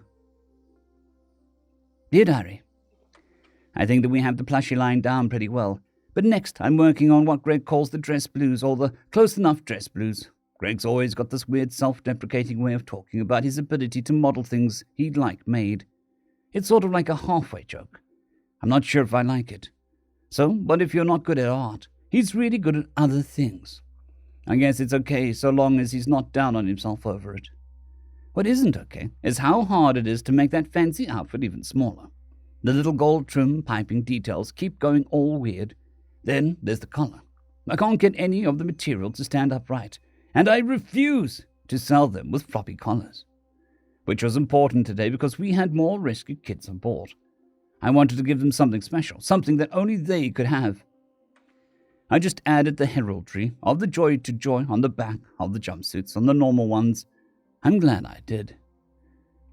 It was something of a thing, I guess. Like everyone wanted to go with our Sneaky to check on all the kids from the murdered ship, but Greg only let me and Yag go with him.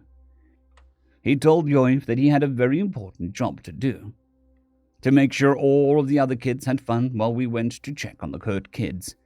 I thought he'd protest, but I guess Greg made him feel like it was a serious responsibility. Is that cheating? I kind of think Yoiv should have gotten to voice his points. I didn't want to delay things, though. Some of the families were intact, others were missing. Well, they were missing moms, dads, sons, daughters. Either way, they had their own quarters where they could be spared or shared with their shipmates where it was available. Everyone is helping out where they can, and Greg is doing his bit, but I almost feel like he's pushing himself.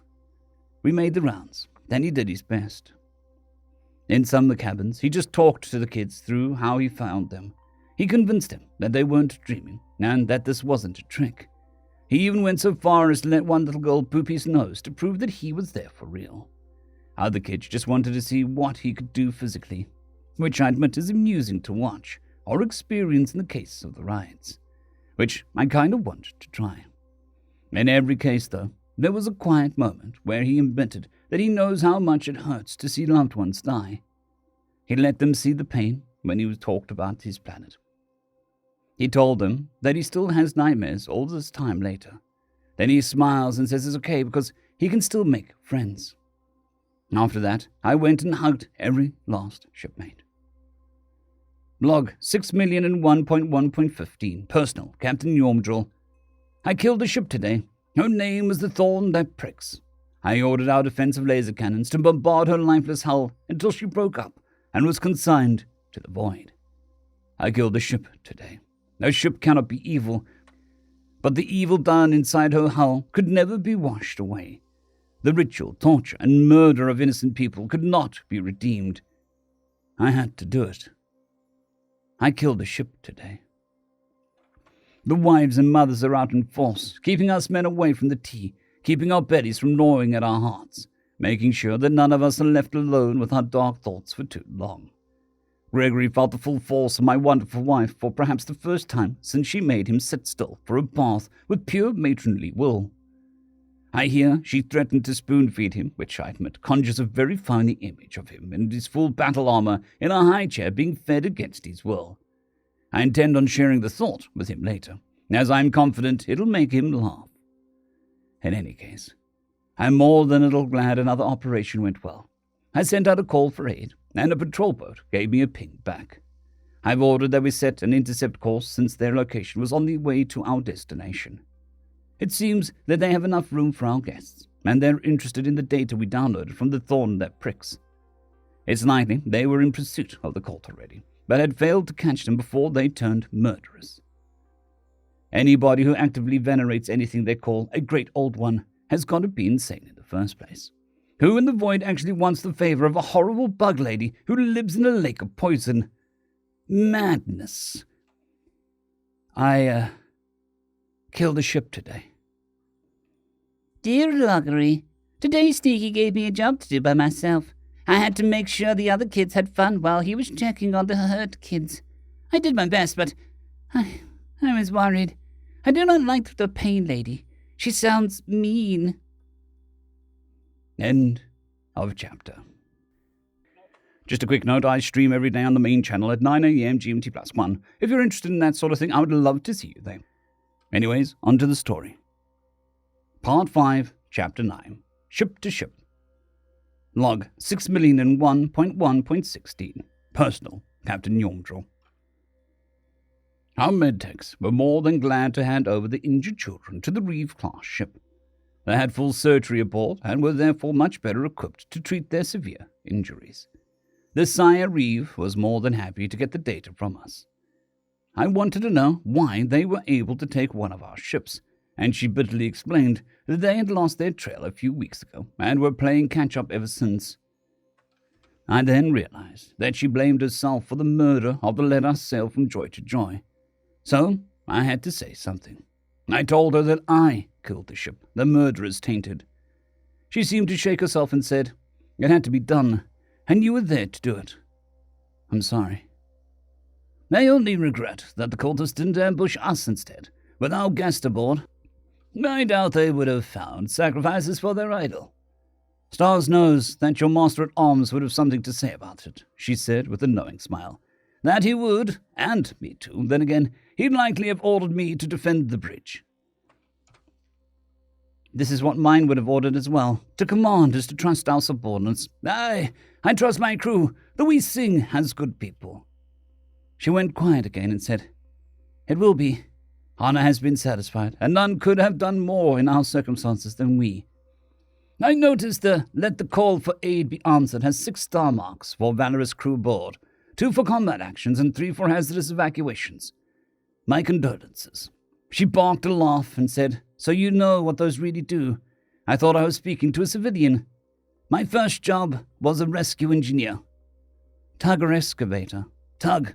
No wonder. No wonder what? Well, you adopt what you think is a weird lemur, figure out he's sapient, learn he's trained killer, and don't freak out about it. I bristled a little over that and said, Gregory is part of my family. Exactly. Not everyone could accept someone like him so well. He's lucky to have you and the among the star tides we sing. You've even set your sails after a pirate wake to protect a family you haven't even met, if rumor is accurate. We voted, of course. Her charter wasn't a pirate hunter, or even a risky trader. That only makes your ship more admirable. I felt her beauty as soon as I stepped on deck. I do my best to sail her well. An awkward silence fell between us, and apparently she gave up on finding a more natural way to ask. So, who do I talk to about getting some of those plush toys? That would be my daughter, Trandy. She'll be happy to sell you up to 208 of them. Sell? Come now, we're a merchant ship. A burgeoning cargo master. I just smiled and sent her on her way. I'm still troubled by getting that ship, though. I know how it had to be done. Ships with stains of murder such as that tend to be sought out by the depraved to add further dishonor to their names. I did share the image of that rumor that Trevty had threatened to spoon-feed him with Gregory, and he did indeed laugh at my description. Dear Diary, we said goodbye to the orphan families today. I hope they can all find a new ship together someday. With pirates, it's usually not as bad as that. If you can put up a decent enough fight, they usually cut their losses and run away. But I guess these cold people, they were bonkers. Completely bent in the rudder. From what I heard, that was good for the landers since they weren't very good at fighting fully equipped and armored opponents. I got Greg to just hang out with us, Biggs, for a little bit. He told us that he is very proud of how we handled ourselves during the operation, which felt pretty good. Also, our vacation from training would be over tomorrow, but that's okay, because I still don't feel prepared to do my part if we get in a real fight. Well, it was enough to rejuvenate him anyway, and I got him to admit that he'd like a movie night. Unfortunately, he's letting Yag pick something out, since he wanted to come over. And he didn't want another sappy love story where they just don't kiss for 2 hours. Beyond the Tides is a good movie, boys. Disregarding boys and how wrong they are about movies, I made my first sale today. The Sire Reeve tried to get me to give her my entire stock for free, as if I can just donate my first run to help the children in distress. I want to make more, and it's not just my savings that got invested into equipment and materials. She, of course, knew all of that already, and was just trying to get it out of me anyway. My mom is one of the best cargo masters in the sector. Oh sure, there's not a lot of glory in it. But the Weesing has been a top contributor to the fleets for half of my life. I told her she was paying cost plus 20%. I made it clear that she was getting a discount. I can't believe she thought she could pull my sales away like that. Like, I'm not some planeter. Journal entry 48, date 193, name Greg George. Bob confided in me that the googly-eyed feck took one of the kids. There's a lot of fecking leeway in taking him alive, if possible. We double-checked the security footage against the manifest that was on the escape pod. It was the boy's sister. Her name was Brexvi. Her name is Brexvi. She's only 10 years old. There's a lot of fecking leeway. End of chapter. This is a supplemental chapter. Also, I stream every day on the main channel at 9 a.m. GMT+1. If you're interested in such things, I'd be honored to see you there. Anyways, on to the chapter. Second report to the Lord Justicar on the new species. Uncle, I must report to you that once again I was in combat.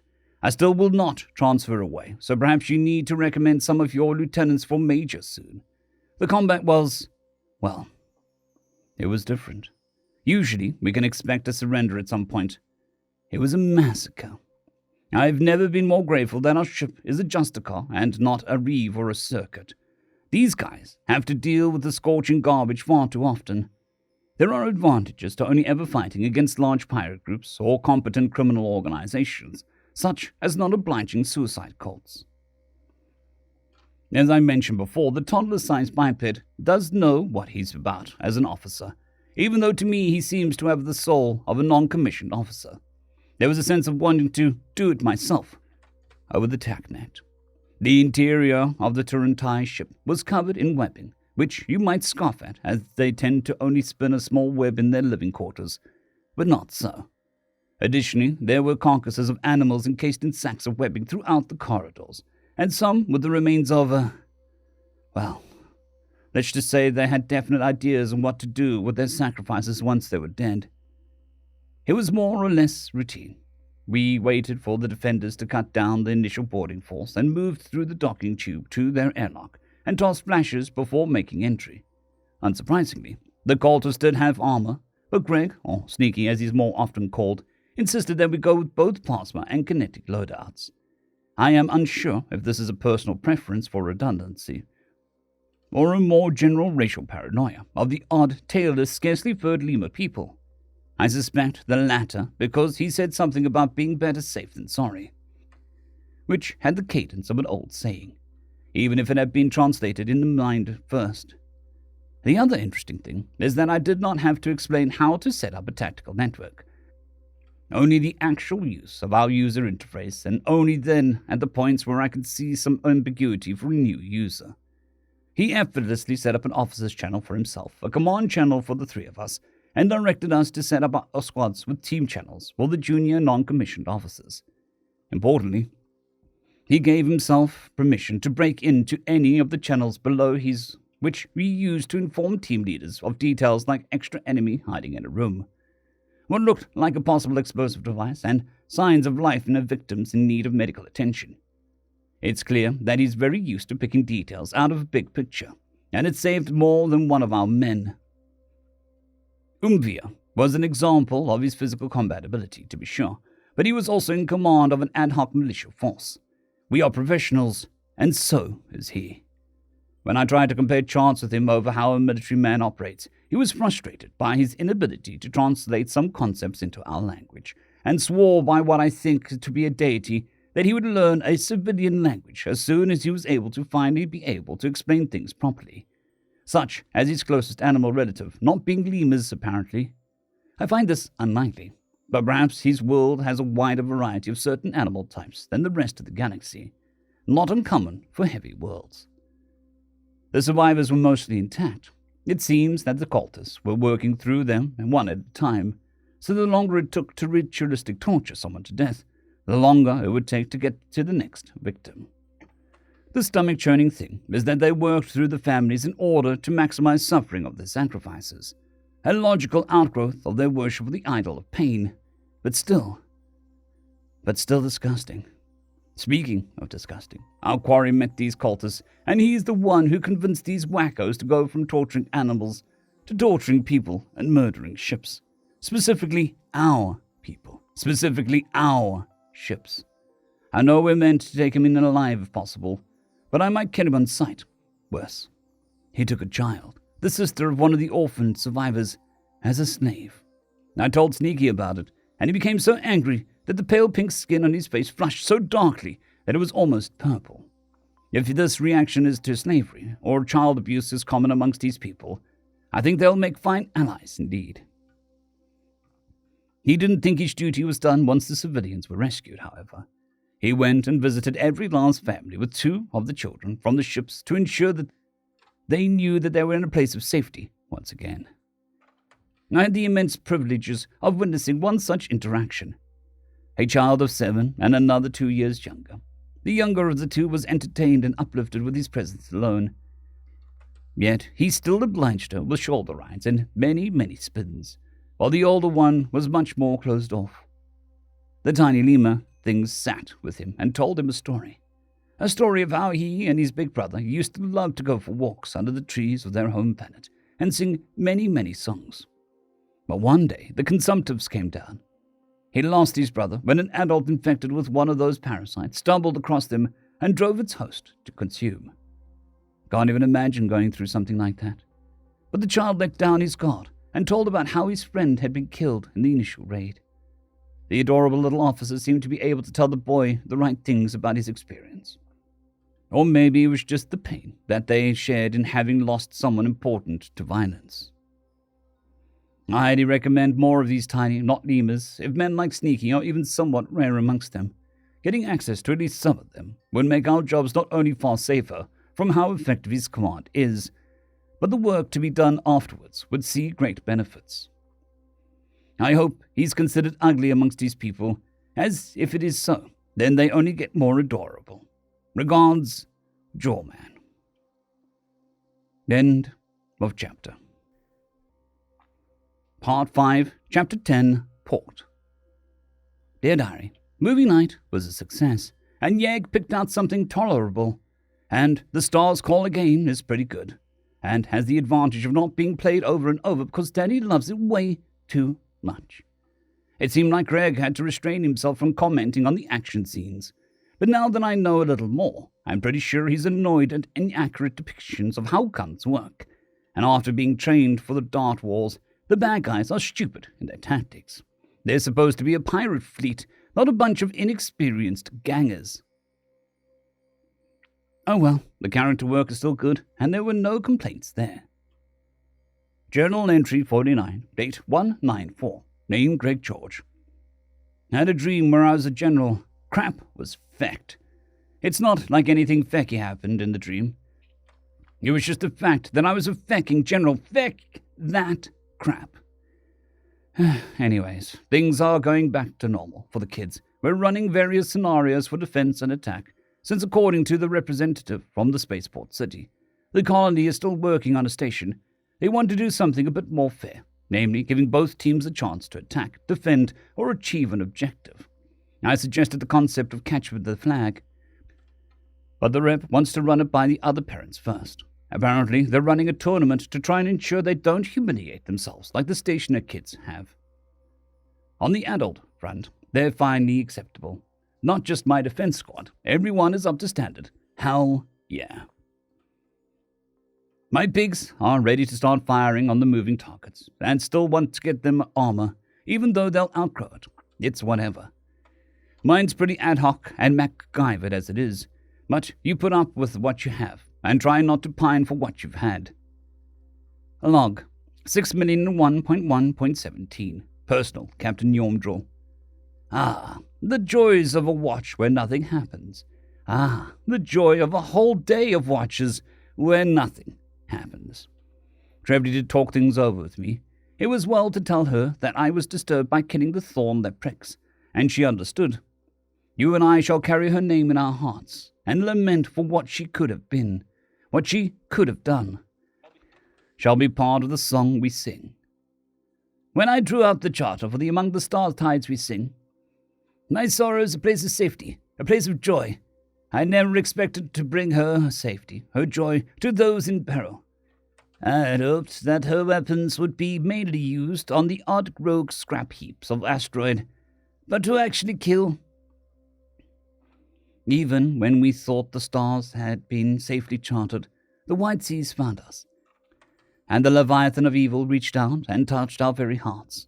Heart, she is a place of safety by how you captain her. She is a place of joy by those who you brought to sail her. The seas are wide and the depths are dark, yet your love shall ever guide my way, my wife. Dear Diary, today I cleared up something I've been curious about since Greg told us his story. Apparently, to him, glassing means bombarding the surface of a planet until its crust is molten.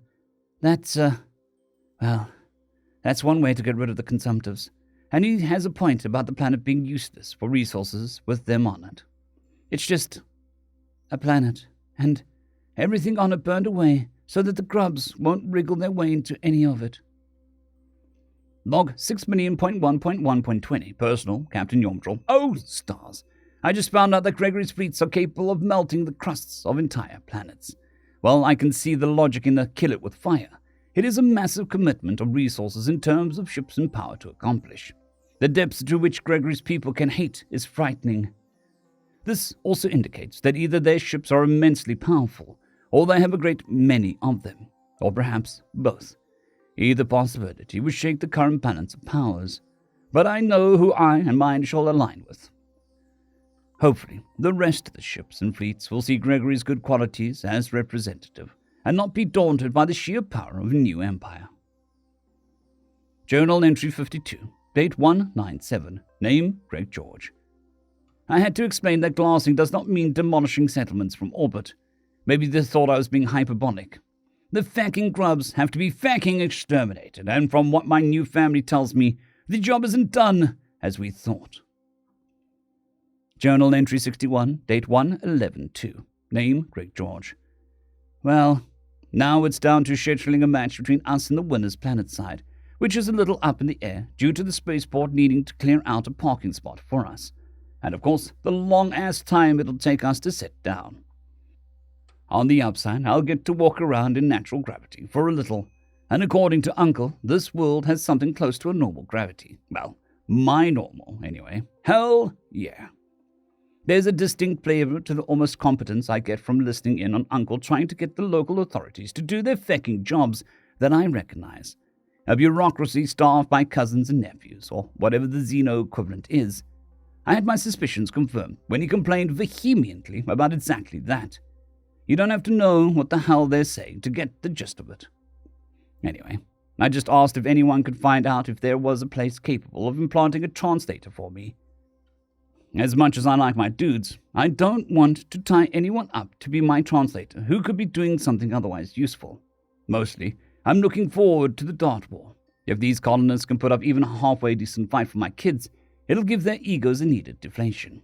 It's not like I want them to take a loss, though. That'd be lame. Planet and city have the same name, of course, because colony. Hopefully it doesn't translate to something like creative or hope or second chance or the ever-favorite new home. Probably better off not knowing what Watano translates to. It sounds cool translated. Log 6,001.2.09. Personal, Captain Yomdrel. The Void take all functionaries and the useless title bearers. Why can't they just give me a vector? Am I supposed to pay bribes? How would I even do so from scorching space? Dear Diary, so it looks like we're going to have the 3 rounds, 1 attacking, 1 defending and 1 neutral. And in all cases, the point is around either capturing or defending a heavy ball. We're allowed to use grab bolts, since without them, there'd be a risk of injury. But I think our aim will be off on a heavy world. Well, whatever happens, I bet I sell my entire stock of sneakies. I even have 111 of the Dress Blues version. I already pre-sold 375 of the regular ones, and I'm trying to talk Greg into another distinct outfit so that we can have more repeat customers. He says he likes my attitude. Hopefully we can make planetfall tomorrow, but it's looking like it'll have to be the next day. End of chapter. Part 5, Chapter 11. Whispers. Journal Entry 61, date 1/11/2. Name Greg George. Well, a potential customer is enough to send up a shuttle for one of the local surgeries. It doesn't hurt that I wanted the fanciest, most expensive one. What the hell else am I going to do with my pay? I don't actually want for much on board, and most of that can be dug out of storage. Understanding the other Xenos, though, that could come in useful. Besides, if our nanosurgeons can take one of our translators out, I don't think the Xeno versions will give them any trouble. However, used to dropping in low intel situations I am, I realized it would be a bad plan to go alone, so I asked Bob to put together an away team. And called up Paindrol, thinking me to write out a chart with everyone's names. Anyway, I needed Pendrell to watch my back, and wanted the away team to see if they could make some subtle inquiries in the scummy parts of town if they'd seen a particularly fecky googly-eyed feck being a general shitbag recently. Speaking of, Mob's name is something like, what the feck was it, George Man? That crap should be easy for me to remember, but once you give someone a nickname, guess what pops up first? Bob, not George Man. I'm starting to think that we owe General Chest an apology. We gave him conflicting duties and kind of forced his hand to deploy us before he was strictly allowed to. With my loyalty to the Navy, to my brothers, to the We Sing, each has a duty, and they don't exactly mesh. We didn't know what that was like, but now I do. That's a future problem. Today me needed to go see a nanosurgeon. A nanosurgeon who looked like an otter, on a planet full of adorable tiny otter people. A planet with normal gravity, which felt kinda nice to be in without my bones feeling weird. From a grav bubble. I wanted to pet them so fecking bad. Well, to be fair, they're actually huge compared to otters, but tiny compared to me. Jesus. In the galley baking birthday pies, the water noodles are goddamn cute as hell. Friendly as feck too. Nano Bro was chill as feck when I blurted out that he was cute when my translator came online. Well, I thought the retort about how I'm the cutest meme in about 10 years was a chill response. He showed me some memes made with the pictures from the Fancy Pants grandkids, and I have to admit that the ones I could read were pretty funny. A lot of them focused around putting a happy face on doing an unpleasant task, like being cute for the amusement of Grandma and Grandpa, who were the only ones in the picture with real smiles. Kinda wild that the net picked up on that from how little they're exposed to humans. But then again, the Beavises are a lot like us in their face, so maybe they're just going off that. I slaved it to my compad so I could fiddle with the settings, and unfortunately, there's no way to change translating profanity to anything other than profanity, which fecking sucks, because how is anyone supposed to know how severe of a swear I'm using on them if it's just profanity? Fecking that fecking feckery. What you want is the system to find the closest an analog that works in context and use that till the target knows just how rudely they're being cussed out. Fecking whatever. Anyways, I did have to turn off translating audio cues because my left ear was bombarded with cuteness exclamation over and fecking over fecking gain. These otter people have no fecking room to fecking swoon over any fecking else being cute, for feck's sakes. I might miss out on learning some context, but crap was getting unbearable. It worked out, because without that drowning everything out, I gained the ability to eavesdrop. Hell yeah. Anyways, I didn't really get anything in regards to my GEF quarry, but I did learn that there is a pretty big movement of people coreward. The rumor mill is buzzing about some super powerful empire invading from beyond the Great Gulf, or some other names for it I forgot. Apparently, one of the big powers in the region sent a fleet against them, and nobody's heard back from them. It's either that, or they're thinking about sending a fleet.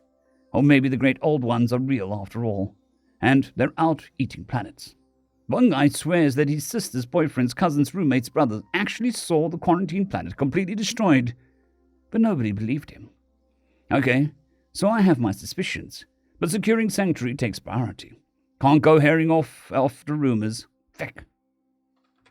Dear Diary, Greg went planetside on a shuttle early, which left us unsupervised. I wanted to go down in the shuttle with him, but Daddy said absolutely not, since the city is known to be less than safe than the station, and apparently all of the grown-ups are going armed to the match. Well, I hope the opponent parents understand it's about what happened last time, and not like judging them in particular, or whatever. So Yem decided that the thing to do was practice in the planet's gravity for a few hours. With grav belts, of course, it was, it was odd. You feel normalish, but if you pick something up that isn't completely inside your bubble, it's super heavy. And the darts have much shorter range. Well, we can compensate okay enough, but I'm not so confident about winning this time. What I am confident about is sales. There's just one little detail I need to run by Greg before we open up shop officially, and that's the packaging. I want to put a paragraph on the outside of the package, on the backside so it doesn't obscure the toy. Something like, "This is Sneaky. He's a quiet and stealthy little guy who's always on the lookout for you. From bad dreams to bad guys, he's always watching over you and on your side. He's durable in soft fabrics, and stuffing can stand up to even the most needed of your hugs and cuddles. And he'll always be happy to help, just like the real Sneaky. You'll also love to find a home to be loved and love in return. Something like that. Yeah. Log 6,001.2.09. Personal, Captain Yormdraw. Oh, it turns out that the little hull breach wasn't trying to wheedle a bribe out of me. She was just bad at her scorching job. Once I demanded to speak to a supervisor, we got our landing clearance and approach vector sorted out in short order. Literally just bad at her job and can't be fired because her aunt is the chief of landing control, or whatever they call it. Well, Gregory managed to get a shuttle up here since he wanted a translator implanted. Yeah, that's a big ticket item, and I was surprised that he didn't try to get a similarly reliable model at a lower price, and instead opted for the absolute best option. It drained his funds almost completely. And the hotel room he'll be obliged to rent for the night will do for a good bit of the rest. I can see the appeal, though. Better to pay more up front to find out later that you need an upgrade. As for us, we're beginning our descent, and we'll be landing in the morning. We're luckily within range for the starport, and then again, it is a capital city for a young colony world without a space station.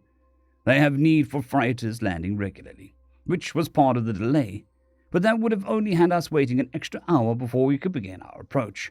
Why do people tolerate this nonsense? Dear Loggery, tomorrow we war against Planeteers. The planet has the wrong gravity. Yagi made us practice in the wrong gravity. It was super hard, but I think that we will win anyway.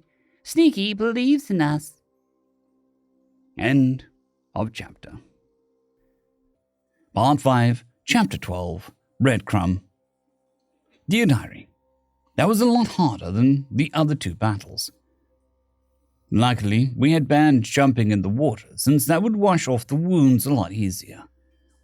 Or Greg had laughed in the other proctor's face when she suggested it would be totally okay, and asked her if she thought that he was an idiot. Well, I guess it could have gone worse, but I guess what new people are pretty easygoing if their trick just doesn't work. But that didn't matter much.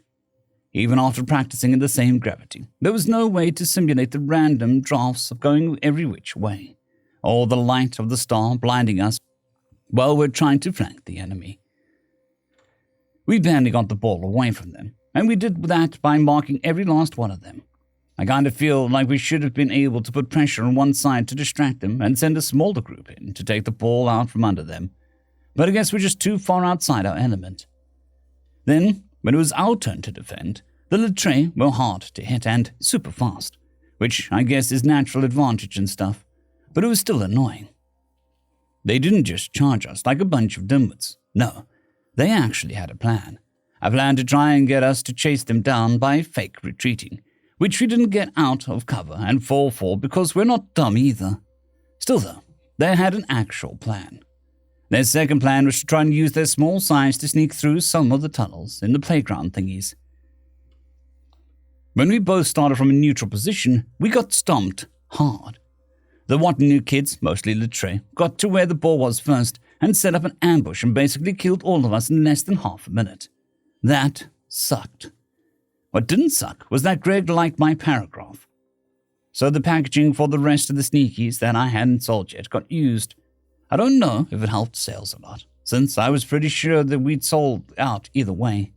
What did help was Greg posing for pictures with costumes. It's a bit funny that most of the kids, and the adults too, were smaller than him. After that, Mom made him eat some food, since she guessed that he didn't really trust the local food to not kill him and stuff. It worked out because we had our after-battle feast, and he gave a ribbon to the best two players on either side. Yoiv didn't get it this time, but I heard Greg tell him that it was a close thing, and he'd personally very proud of him. You'd think that Yoiv got the ribbon from how happy that made him. Then there was a meeting I didn't get to go to, and us kids and most of the grown-ups went back to the Wee Sing. When Daddy and Greg finally came back, they weren't in a mood for talking. Journal entry 62, date 1/11/3. Name, Greg George. Well, I'm not fond of being amongst all of these Xenos and not knowing if the delicious-smelling foods are death or not. It was hell. God, it smells like a fish fry from around the corner from my hotel room, which is just a little on the small side compared to the Beaver-sized, but it is actually pretty cozy. Pendrell had a room more of his own size or floor up, which he offered to share, but the dude snores like a chainsaw going through gravel. Besides, I wasn't all that worried for my own safety on account of the fact that if anyone tried crap, I would just stab them repeatedly. Anyway, we worked it out that we could meet everyone at the park in time for the match, which was everything I could have hoped for. In the first place, the other parents were trying to get a fair advantage over us through guile, which is a sign that they actually care about them enough to want to affect things within the set parameters. Though the idea that I wouldn't see how much of an advantage otters in water would have was hilarious. Leaving aside the fact that it would be a convenient way for the kids to avoid being hit by falling into the water and washing away the chalk marks, laughed my ass off at that crap. But they didn't want to win by cheating, so I didn't have to interfere once. Which I kind of wanted to do, since these kids are probably used to being able to at least resist adults who aren't water sausage people. The surprise on their face would have been priceless. Well, the kids decided to be honest and not indulge my sense of humor. The little jerks. Mom made a big deal about me skipping a couple meals, but really, I didn't want to go through all of the steps to make sure the food was safe for consumption. And Wang Pendrell isn't very knowledgeable about what is and isn't poisonous. The poor sap normally just eats what gets put in front of him, kind of like me. I'm going to swap him out for a lover boy, Quindrim. Someone with culinary aspirations will be much more helpful in that regard. But really, that wasn't until after my totally accurate Viking feast and story about Valhalla that isn't mostly shit I made up to fill the gaps on what I don't remember from old movies I don't speak the language of anyway.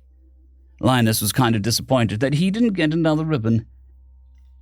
And it was a close-run thing between him and Loki, but he seemed pretty pleased that I'm proud of how he did. They were out of their element and up against kids who didn't totally suck, and they still did pretty good. They even have the properly humble attitude about how tough of a fight it was. Man, their parents are doing a great job with them. Then I had a meeting with Pop's uncle, Bob, Girl Sergeant, and other guy. It turned out that googly-eyed Fex leaves a trail a mile fecking wide behind him here too. Just not with the respectable, normal people. The various scummy places are buzzing about the Beastmaster bringing back the age of Corsairs, or some shit. Sounds fucking stupid to me.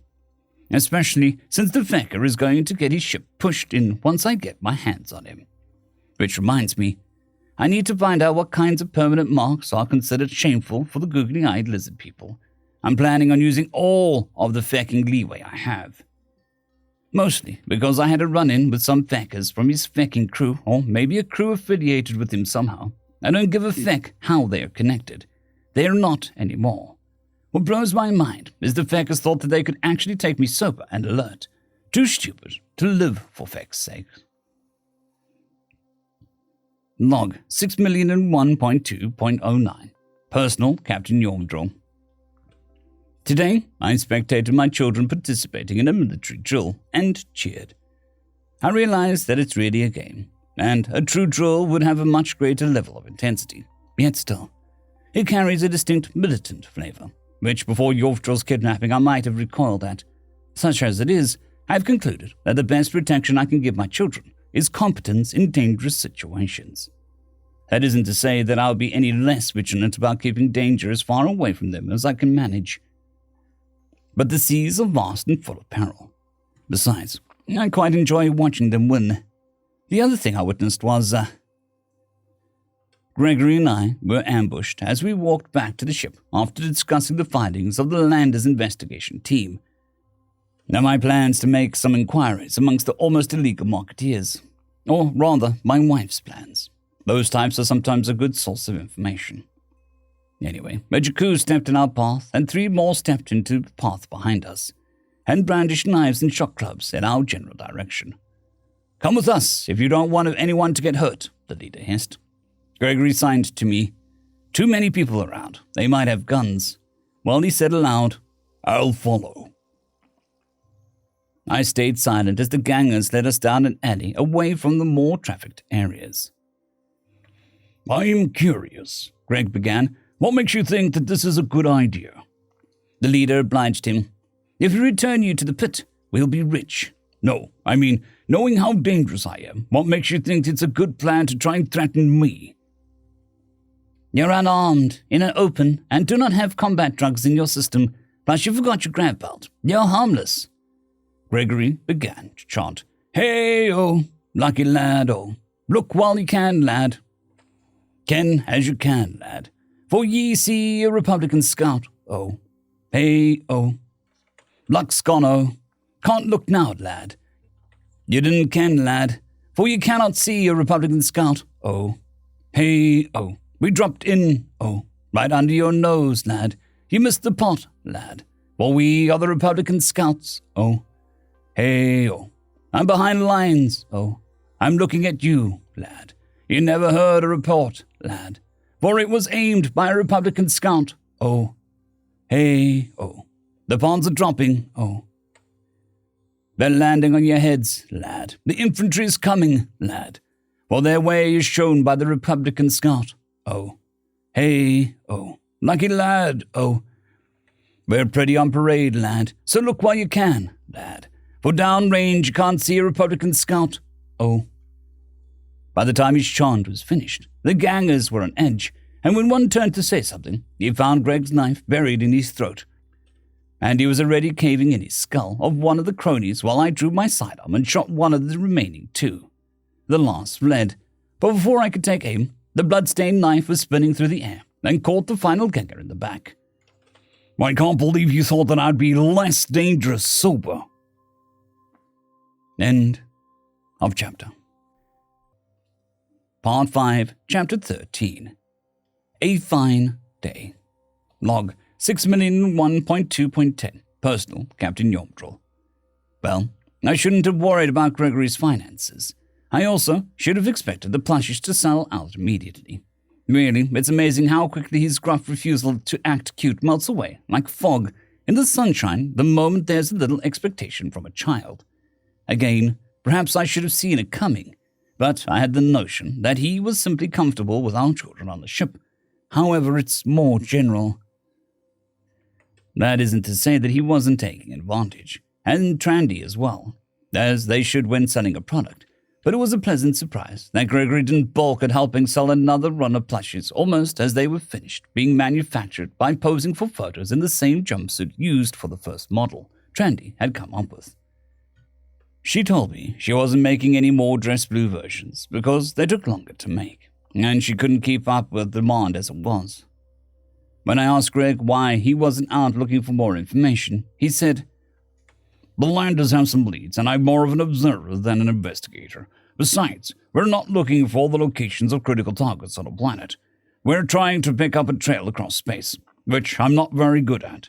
Besides, getting information out of prisoners is chancy at best and something that you should only do when desperate."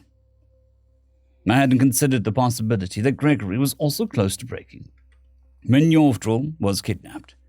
This is something that Trevdy and I shall have to talk about once we're underway tomorrow.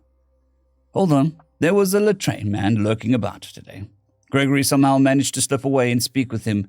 It's downright unsettling how that man can just disappear when he wants to. One moment he was in the corner of my eye, and I was talking to a local parent about the difficulties of being on a heavy world, and when I looked to where he was standing, he was gone. I admit that my fatherly panic instincts went off at first, but then I remembered that anything that tried to threaten him would be swiftly and harshly dealt with. I've agreed to take on a Bick as a passenger. He doesn't mind bunking down with the landers. We'll need to have more comprehensive meeting tomorrow, but I at least know our next destination. We sail Rimwood to Far Sight Station. Dear Diary, so many sails. I think if we have a few more stops like this, I'll be able to get some better equipment and churn out even more plushies. Already, I've made more money than I even had saved up from my allowance to buy into our plan in the first place, and the others are more than willing to buy into an upgrade. Greg especially is enjoying himself, and really, I think he just likes making people happy. I can't even keep up with how many people want them on one planet. I almost thought that once I sold out, hype would die down. But Greg's feast and storytelling yesterday got a lot of people interested. I guess some of them were hoping for another Dart War, like a lot of us wouldn't mind, but we didn't arrange anything ahead of time, so that wasn't really in the chance. I'm kind of wondering what Greg's normal, battle gear would look like. I suspect that he has some kind of armor, but he just says that he might poke at the modeling program to see if he can coax out another close enough for me. He did mention that there are other uniforms that are used for other purposes, such as exercise, training, official appearances, and semi-formal social functions, and non-combat duties. I'll pester him about that later. It's not like I'm running out of customers anytime soon. I have too many as it is. And managing the plushie business is taking up a lot of time, which I kind of want to use for my studies. I think I want to be helpful to people like Greg. I know that he already has these tools, but still, sometimes he still needs help from someone else, and I just don't know what to do. I hate that useless feeling. So even if I never help Greg with his struggles, there are men all across the nation who have been through awful things where they had to fight and need someone who knows how to help. The more people who know, the better. It's time for me to start thinking about embarking anyway. Maybe I can put it off until Yoiv is old enough, or maybe I should talk to Yag. Journal entry 63, date 1/11/4. Name, Greg George. Well, the non-coms tell me that they have locations nailed down, and I passed that along to our captain, and he's kind of eager to get moving.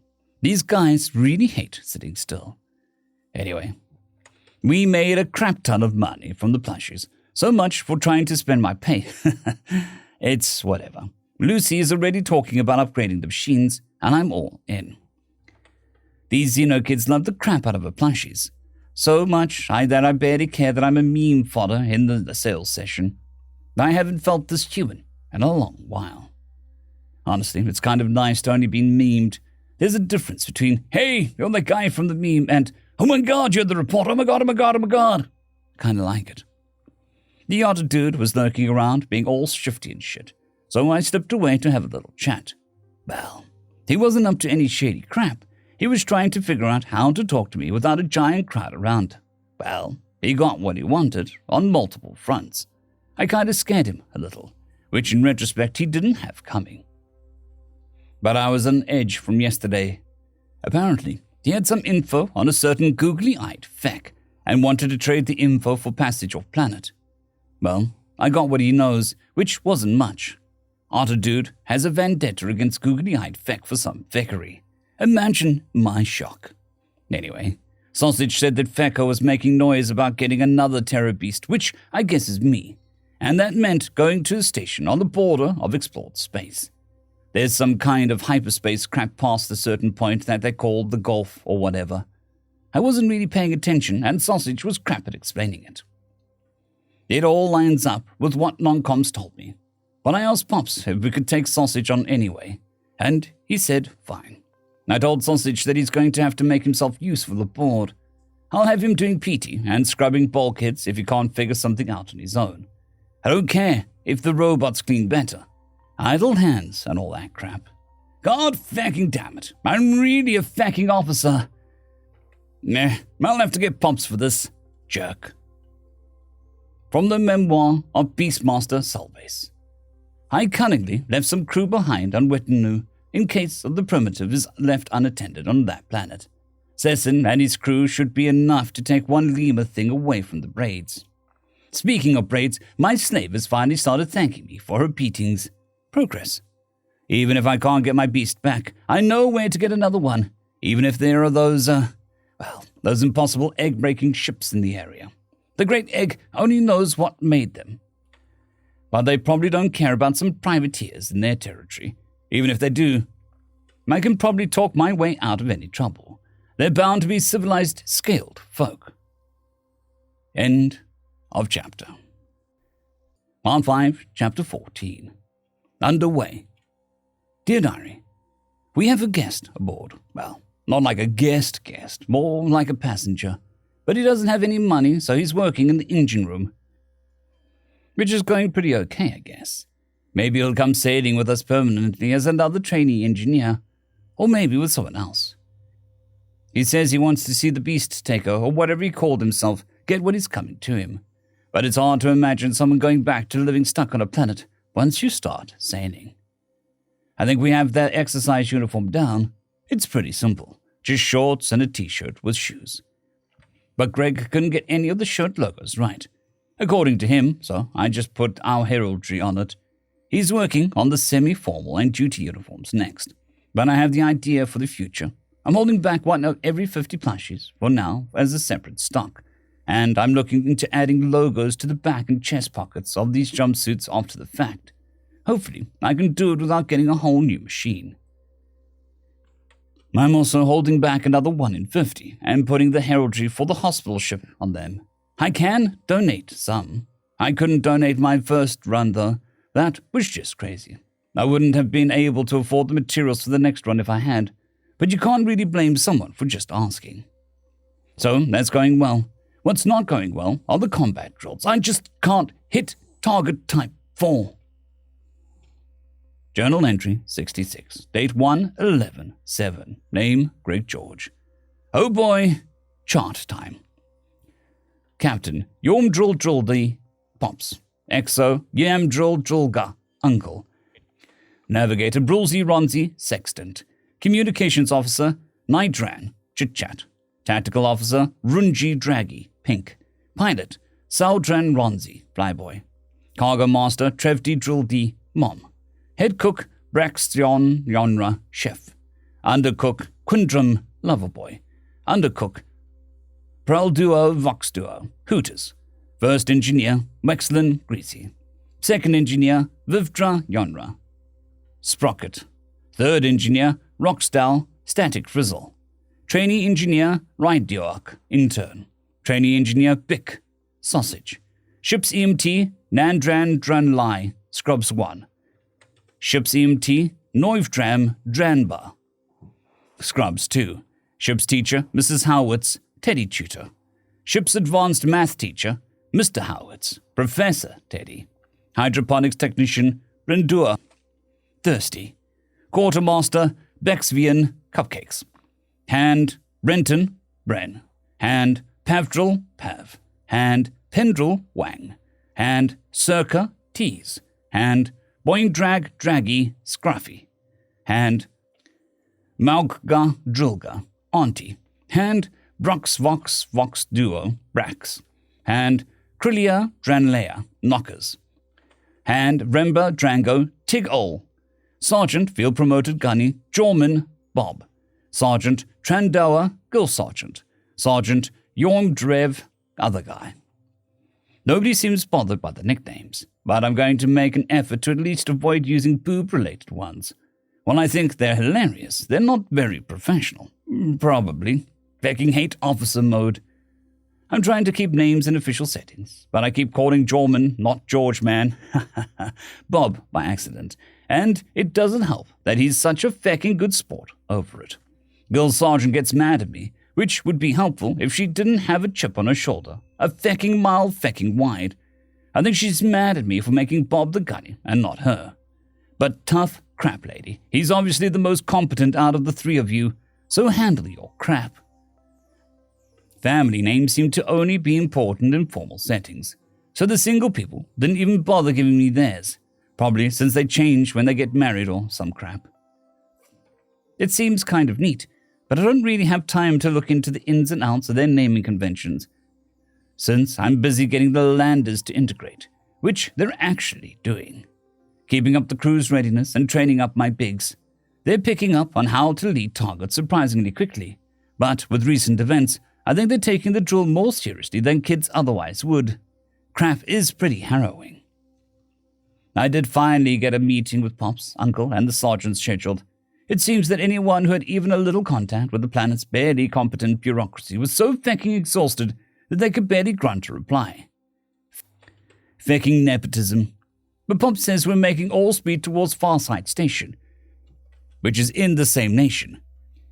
Fingers crossed that Farsight is slightly more meritocratic. Meeting tomorrow. Log 6,001.2.10. Personal, Captain Yormdrill. There's something about almost competent people that just makes me want to die. You are almost good at your job, just a tiny bit more effort, and this entire process of getting takeoff clearance wouldn't be a frustrating exercise in demolition via cranial percussion. I don't care that we've been sailing for 3 days, it's still bothering me. Even the officers from the landers can barely speak from how fatigued from the absolute wall speaking with people who are barely smart enough or barely too dumb to do their jobs properly, but are yet safe from firing because they know someone with enough power to shield them. Gregory has been absorbed with his duties, so we haven't even gotten to do maintenance rounds together, which I regret because it would be pleasant to work on another hobby robot with him. 12 days. Hopefully the wee singer's faster. If we can catch him on the station. Dear Augury, I like boring days. On boring days, nothing bad happens. We still get to have lots of fun in the gym with Sneaky on boring days. There are no bad guys on boring days. We have a new friend on the ship. He is called Sour Sage. End of chapter. Part 5, Chapter 15, Day by Day. Dear Diary, Greg, Daddy, and the Lander sat around a table in the cantina and talked for a couple of hours today. I thought about trying to eavesdrop, but decided to focus on opening a line of communication for a dart war and selling sneakies. Journal entry 67, date 1/11/7, name Greg George. Well, apart from our destination, there wasn't very much useful information. I mean, sure, the SWAT dudes gathered a crap ton of evidence, but that's not exactly tactical data.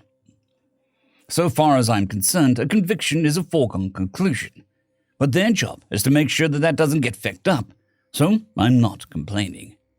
An interesting tidbit is that the local scum were buzzing about a general escalation of hostilities against the Believer Seas to bring back something like an age of piracy or some stupid crap like that. I've decided to increase the difficulty of the combat readiness drills. Log 6,001.2.10. Personal, Captain Yormdrill.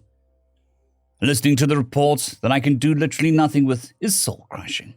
It does make me wish that the Weesing had her own shuttle, preferably of the assault variety. I floated the possibility that alive if possible doesn't necessitate that we ensure that all of his limbs remain intact. Journal entry 71, date 1/12/5, name Greg George. Sometimes the rules I've set for my own sanity journal are really fecking annoying. Who would know if I broke them? Nobody but me, because I never even fecking wrote them down, so I could just leave this as sort of a musing on the nature of self-imposed rules and crap. But I won't, because I'm just that fecking autistic, I guess, feck's sake. So, crap was fecked. I dreamed that the grub got me and I rampaged through the ship, murdering all of my family and friends. Feck you, subconscious. That's never going to happen on account of the poison appendix. So, I really didn't need to wake up silently, screaming with gross fecking tears running down my face. Feck you, this wee thing is home. Everything is fine. I'll make it fine. Lucy's getting goddamn clever and crap. We had us another chat, except this time she opened up. She had to fight against feelings like she was useless while I was planetside getting Linus back. That she knows in her head that she had an important job to do that I and everyone else was depending on. But it didn't stop her from feeling like she should be able to do more. The fact up thing is, I don't really have good advice to give. Since I'm in the same fecking fight. I never liked people brushing me off with platitudes and the like, so I flat out told her that almost every day I have intrusive thoughts that if I'm not fighting something, I'm not helping the ship. Since I don't know how to stop my own intrusive thoughts, I'm not much help with hers. I apologized and she thanked me. Christ knows for what. Other way round, kid. Other way round. I really hope this doesn't turn into a flood of faking feelings. I'm crap at that kind of thing. In other news, Pops got pranked by Uncle. He got a bit of floor tiling to stick to one of his shoes somehow, and it played squeaky noises with every step thereafter. I've been on the lookout for similar traps. Log 6,001.2.15, Personal, Captain Yormdrill. It is interesting to have a crew so focused. We're not just plying the hyperspace sea to make our living. We have a mission. It's in the small things, such as the decrease of speaking in terms of maybe or perhaps, but rather when. It seems that amongst the crew it is a foregone conclusion that the wee Sing will catch her quarry. The doubt seems to lie in whether Gregory will be well once we have. For my own mind, I've grown confident that he will be well, whatever the outcome. It is clear to me that he is a resilient man, and whatever setbacks were incurred in his healing, they are well on their way to being passed by. What I do not know is whether the wee Sing can be content with the safest routes after accomplishing something so weighty as the protection of an entire extended family. Dear Diary, I finally got Greg to talk about his experiences, kind of. What I read about said that talking about where someone feels weak or not good enough can help someone like Greg. Maybe he was a little underhanded, but I decided to start off by telling Greg how it felt to be behind on the ship and helping by making sure that the grown-ups could work without worrying. Really, it was harder to talk about that than I thought it would be. I thought I had already sorted through how I felt about that stuff. Except Greg tried to give me advice. Well, it was more like he said he was sorry that he didn't know any good advice for intrusive thoughts. He told me about his intrusive thoughts, about feeling like he needs to be fighting to be useful. But he knows that isn't true. I told him that I'm glad that he's fighting against thoughts like that it makes me feel like I'm not fighting alone. I think it helped. From the memoir of Beastmaster Salvace. Why is the ship so egg-breaking slow? Log 6,001.2.16. Personal, Captain Yormdrel. Engineering tells me that we're operating at peak efficiency, and the extra set of hands and eyes is really making the difference. Bick isn't anywhere close to being a certified engineer, but he reportedly takes direction well and has a decent understanding of the underlying principles behind most of the ship's systems. It's a shame that we have very little in terms of seafood aboard, or at least in comparison to what he is used to. I've become more than simply competent with both the magnetic accelerator and the plasma caster, and my slowness to draw my shock crystal when we were last in danger is being remedied. It would be unfair to simply expect Gregory to shoulder the burden of self-defense for whoever he happens to be with. We defend each other. Dear Diary, Farside Station can't put together a team to do a dart war. Lame. I sold 975 sneakies, though, about a third of which are the dress blues ones. Greg says he'll get me a book of military uniforms of his people going back 1,000 years once he can talk to them. And that sounds cool, but I want to know what fashion is like for his people. He said uniforms are always good enough for him. Oh, stars. My brother has no taste. Journal entry 72, date 1/12/6. Name Greg George. So, sausage is an odd one. I asked him what his deal was with the googly-eyed feck, and he kind of tried to power play it, like we're a bunch of mistrustful misfits in a fecky movie. Dude is so far out of his depth, it's kind of hilarious. Anyway, I just answered his questions about why I'm after him and reminded him that he's a guest in my home and he doesn't have to act all mysterious if he doesn't want to talk about shit. Anyways, he got all embarrassed and admitted that it wasn't as dramatic as my reason. I don't think I'd call it dramatic, but I guess to a guy who experiences other planets through movies, it must seem that way. Anyway, apparently the fucker has been getting away with poaching some endangered wildlife on Sausage's planet for years now, and he said, I know I can't stop him myself, but if I can help, then maybe it'll be one less animal poached. Not much, I know, but it's better than just letting him do it over and over and over again. Especially if I was close enough to do something once, was too much of a coward to try. I told him that I know he's not the fighter type, and I'm glad that he didn't get himself killed on account of how he's a cool dude and a good workout partner. Dear Loggery, the Landers are making friends now. I think that we will have to say goodbye to them soon. I do not know if I want the Wee Sing to keep being a hero ship after we get the bad guy. I know that we will win because we are the good guys. End of chapter. Part 5, Chapter 16, Casting. Dear Diary, The good news is that I sold every last available, Sneaky. The bad news is that we ended up not having a match for dart walls after all. All in all, not a terrible day. But we didn't leave the embarkation level. Well, I said that we didn't leave.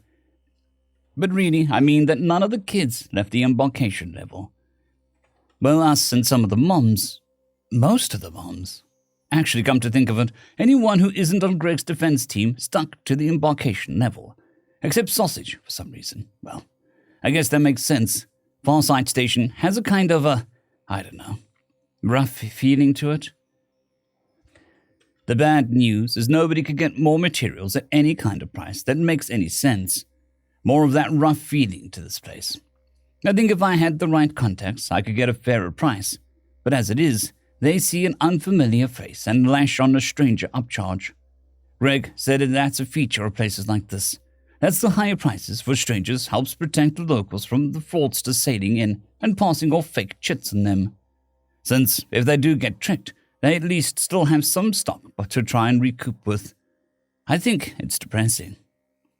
We're not allowed out of the ship tomorrow. Yam and I are getting the vac suits and baby pods ready, just in case.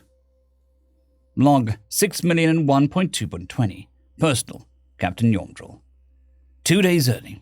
2 days early, and from a gentle probing of the landers, it seems that we've managed to arrive ahead of our quarry. I handed Bick some full chits, and contract was work for passage, but I feel that the effort he put forth was worth more than passage. I also had the pleasure of informing him that if he wishes to continue pursuing an education as a ship's engineer, Wexlin is more than happy to take him on as a second apprentice. Of course, the lad has more than plenty of time to chart his course before we cast off. But I could see there was a heady offer. Though perhaps I should have waited. The recognition of his potential seems to have emboldened the poor boy beyond his capacity, as he confronted Gregory in the gymnasium while we were doing morning exercises. "I don't see why I have to be left behind," he said gruffly, or rather squeaked as gruffly as he could manage. "Because the station is a hotbed of criminal activity. And the embarkation deck is literally the only place that pretends to have law and order that isn't you obey the laws and orders of whoever has the biggest gun. It's not like I can't handle myself. I can bench nearly as much as you do. Have you ever killed? Yes. A person, not a local prey animal or a predator after your livestock? In a place like this, when things go sideways, they get scorched. You follow? They get profaned? Incorrect spelling. Jesus. Commanding an artillery battery, commanding it to hit whichever twice voided son of the hull breach program that translation software. Gregory burst out with a sudden venom. And I suppose that I can see his point with finding analogies, rather than just translating something as a word profanity, especially with how fluently he swears. He took a calming breath and continued, "Okay, so what I mean is when things go bad in a place like this, they go very, very bad, deadly bad. And I'd rather not risk you on account of you being the only one who can spot me without extending a grav belt." "I understand that is a risk, Sneaky. I just think I could help." Gregory lifted his weights in silence for a few seconds, and I could see his tack changing before he asked, "You don't mind the risk?" I didn't say that. I said I'm willing to take it anyway. Witnessed. I will not deny your courage, but the best way I can think of for you to help is as bait. First, we know that the googly-eyed pirate is coming here, and is due to arrive tomorrow from a conveniently bribable hypercom technician. Second, we know that he has a very high opinion of himself from the cultist ship. Don't ask. Third, we know he wants me, or at least another specimen of my people for his pit fights. What you'll do is to go to the CD bars and start to claim that you have information on where Sneaky is going to be very soon. But you're not willing to sell the information to anyone who doesn't have experience with dangerous creatures. You will appear to be alone. You will not be alone. Does that courage hold? Bick gulped and nodded, unable to say anything aloud. Witnessed, Gregory said again, and finished his set before laying the weights aside and saying, I'll go put together an away team. Pops, you're not on it this time. I laughed at that and said, We're much better prepared now, thanks to you. The Wee Sing needn't send her captain and first officer away again. I wouldn't say that, sir. You and Uncle are still the best shots. So, if combat is a sure thing, then having your accuracy might be worth the risk. I nodded, and he left the gymnasium. I do not like being on the away team. It feels wrong to command from a place of safety, while my crew takes on a very real risk. We shall see tomorrow if the nets haul anything up. Journal entry 76, date 1/13/2, name Greg George. Well, Sausage's feedings and conservation are a pretty strong motivator. He screwed himself up to insist on joining the away team, and since I don't really have a protocol reason to refuse, I had to witness. Now, Sausage isn't a very superstitious kind of guy. Oh, he's furtive and hesitant and has his head on a swivel, but none of that is particularly great for moving through a crowd without drawing attention.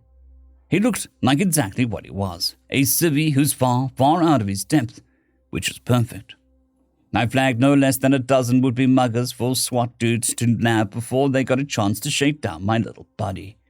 One of the squiddies had an unfortunate and sudden neurological failure on account of he drew on Sausage from behind and was just going to murk his ass when a blade somehow went through his head.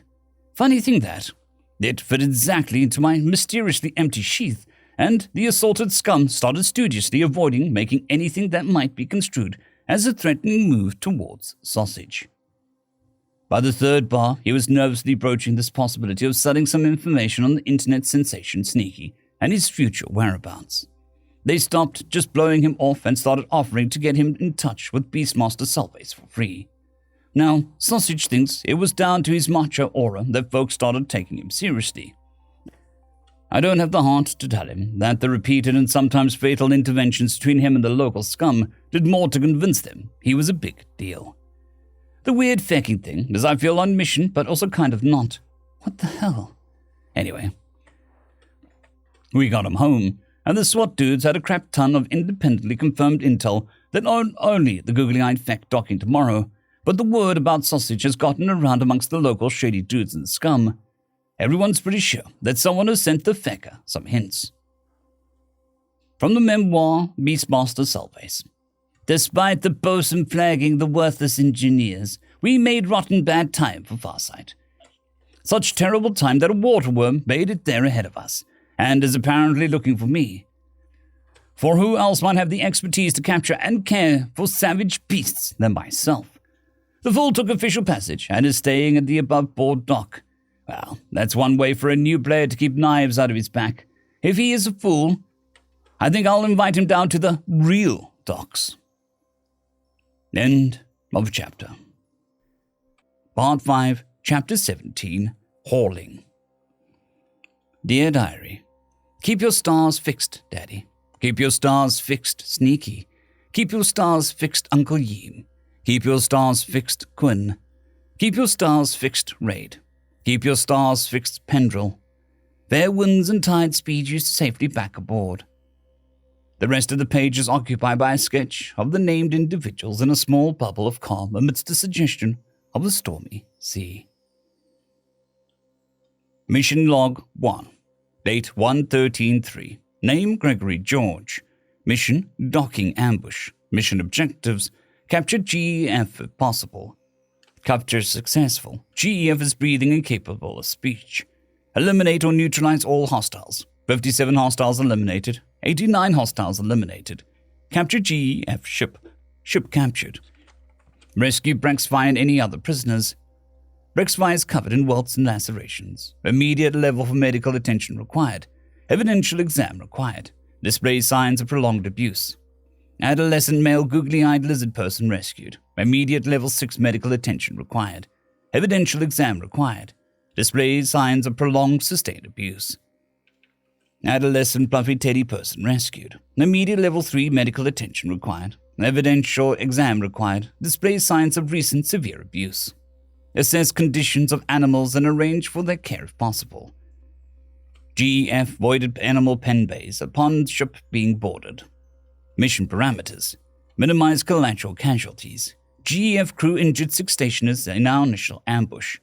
Minimize collateral damage. GEF ship damage station by incorrect decoupling from dock. Prioritize capture. Note: the local scum threw in with the GEF forces at first, indicating a sort of pirate code of mutual defense. That fell apart once the boarding torpedoes hit. Log 6,001.3.1. Personal. First Officer Yamdril. This is the first time I've had to put my logs in the captain's logs file. I dislike being the acting captain. The plan seemed simple. Go down to the scummy part of the station where there's an unofficial dock and some less than savory drinking establishments, and wait for our prey to walk blindly into our trap. Then it would be a simple matter of exerting pressure until the criminals decided it's better to be arrested than dead. We did not count on the local scum heaving line with the pirates.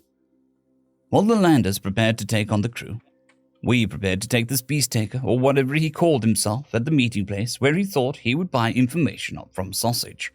It all went to the void when we sprung our trap.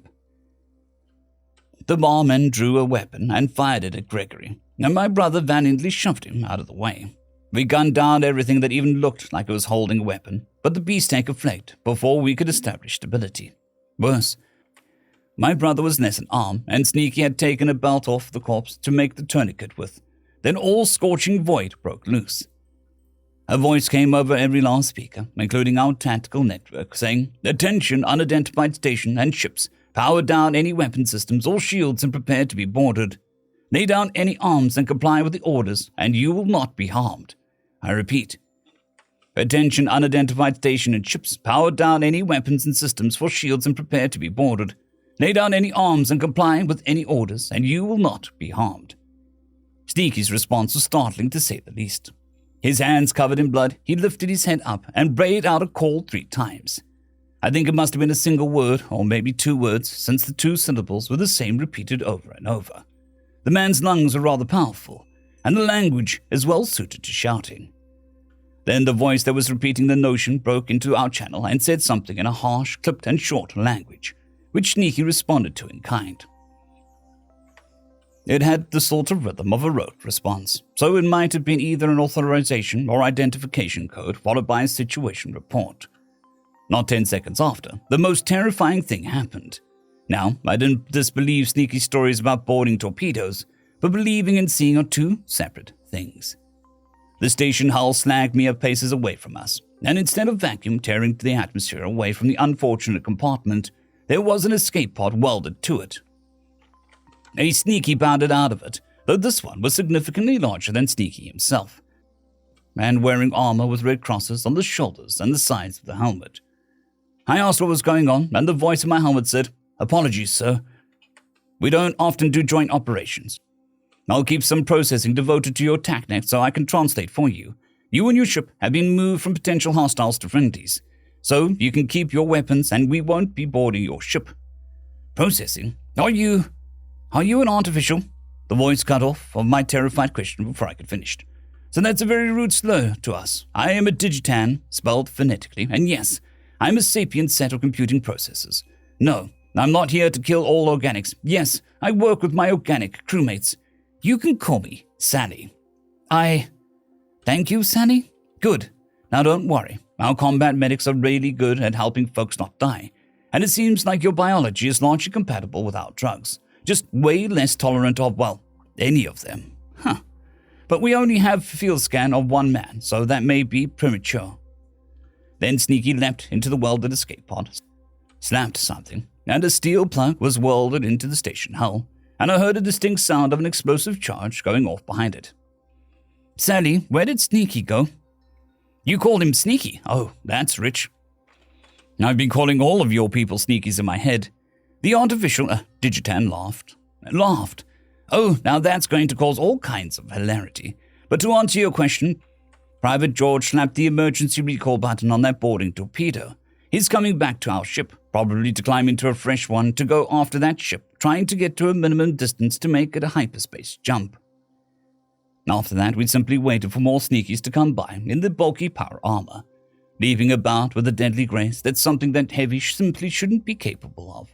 And now we were just waiting to get a master at arms back, and possibly some prisoner transfers. I sent a message to Reeve that's only a day away, and they changed course to take in our catch. I'm more concerned with my older brother just now, though. The humans, as Sadie tells me they're called, are confident that they can not only save his life, but also fit him with a cybernetic limb.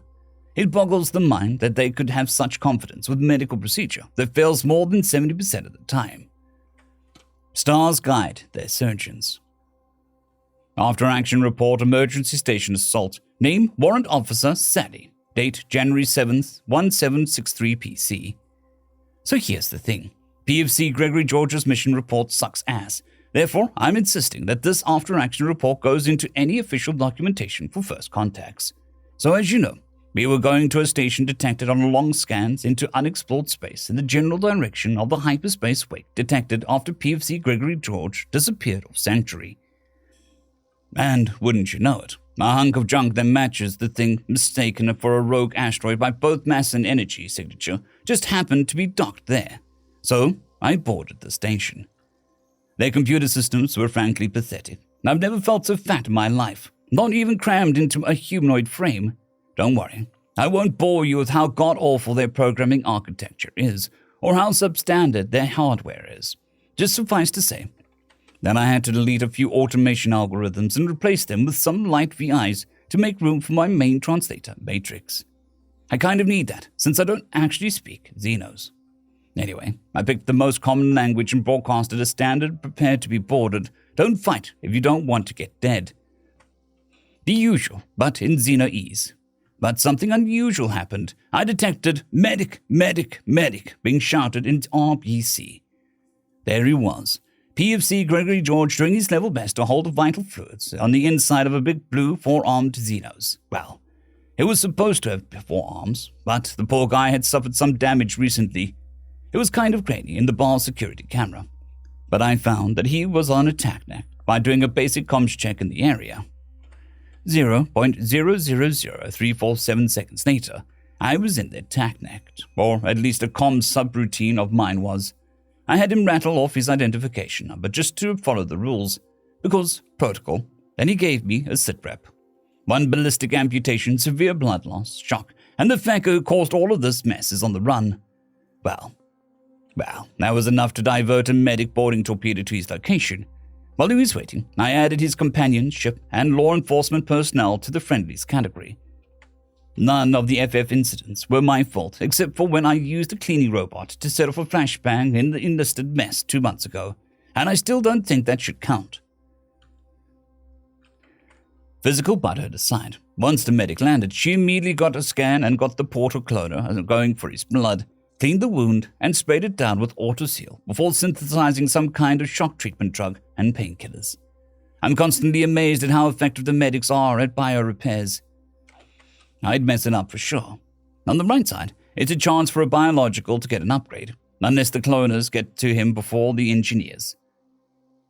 Speaking of biologicals, what ship's record showed to be the XO, and the injured party's younger brother, started asking me questions while PFC Gregory George commandeered the spent boarding torpedo.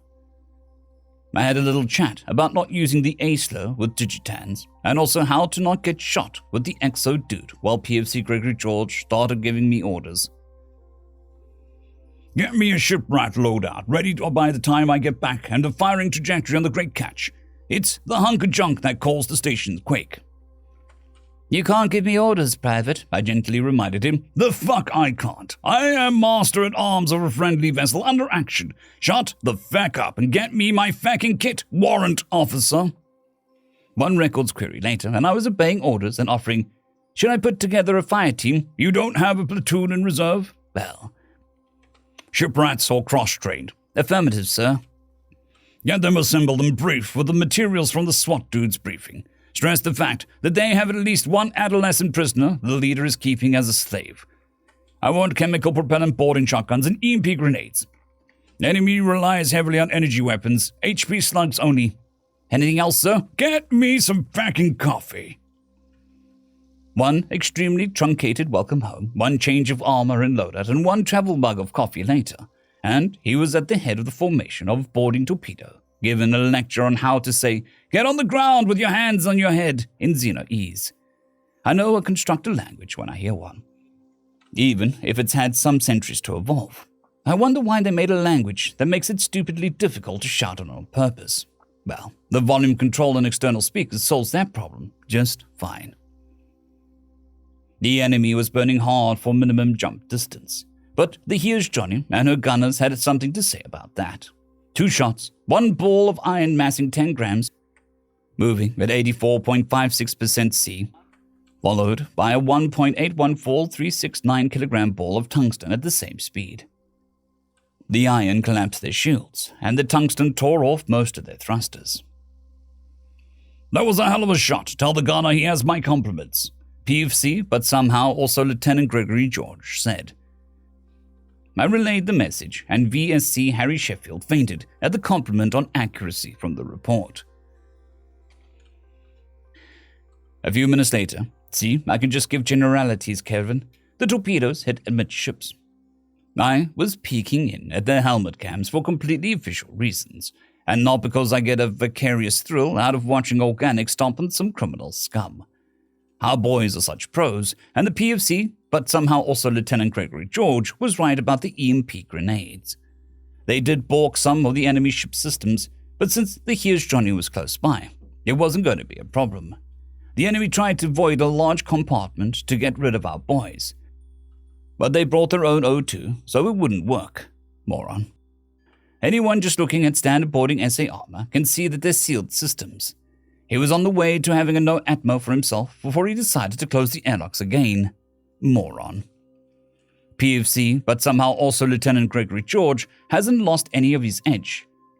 And between their weapons not doing crap and his ventilating heads, the enemy very quickly decided that being arrested was superior to having what possesses as the grey matter splattered across the bulkheads. When they got close to the bridge, I pointed out that one of the doors had something that passes for security attached. "Can you open it?" PSC Viggo Paulson asked. "Negative. I'm still managing the station action. I'm just running tactical analysis in case you miss clues." "Cut it open," PFC, but somehow also Lieutenant Gregory George ordered. And one breaching charge and a flash later, they were in a lavish cavern.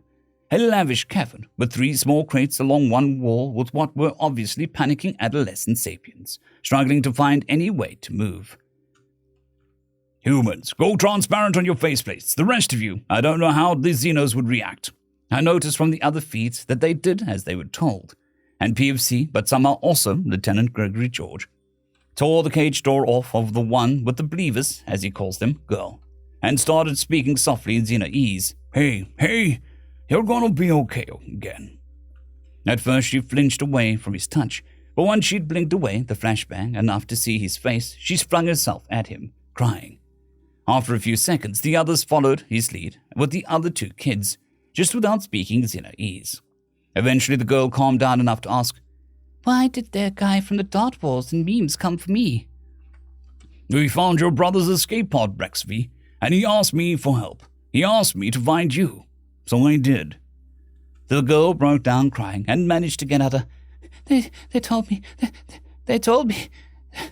that he died screaming. That after they murdered our ship, everyone died screaming. "The joy to joy sails no more, but most of your friends and family made it out. Some people didn't make it, but none of the cultists did." He held her with as much tenderness as somebody can in armor, then said, "See my friend with the red cross on his shoulder? He's a mid-tech, a very good one. Can you let him treat your cuts, please?" "What about you?" "I need to go get the bad guy." She nodded her understanding, and I used the squad's exterior speakers to do some comforting. I'm not very good with organic kids, though. I'm pretty sure I didn't make anything worse, so to speak. "Medic and 2 stay behind," he ordered. Well, they were just about to breach the bridge when 4 bridge officers walked out unarmed with their hands on their heads. They were wisely decided they would rather face justice than a hollow point from the report. By then, the action in the station had quieted down, and the Here's Johnny was in range of both of it and the enemy ship for digital boarding. Except I didn't fit. I am not fat. Their computer systems are just that shit. So I cooked up a cloning program and made a virtual system to store everything on, and deleted everything and replaced it with all VI that would answer to me. The enemy captain was alone in the bridge and unarmed, so I told the shiprats and PFC, but somehow also Lieutenant Gregory George. The VIs couldn't get a very good view of any further details, since the cameras were so crap, and possibly the memory banks they used were damaged by EMP grenades, just a tiny bit. "I'll go in and inspect the bridge to ensure the enemy is surrendering correctly," he said, and for some reason my VI suddenly glitched out, and there was an inexplicable interference in PFC, but somehow also Lieutenant Gregory George's helmet cam and mics. It seems that there must have been a mutiny just before we got there, because the PFC, somehow also Lieutenant Gregory George, had to drag his limp and moaning form to an airlock where the Here's Johnny was connecting an umbilical. His officers must have been super pissed to cut off and cauterize his tail, crush his ankles, and rip one of his arms out of its socket. Truly, pirates are a brutal people. Burning his eyes out like that was just terrible. Terrible, I tell you. Those dastardly pirates taking out their frustrations on the commander because they know they have little to lose anyway. It's the only explanation that makes any sense. Anyway, make sure Command reviews this report because I'm sure PFC, but somehow also Lieutenant Gregory George, made his so boring to avoid being recommended for another solar laurel. Dear Loggery, we still did not hear back from Sneaky and Daddy yet. I'm very scared. I know we will win, but sometimes even heroes get hurt. End of chapter.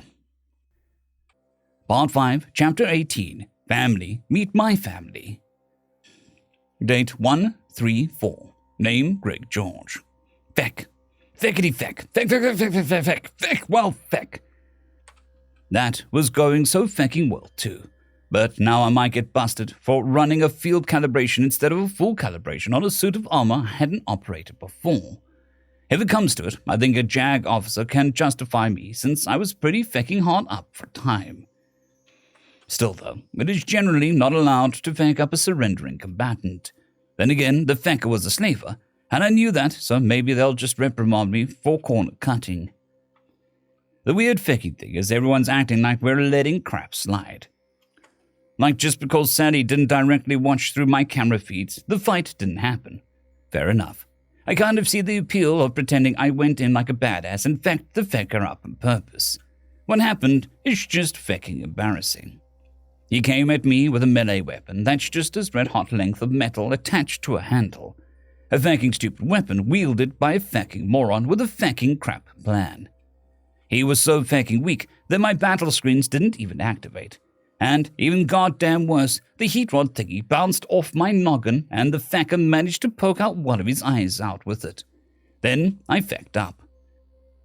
I made to disarm him, but I moved at the speed that I would have in scout armor and ended up disarming him alright.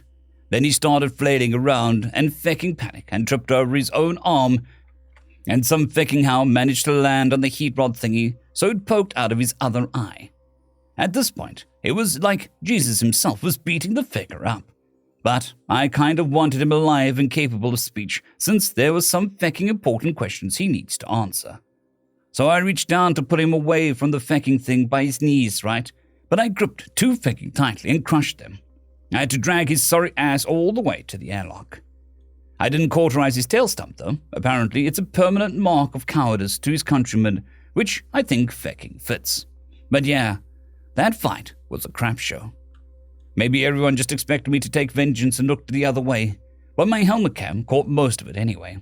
If that had happened to somebody who wasn't me, it would be fecking hilarious. But since it happened to me, it's cringe, and I hope nobody cares to challenge the story that everyone made up already. In better news, Pops isn't dead, and he's higher than anyone in his species has ever been and survived as well. But apparently, it's perfectly safe. Limb loss is apparently almost always fatal from shock alone, so the docs are going pretty heavy on the painkillers. Honestly, what those nerds can do with biochemistry is more than a little scary. I'm almost positive that Pops would want the cybernetic arm rather than a cloned one, so I told the docs to start designing a coupler for him while they waited for Mom to read over the options. I think they're going to have to lower the dosage until he's lucid enough to hold a conversation. Even if it'll put him in considerable pain, they won't make a decision without talking it over first. In even better news, a Reeve is here, and they had a magistrate aboard. Hell yeah. We can get some trials fecking rolling for the general scum. There is a little question over who gets the burnt-eyed feck, though. On the one hand, he is a wanted poacher in like 4 nations and wanted pirate in both Star Satyrs. But on the other hand, he kidnapped a Republican serviceman from Sanctuary and is a slaver. Either way, he is fecked. There's talk about unbeaconing him, since slow spacing is too good for him. Sandy told me about what the docs found and the evidential exam found. For my part, I just want him dead for sure, so that he can't do that to any more kids ever again. Apparently the speaking softly is just 2 days out. And thankfully Captain Ayaz Demur decided to kick my debriefing upstairs, and none of the infantry officers on the Here's Johnny argued the point with him. This means I get today and tomorrow to do whatever, which so far has translated to being dragged to whatever serviceman is closest, and liaising for Linus and the other littles. Lucy is being a jerk by thinking it's funny and encouraging it. Jerk. It was pretty funny to introduce them to the non-humans, and now I know the commercial English words for human, doggo, big kitty, chimando, and digitan. For some inexplicable reason, they find the doggos and big kitties scary, which makes no goddamn sense. I strongly suspect that Sally is sending the most introverted crewmates to pester me and Linus and not letting me just have my post-mission quiet. Which is probably a really kind thing for her to do, but feck her anyway, for thinking it's funny. More good news, apparently. Dr. Johan has been working out for a fleet ship that's also 2 days out. And she's going to alter course to meet up here at the Farside station. The reef captain, I didn't catch his name, is already in contact with some fancy beaver seas, so more than likely we'll dock the wee sing aboard her and sort out some crap on the way to making official first contact. Such as some new plushie models, since Sadie very helpfully leaked a still of me holding Brecht's V in that Lieutenant Border armor. Arsehole, she won't stop sirring me either, even though Lieutenant on the ship is a civvy rank and we're not under action. Anyway, it went viral, of course, which means Lucy wants to make armor plushies, which isn't so bad. But she wants to have the fecking butter bars on it for accuracy, even though I explained my military rank is still private first class. I'm going to vandalize the crap out of Sadie's Minecraft base. 3 fecking years. I've been gone for over 3 years. Holy shit, drugs are bad, okay? Dear Diary, I know that Greg likes to sit and listen to the ship after getting through danger, but he also said that he doesn't like feeling separate from the other military types. So I got Yoiv to pull him around to help him ask questions of the other sneakies. Except they weren't all sneakies. It turns out the Republic has more than one species, one of which is, well, most people would call them artificial intelligences. Several of them explained to me that saying that is considered very rude, since they're grown and not programmed. Digitans are born, live, and eventually die, just like their biological friends. Just not in the same way or the same environments. I think I get it. They aren't the only other race either. First, there's humans, which is what Greg is, and they have a lot more variety than us in pigmentation. I saw one lady whose skin so dark it looked like charcoal, and she had her hair in lots and lots of tiny braids that ran down her back. She's adorable. Then there's doggos. Maybe they evolved from some kind of fox-like creature. They have a lot of variety too. But they have digitigrade legs, large sound-catching ears, muzzles, carnivore teeth, forward-facing eyes, and fur coats. They look kind of scary, but also kind of cool.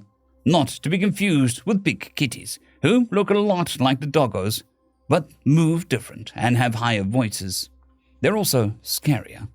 Last were the chimpandos, who look like humans, except they have feet that can grab, fur coats, and wrong, unsettling faces. They're very friendly, but uncanny to look at. I thought that Greg had said that his people only met unfriendly races before, and when I asked him about it, he insisted that all of those other races were his people too. Eventually he explained that they're descendants of animals from his planet who were genetically modified to have sapience, which I didn't even know was possible. Greg just said that he isn't a biology nerd and doesn't know how it worked. Some variations of human plushies might be a good idea, but I don't know if the other ones would be popular. Log 6,001.3.1. Personal, First Officer Yamdril. I still hate being active captain. Yorm is high off his helm. Greg is being watched by the kids to make sure he's okay. Bick is hiding from the gang of humans, not human, females who want to forcibly snuggle him. The way they pack up and hunt is quite frightening. The humans are sending something they call a supercarrier, which makes me think it must be even larger than the Here's Johnny, which they tell me is something called a destroyer-class vessel. Sally very helpfully informed me that the destroyers are not main battle cruisers, but instead rapid response or search and destroy vessels. Yeah, that behemoth isn't even an escort cruiser. Stars. I realize it's mostly power and munitions, but still, stars. Dren is planning on asking the humans to lower the painkiller dose, such that she can talk over the options before replacing his arm. I'm still reading in gratitude from the fact that they managed to keep him from dying of shock in the first place, and they're offering options on how to go about replacing an arm. Once the possibility of a robot arm is understood, I have little doubt which we will choose. A cloned arm would surely be a missed opportunity. Dear Loggery, Daddy got hurt bad. Sneaky thinks that he'll be okay. I did not want Sneaky to get sad like he did last time there was a fight. So I took Sneaky on an adventure to meet the other Sneakies. They are called Humors. End of chapter. Accidentally adopted finale. 2 weeks after the Battle of Farsight Station. All across human space, the media and social media had been practically frothing at the mouth at the news, or rather, the lack thereof. Scanned images of new Xenos were causing all manner of speculation and arguments, both the intelligent and moronic variety. From what their classification would be, to what their political system might look like, to whether the water sausage people or the giant teddy bear people were cuter. Likewise, the patch of the Orion arm slightly more forward from human space, known by its inhabitants as the explored region, and by humans as over there. The news that contact with Sneakies had been made was causing a stir.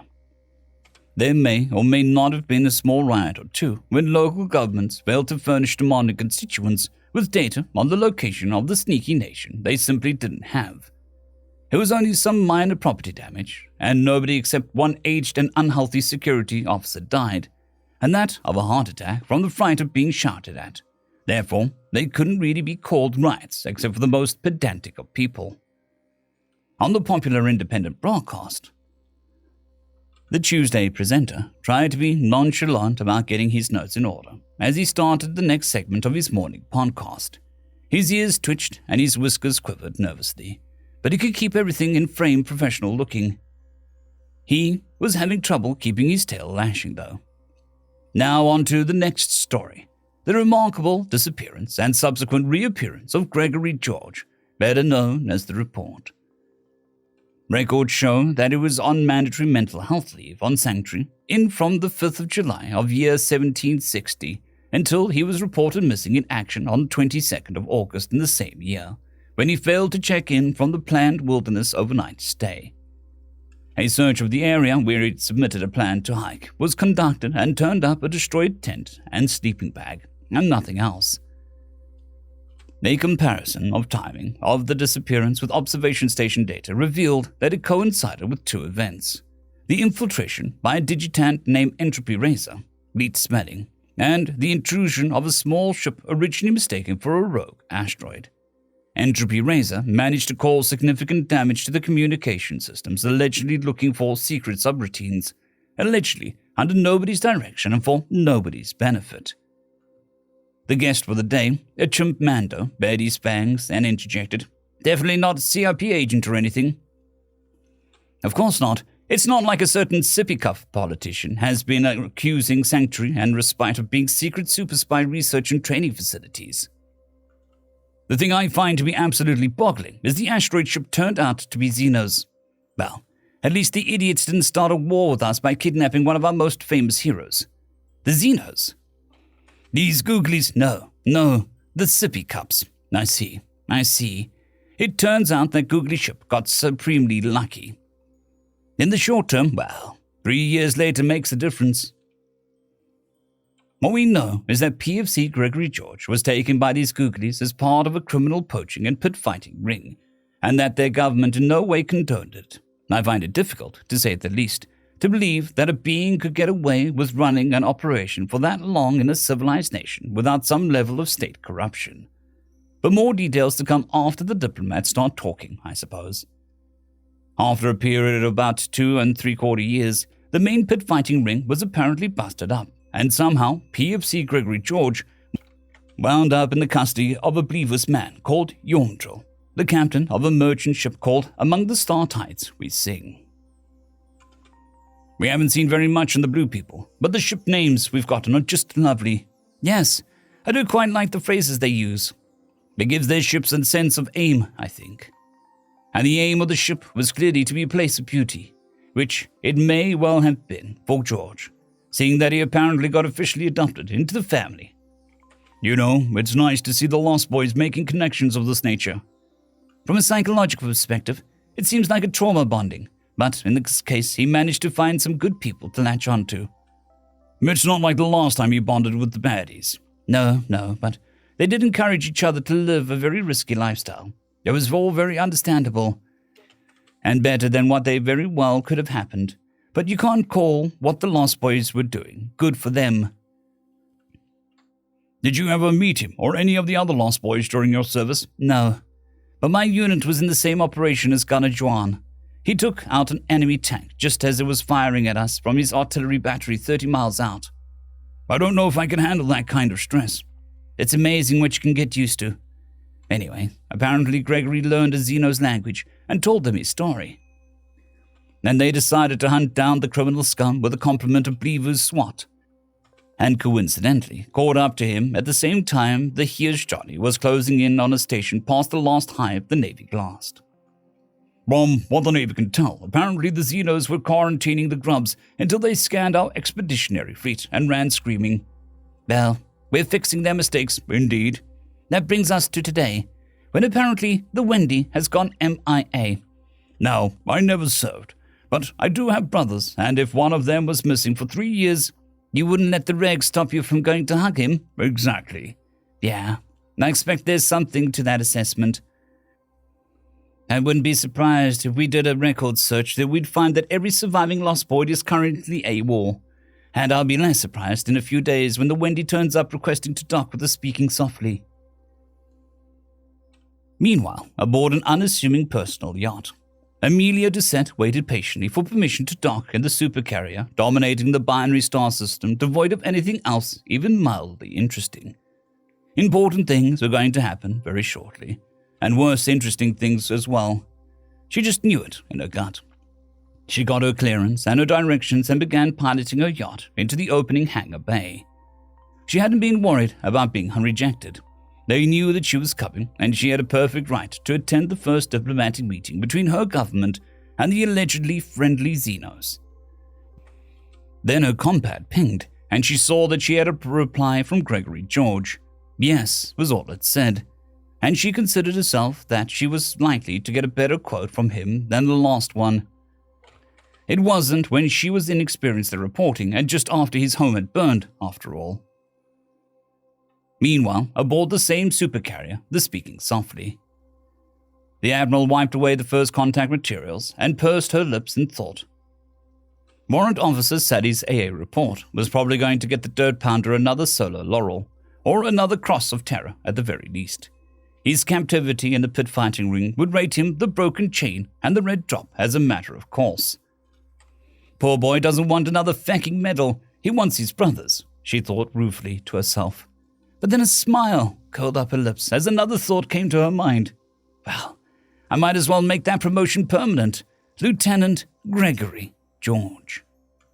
She quickly approved some requests, sent her approval for the various medals recommended by both Captain Ayez Demer, N, and Captain Barak Goldstein, I, on to the High Command. She noted that they had already recommended Gregory George for the same spate of medals she had considered after reading. Then she toyed with the idea of promoting him to first lieutenant, but then decided that the generals didn't need any more toe-stepping from the naval officers.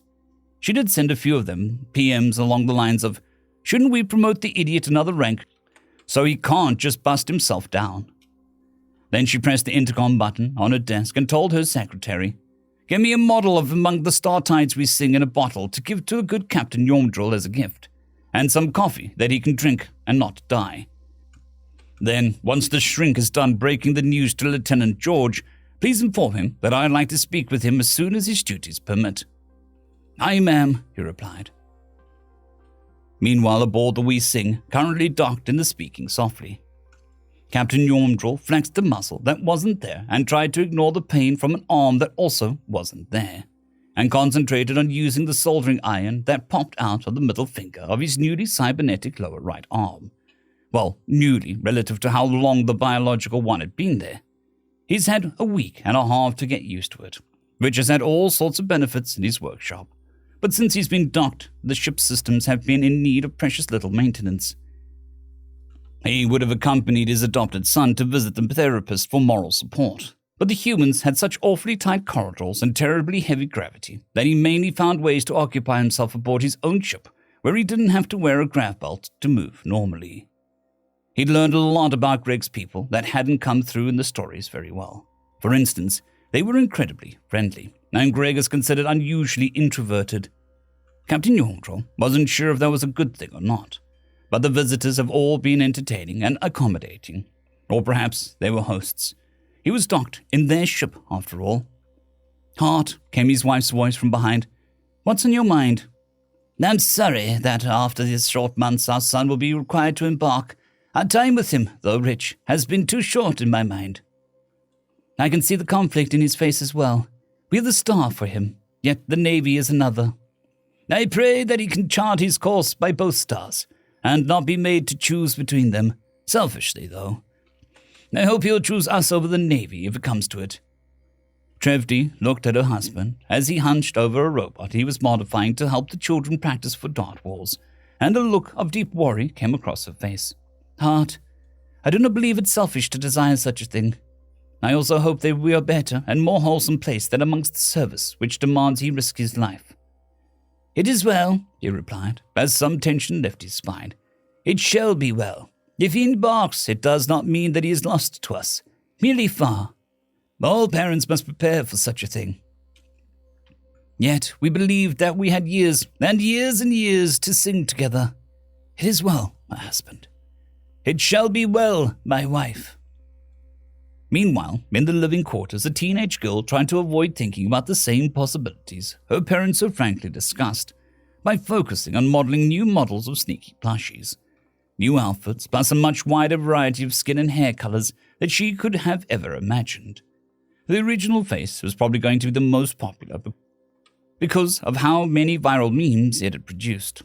But the other varieties of humans were adorable, even if so few of them could properly braid their hair and instead kept it short. She thought that just as weird as the humans thought insisting on having long hair was. Her little brother was making that difficult, though. He was hugging his Sneaky tightly with all four arms and whining, Tran, when's Sneaky coming home?" "I don't know, Yoif." "It's been forever." "It's been a few hours." "I'm bored. I want to ride on his shoulders." "Sneaky has to talk to his doctor." "When is he going to be done talking?" "I don't know." "What if the doctor takes him away?" "Shut up," she snapped back at him, and when she saw tears welling up in his eyes, she made her voice softer. I'm sorry, Yoifa. I didn't mean it. I don't know. I don't want to think about it." Meanwhile, in an office barely worth the word, General Chest pulled himself together. He dried his cheeks, took a mint, put on a freshly pressed uniform, and tried to pretend his eyes weren't bloodshot. Really, he should have gone to his quarters to do that, but he couldn't be bothered to subject himself to the pitying or scornful eyes of those who never had to make a terrible choice as fate had foisted upon him any more than necessary. Dr. Johann had insisted, though, that he speak with his boy, the one he had failed the worst, and after reading the journals, he decided that he was being cowardly to refuse. He took a deep breath and prepared to ignore the painful gazes of his fellow servicemen. Meanwhile, in an office on loan from a petty officer, Dr. Johann stacked the original first contact materials on his loaned desk and composed his face to look serious. "Please come in, Greg." Private First Class Gregory George. The report, Sneaky. Master-at-Arms Gregory of House Drildy of the Among the Star Tides We Sing. Stepped through the door smartly, resisted the urge to salute someone who is in a different context would be a major, and took a seat. "Dr. Johann, sorry for being gone." Dr. Johann refused to allow a smile to crack his countenance as he said, "Shut up, internal therapist voice." Greg suddenly turned a shade of pink and mumbled, Correct advice can be inconvenient. Still stone-faced, Dr. Johann said, And Blue General Grievous's? Seriously? I like Star Wars, all right? They're even dubbed in Kent. Valiantly, Dr. Johann kept mirth from his face and voice as he asked, And the, breast nicknames? Just look at them. Even the strongest wills can break, and Dr. Johann couldn't keep from smirking as he put Lieutenant Epaulets onto the desk and slid them towards the suddenly aghast Lieutenant Gregory George. Approved this morning. Welcome to O-Scale. Bastards, all of you. Rat-fink-fecking bastards. Calm down, son. From what you wrote, you're fine with changing your MOS now. No! I'm considering retiring from service. It would be a career change. To stay with your adopted family? Well, yes. The man mumbled a little abashedly. Then he lit up. I can't join the O-Scale. There isn't a commission available. About that, the ambassador has been exchanging emails with the counterparts with the Believer Seas, and they want to make the Wee Sing into a diplomatic vessel and have it tour human space. We'd give you a platoon of shiprats for security, and the nerds are already fighting over who gets to design the overall. I could live with that. Good, because they're threatening to promote you to first lieutenant. Greg blanched at that and wheezed, Please! Then there's the thing about the branding. That faggot poked his own eyes out. I watched your helmet cam video. Oh, we're talking about a slaver here? Well, yeah. So there's no reason for you to get defensive. Okay, look. This thing about me being an avenging angel is fucking annoying. I branded him because if he can't regrow his tail, it's a permanent mark of cowardice to him. And there's a chance he doesn't die. Your captain graciously allowed us to access to the ship's database, and it looks like the crimes he's guilty of rate death to them, too. The future is never certain. Fair. When's the trial and who's doing it? Next week. And we're doing it jointly. Do I need to give testimony? No. We have plenty of evidence without that. Thanks.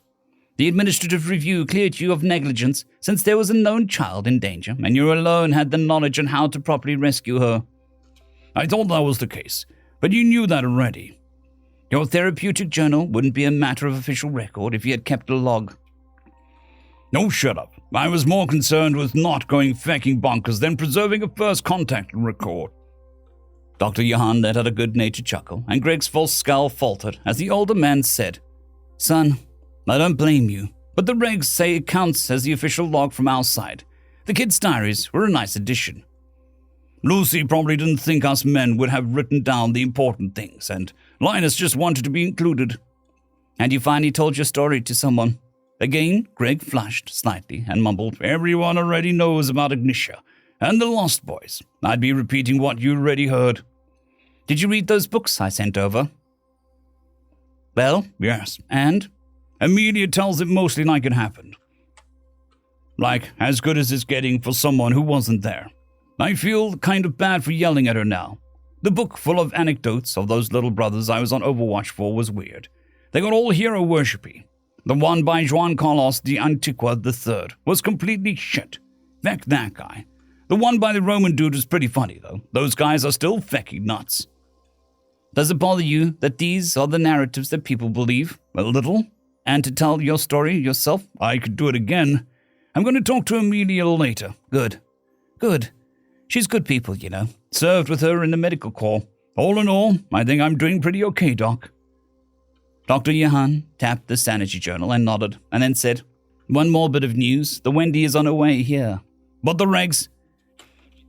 Do you think that any of them gives a feck about the regs after admin has been jerking you all around and you disappear and then reappear at a Xeno station? No. The Lost Boys don't need to hijack the Wendy. Not even now. No, sir. Speaking of family reunions, General Chest agreed to meet with you. He's aboard? He ought to be outside. If there's nothing else that you want to talk about, you're free to. Greg had already leapt to his feet and had flung open the door to reveal the aging general wearing a duty uniform with black patches where the epaulets and ribbon block should be, standing at attention with a look of firm determination on his face. He wasted no time in launching himself into a fierce embrace of his father figure. I'm so sorry, sir. I'm sorry. We should have listened. We were too young. I'm sorry, sir. Dr. Johann closed the office door to give the men some privacy as determination gave way to shock which gave way to grief on the disgraced officer's face. "Nay, lad, I'm sorry. I should have taught you better. I should have been better. Sir, we put you between duties that pulled you apart, and you paid the price for our impatience. I'm sorry. Please, sir. Please, I've needed to, you to know for so long. I'm sorry." General Chest pushed out the embrace and wiped the tears away from the face of the boy he failed to protect well enough, and swallowed the apology to say instead, "Let it pass, lad. Let it pass. I forgive that. I forgave that the moment Pete did it. I understood, so I couldn't hold it against you. And look how much each of you did. I'm so proud of all of you. You most of all, Gregory, since you found a family of civvies for yourself. Life after service, lad. You can have one. I'm so proud." Very shortly afterwards, in the enlisted mess of the Wendy, the debate over who is the best healers was just starting to get lively again, meaning that bruises and minor contusions were being meted out against the debaters when the captain announced that their ship's intercom, "We're there, lads. Let's hope we don't get arrested or court-martialed for this." Colonel Pete, the deadpanned Buford, closed out his compad's holodisplay and strode to the bridge. His brothers had a lot of steam to blow off, and they rarely got the chance to act like normal infantrymen, as their legends loom large over them nearly everywhere they go. His first little brother, Greggy, had disappeared from right under the Navy's nose, and he sometimes felt his control over his wrathful impulses slipping. He knew he'd break if he didn't get to hug him, and his other little brothers felt the same way. But he was his big brother, so it was his job to make it happen and pay the price for doing it. That's something he'd learned from the old general. He said a quick prayer for the old man, and forgiveness for what he had done to him in his youth and ignorance, and joined the captain as she hailed the speaking softly. She answered, and the Fleet Admiral Angela, the Hammer Churchill herself, glared at him. "What the feck are you doing here, dirt pounder?" "Attending my ship's captain, as you requested docking permission, ma'am." "And what if I tell you to feck sand until your dicks fall off?" "Then we board, ma'am. We're not letting you keep our youngest brother from us, not after what he's been through." "You'll lose." "Aye, ma'am. But so will you." "You're a fecking prick, Pete. You know that." "Aye, ma'am." "Granted. Follow instructions. All personnel are confined to the Wendy unless otherwise instructed. You, Colonel, are to report to my ready room fecking immediately." "Aye, ma'am." The hail was cut, and the captain let out a howled breath and said, "Feck! I thought we were dead when you threatened to board the fecking speaking softly." "Granny just wanted to give us a little scolding first. Don't worry, I'm getting the real scolding." One docking procedure and trip through the supercarrier later, and Pete was stoically receiving phrases like, "The feck do you think you are?" and "Because admin is full of fecking morons dicking you around doesn't mean," or "Do you have any fecking idea what kind of shit show that you could have caused?" and more than one, "Fecking boarding the speaking softly? Are you insane?" Once she'd finally sufficiently dressed down the obstinate commander, the Admiral wound down enough to ask, "Just what the feck did you want to accomplish?" "Ma'am, I wanted to keep my brothers from committing a mutiny and going rogue because we feel the Navy is deliberately preventing our family from reconnecting. Additionally, I wanted to give my little brother a hug." "So you fecking hijacked a destroyer? The Lost Boys do not need to hijack the Wendy. No fecking course they helped you. For feck's sakes, Pete." "Ma'am, with all due respect, admin's insistence that the Navy treat us like we're a bunch of victims who need to be protected from each other's volatility is fecking stupid." "I fecking know that. What the feck do you want me to do about it?" "You're the fecking hammer. Some fecking thing. Please, help us." The battle-hardened woman flinched, not at the shouting, but at the crack in Pete's voice when he asked for help. Okay, no promises, but maybe I can get someone to listen." Her combat chimed, and she glanced down and exclaimed, "Oh, Gregory's getting another solo laurel. You guys can finally be present at the presentation." "Thank you, ma'am." On High Admiral Zolfkron's stately vessel. After a long 2 weeks in hyperspace, High Admiral Zolfkron watched as the swirling steams of hyperspace gave way as his formations re-entered real space. He gawked The behemoth before him was better described as a station with engines than as a ship. Supercarrier really did mean super, apparently. He was more than a little surprised how being so tiny as the humans could make him feel so minuscule besides their works, and wondered if they'd ever feel dread of their own creations. "Hail them," he instructed in an even voice while the diplomats behind him tried not to quail. Moments later, the smiling face of a grey-haired female filled the view screen. "Hi, Admiral Zevkron. I am glad to see that you've made it safely. We already have a docking bay prepared for you and your escort vessels, so if you could follow the provided instructions, we'll be able to meet in person shortly." "I'd be glad to do so, Fleet Admiral Churchill. Please accept my gratitude for the hospitality of your, enormous vessel," she offered with a wan smile. "Status change," one of the bridge crew on the massive ship shouted. Many hyperdrive signatures incoming. CIP pings. Rover Noma pings." "My lord," the communications officer said. "We're being hailed." "Patch them into the current My lord, they have broken into our communications band." What High Admiral Zovkron didn't think possible suddenly intruded on his screen. An ugly human.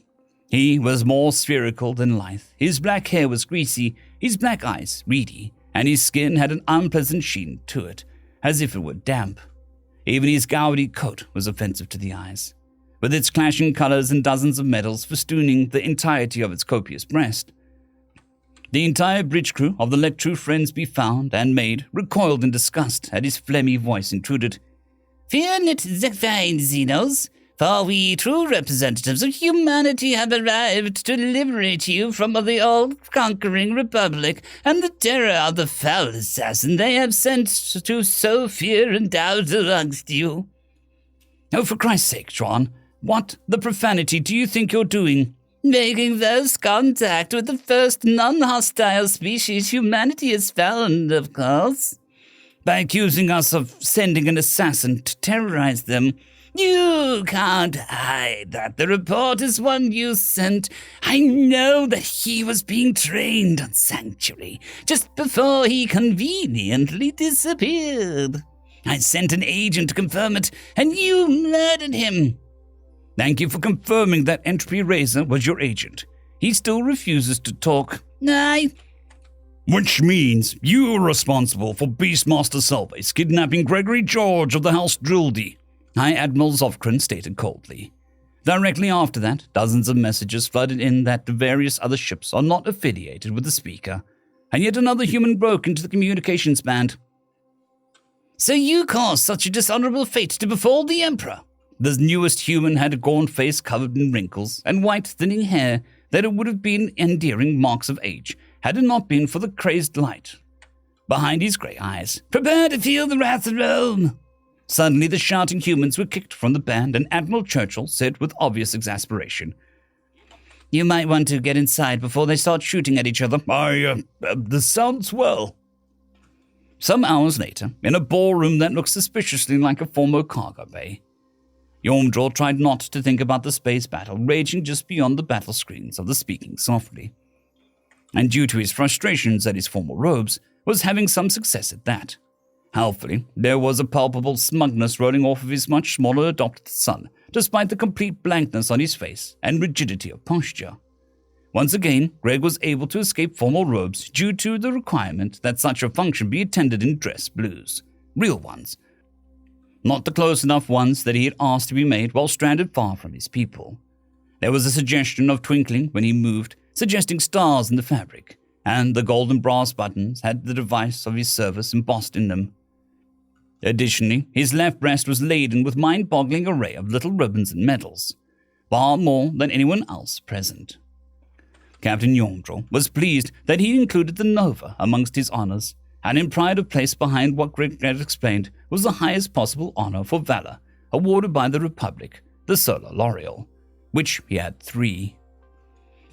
He had suspected that Greg had downplayed how valorous he is considered amongst his people. In all honesty, he likely would have done the same had their positions been reversed. But he still felt a small measure of pride that such a man found his ship a good home. Yet he was standing beside his adopted son in a place of honor, with his entire family and crew preparing to receive something which Greg had told him is considered one of the deepest signs of respect possible. The audience stood at ease in parade rest as the master of ceremonies signaled the beginning of the first ceremony. The Lost Boys marched in. They were resplendent in their dress blues, and the crew of the Among the Star Tides We Sing noted that these men had the honors and accolades to match the ones borne by their Sneaky. Yet not even their medals made a sound as they moved in perfect silent synchronized precision. It was a strangely beautiful, mechanically fluid dance of marching, turning, and spins, all without a sound except for the obviously deliberate slaps of wooden rifle stocks against the gloved palms. Watching it, the crew somehow could feel rage, grief, determination, and finally gratitude and respect pouring out of every motion. Then 2 men handed away their rifles and unfurled a banner between them. It was 2 stars on a black field, a yellow one in the center, and a red one with slivers of green and blue at one edge to the windward side.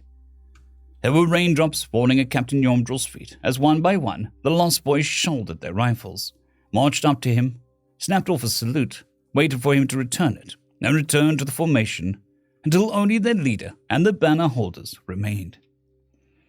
The leader handed his rifle off and put his hands out as if to receive something, and the remaining men folded the banner into a triangle such that the burning star was once ignition could be seen, and he took it from them. The banner bearers came up to salute Captain Yomdrill and returned to the formation. Then, and only then, did Colonel Pete, the deadpanned Buford, march up to Captain Yomdrill of the House Drildy and present him the company colors. The captain valiantly struggled to return the man's salute as he clutched the cloth to his chest. All in perfect silence. Even the children were under the spell, and even the youngest of them displayed the purposely serious expression only children are capable of. There were further honors and accolades to distribute to various persons, but the crew of the We Sing, nothing could compare to that banner. End of chapter. Accidentally adopted Epilogue.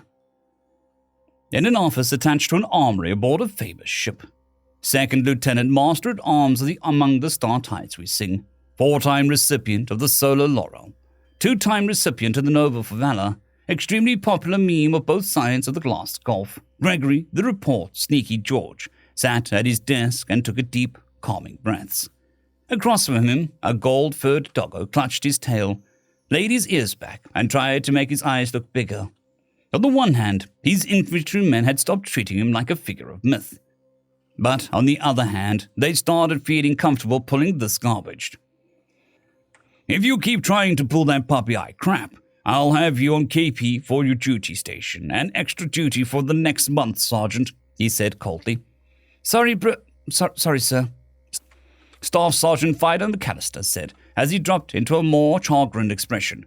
"Care to explain to me why there was a fire in the hydroponics bay?" "Well, sir, T-Bone Squad and Lamb Chop Squad were having a little disagreement, and a couple of the boys have picked up jobs in there, and, there might have been a bangy involved. And they decided to construct a bad robotic device because..."